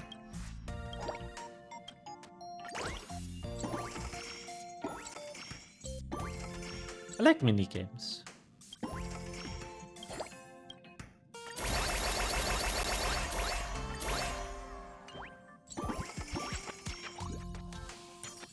Oh.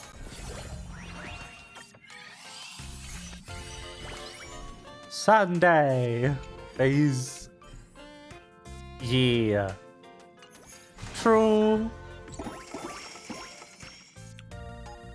Also love anything that has a mouse trail is just infinitely better because it is the 90s.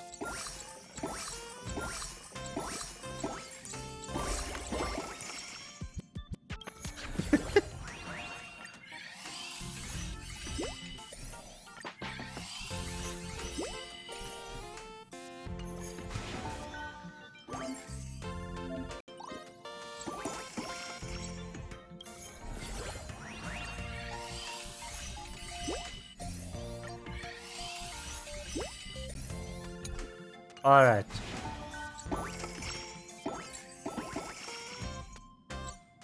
All to 15. Got it.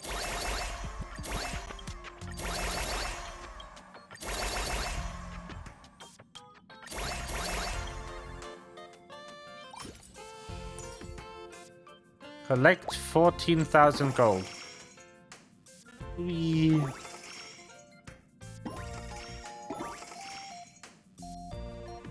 No.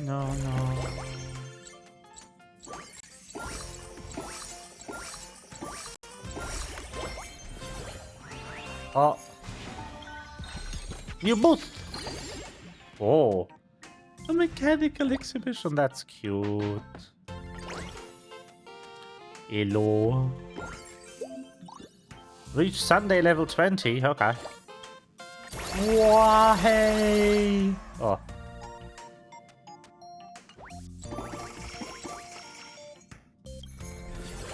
I'll just keep these.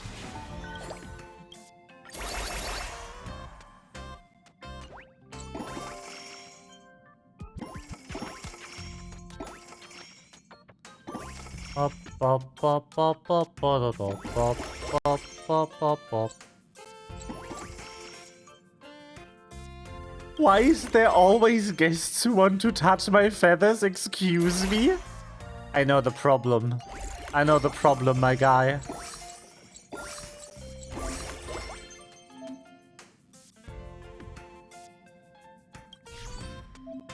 Aha.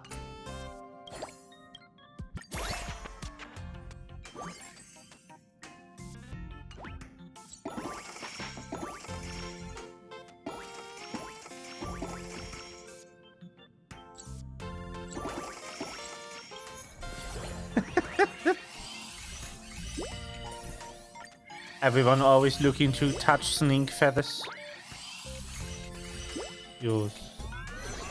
I know I do.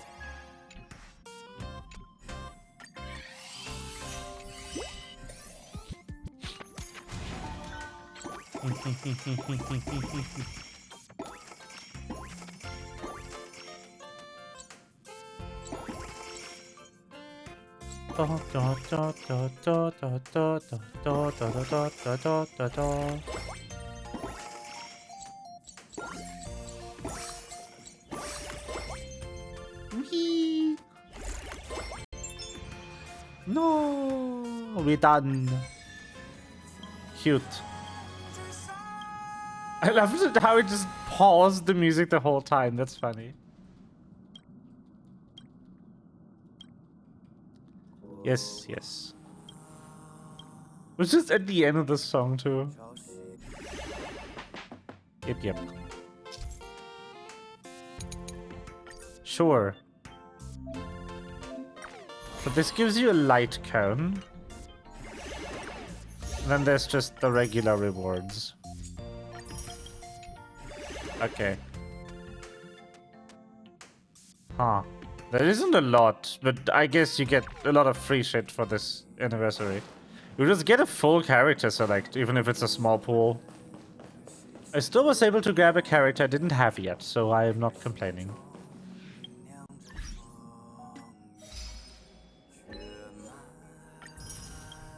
How far are we along Rail onto the Stars? That is still the same progress as before. How long is this patch? Fuck's sake. Anyway, I have the appreciation for what they are doing storyline-wise. Like what they are basing it on, because we are about to try and go into the underworld and rescue someone from dying. Getting the agony in Slink voice? Never. There's no agony here. This is the best game ever created. Wow. I am so excited to play 10 hours of this that are still in this. It's going to be so good. But yeah, I appreciate the effort they put into this story. So as the inspiration is clearly there. We're about to go into the underworld to save someone from dying, so this is definitely going to mirror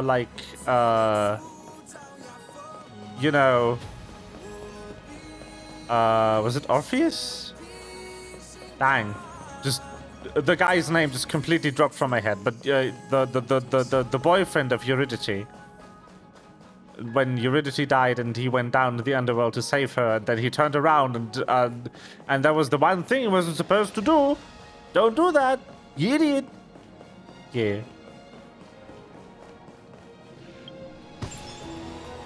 You dumbass. Why'd you do that? You stupid. I'm being so rude to a fictional character.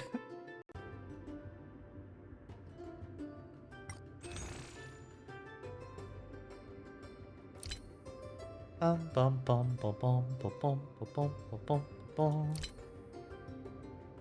Aha.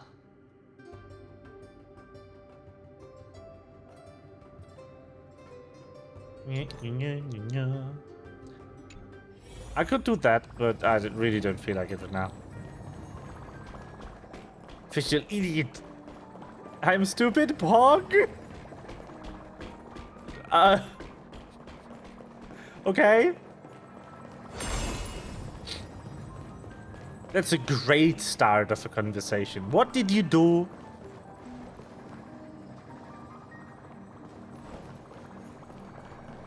What have you done?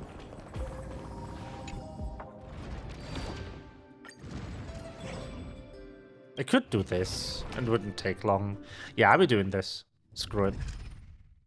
It's just Divergent Universe. It's like 10 minutes. You do this once a week and then you're happy. Oh. Dreamy. Oh. Oh. Oh. Oh.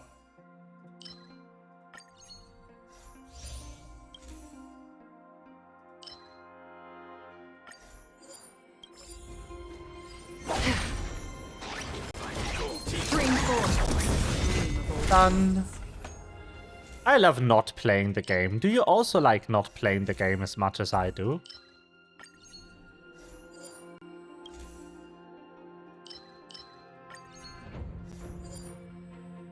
Uh-huh.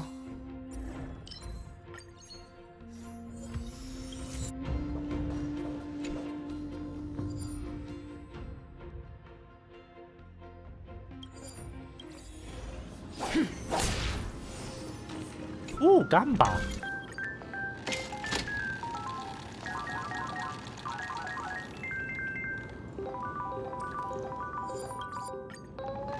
Yish has still not elaborated on what she's done, I'm afraid. The apparent length of that message is scaring me. I lost. Oh, hello.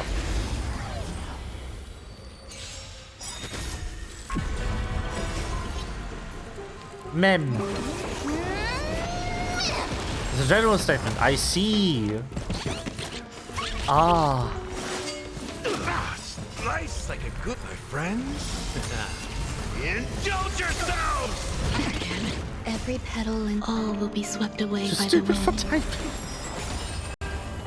I weep for the departed. Ah. It too shall fall. Just stupid for everything. Stupid. Wait, this is a roguelite mode. Ooh. Songs. It's pretty fun.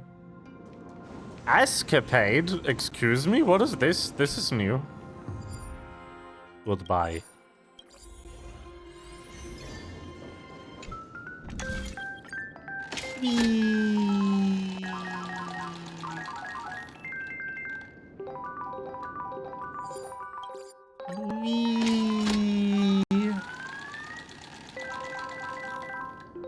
I see. I mean, I'm appreciating the high rarity blessings.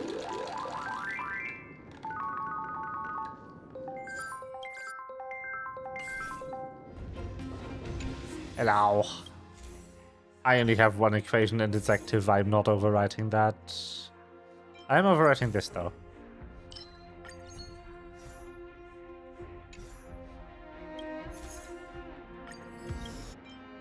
That's a lot of heat. They don't usually have that much heat, do they? 10 feels like a lot. 10 feels like about double what they should have. Oh, bye. Yeah, it is. It is double what they should have. I was right. Observancing. Alright. Once again, not going to override that that thingy, that the thing. The equation. Yes. Every petal, all will be swept away by the wind. I weep for the departed. I should have waited with that until it spawned people. I just realized. That would have been smart. There they are. Now that's worth I it. weep for the departed. It too shall fall. Ooh. Give me your performance points.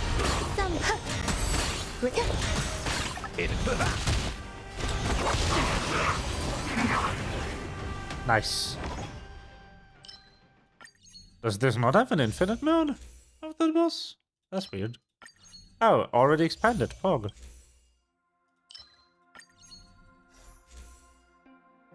Oh, that's cute. Gib.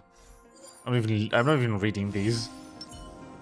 This is on, like, base difficulty, so it's way too easy anyway. I just want the score. 3B! I didn't have this one yet. Well, goodbye. Hey, Herta. Why don't you sell me this space-time cheese? Yo! Insane. Ah, I should have actually kept my money for Racket from Beyond the Sky. That one's actually good. Whatever. I won't be able to afford any blessings that matter. Goodbye. Stream 4. Death.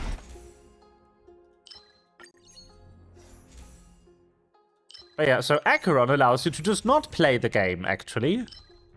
Who wants to do that? Who wants to play the game they downloaded? They're not me. Ooh. Nice, free expand. That was the wrong fucking button. I also was really hoping that would target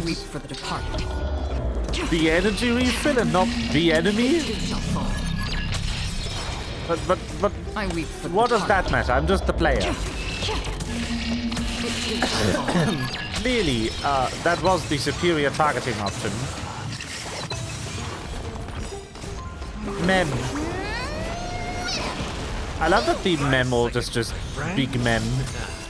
Indulge yourselves! Also, am I the only one who really misses the mem now that it's gone? I really miss the mem now that they have taken it from us. We truly didn't know what we had until it was over. I am happy though that the voice actor now actually gets to say lines.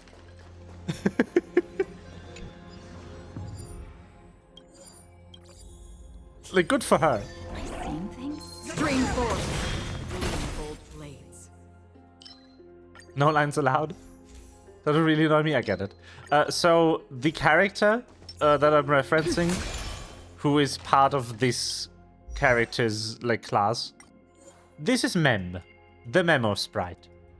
And when they were introduced, all of their lines were just Mem, Mem, Mem, Mem, Mem, Mem, Mem.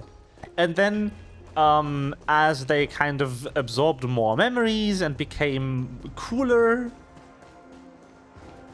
oh yeah, that was so jarring to just have some lines present for the character, the same character having like half of their lines is like weird.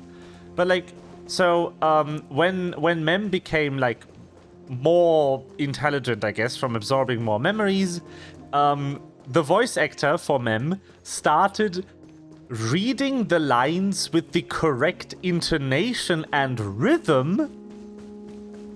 Like, if they were reading out a line, they would do it in the correct rhythm for the words. But it was still just the word mem, so there would be mem mem mem mem mem mem mem mem mem mem mem mem mem mem mem mem. And that was the lines for like an entire patch. And then like last patch, Mem kind of was allowed to have some English words in their dialogue. And this patch, the voice actor finally got to say actual full lines for the first time since taking the character. Mem finally learned how to speak. It's really funny to me. Storms on the horizon.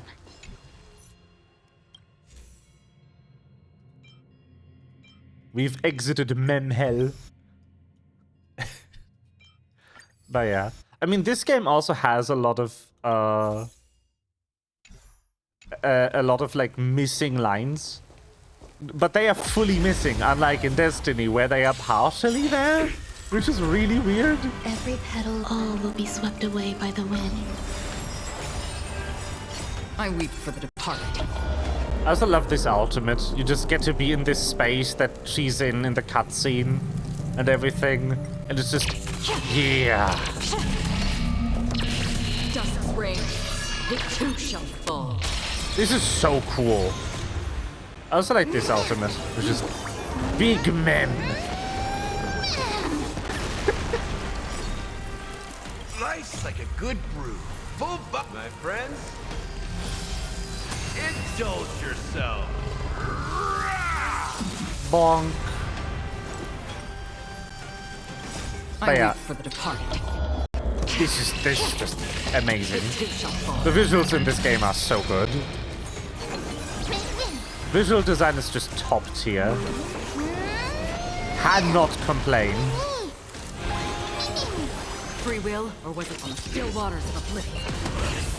It is funny to me though that Mem still has the Mimi in their like battle lines. That's funny. Also, since the voice actor for the main character currently is unavailable to record lines, this version of the main character only has Mem lines. There should be better lines for her, but because she's not available for recording in English, there just isn't. No lines for us. It's weird. Stream forth, gleam of old blades. I also, for symbols, like, this symbol just means I haven't collected this yet in this version of this content. There's another a symbol that looks a bit like this that tells me I need that for one of these to activate. Let's do currents. I don't want to do encounter. What do we have?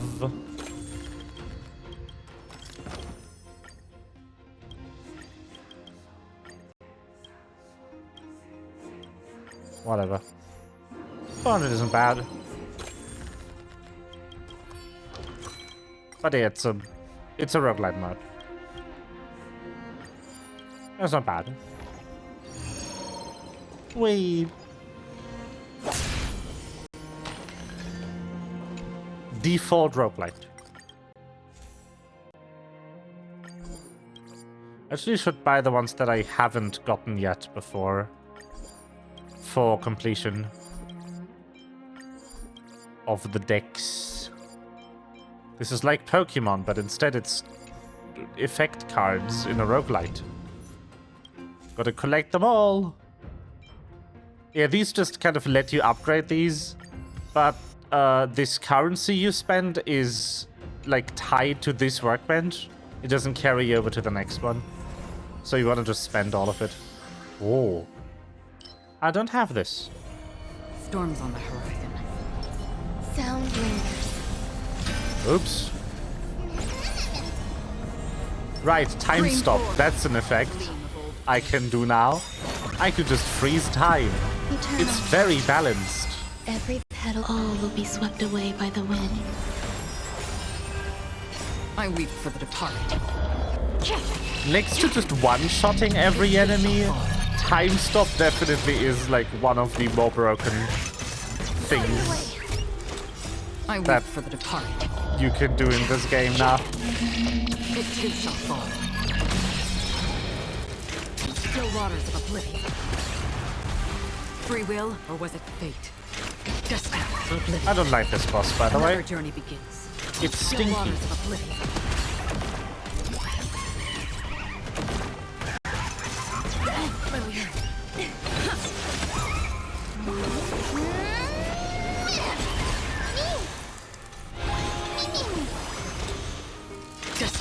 oblivion.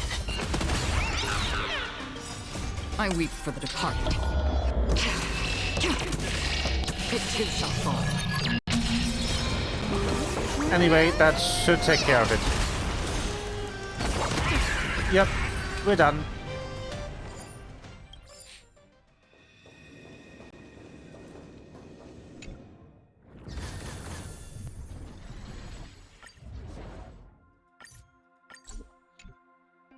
Return to main menu. That was like, what, 15 minutes maybe? It's not the most long-lasting content If not, in the then I'll world. be leaving. Sure, whatever that means. Uh-huh. Yep. Buttons. This is really good lore. I just kind of don't want to read it right now, and the thing is red. This is a problem the game has.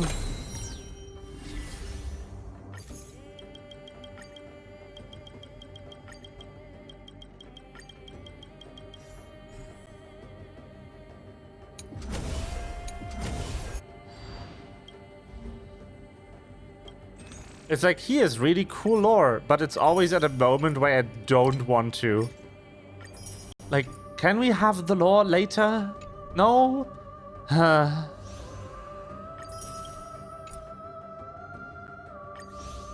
Give me this. Yes, and now I have the maximum of those. And that. Perfect. Good. I can grab this. And that.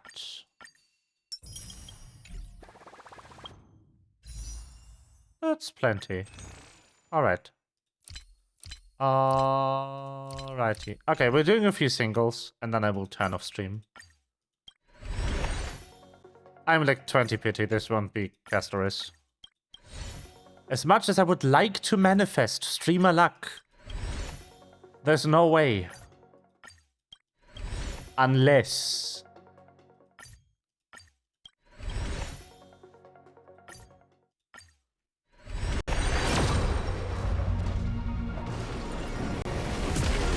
No, okay. Unless...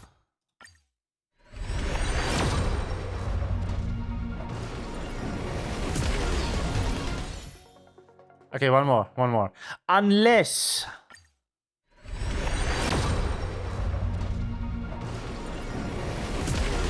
Alright. Not nice.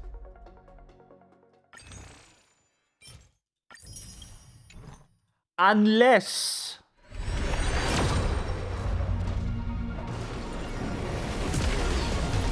Fine.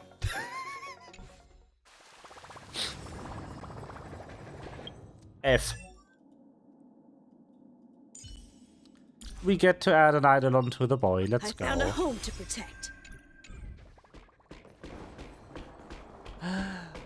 Alrighty then. That was stream for today. I'm so happy to have my fucking internet back. Let's go. I wish you a lovely night. I will teleport somewhere where there's less droning in the background though.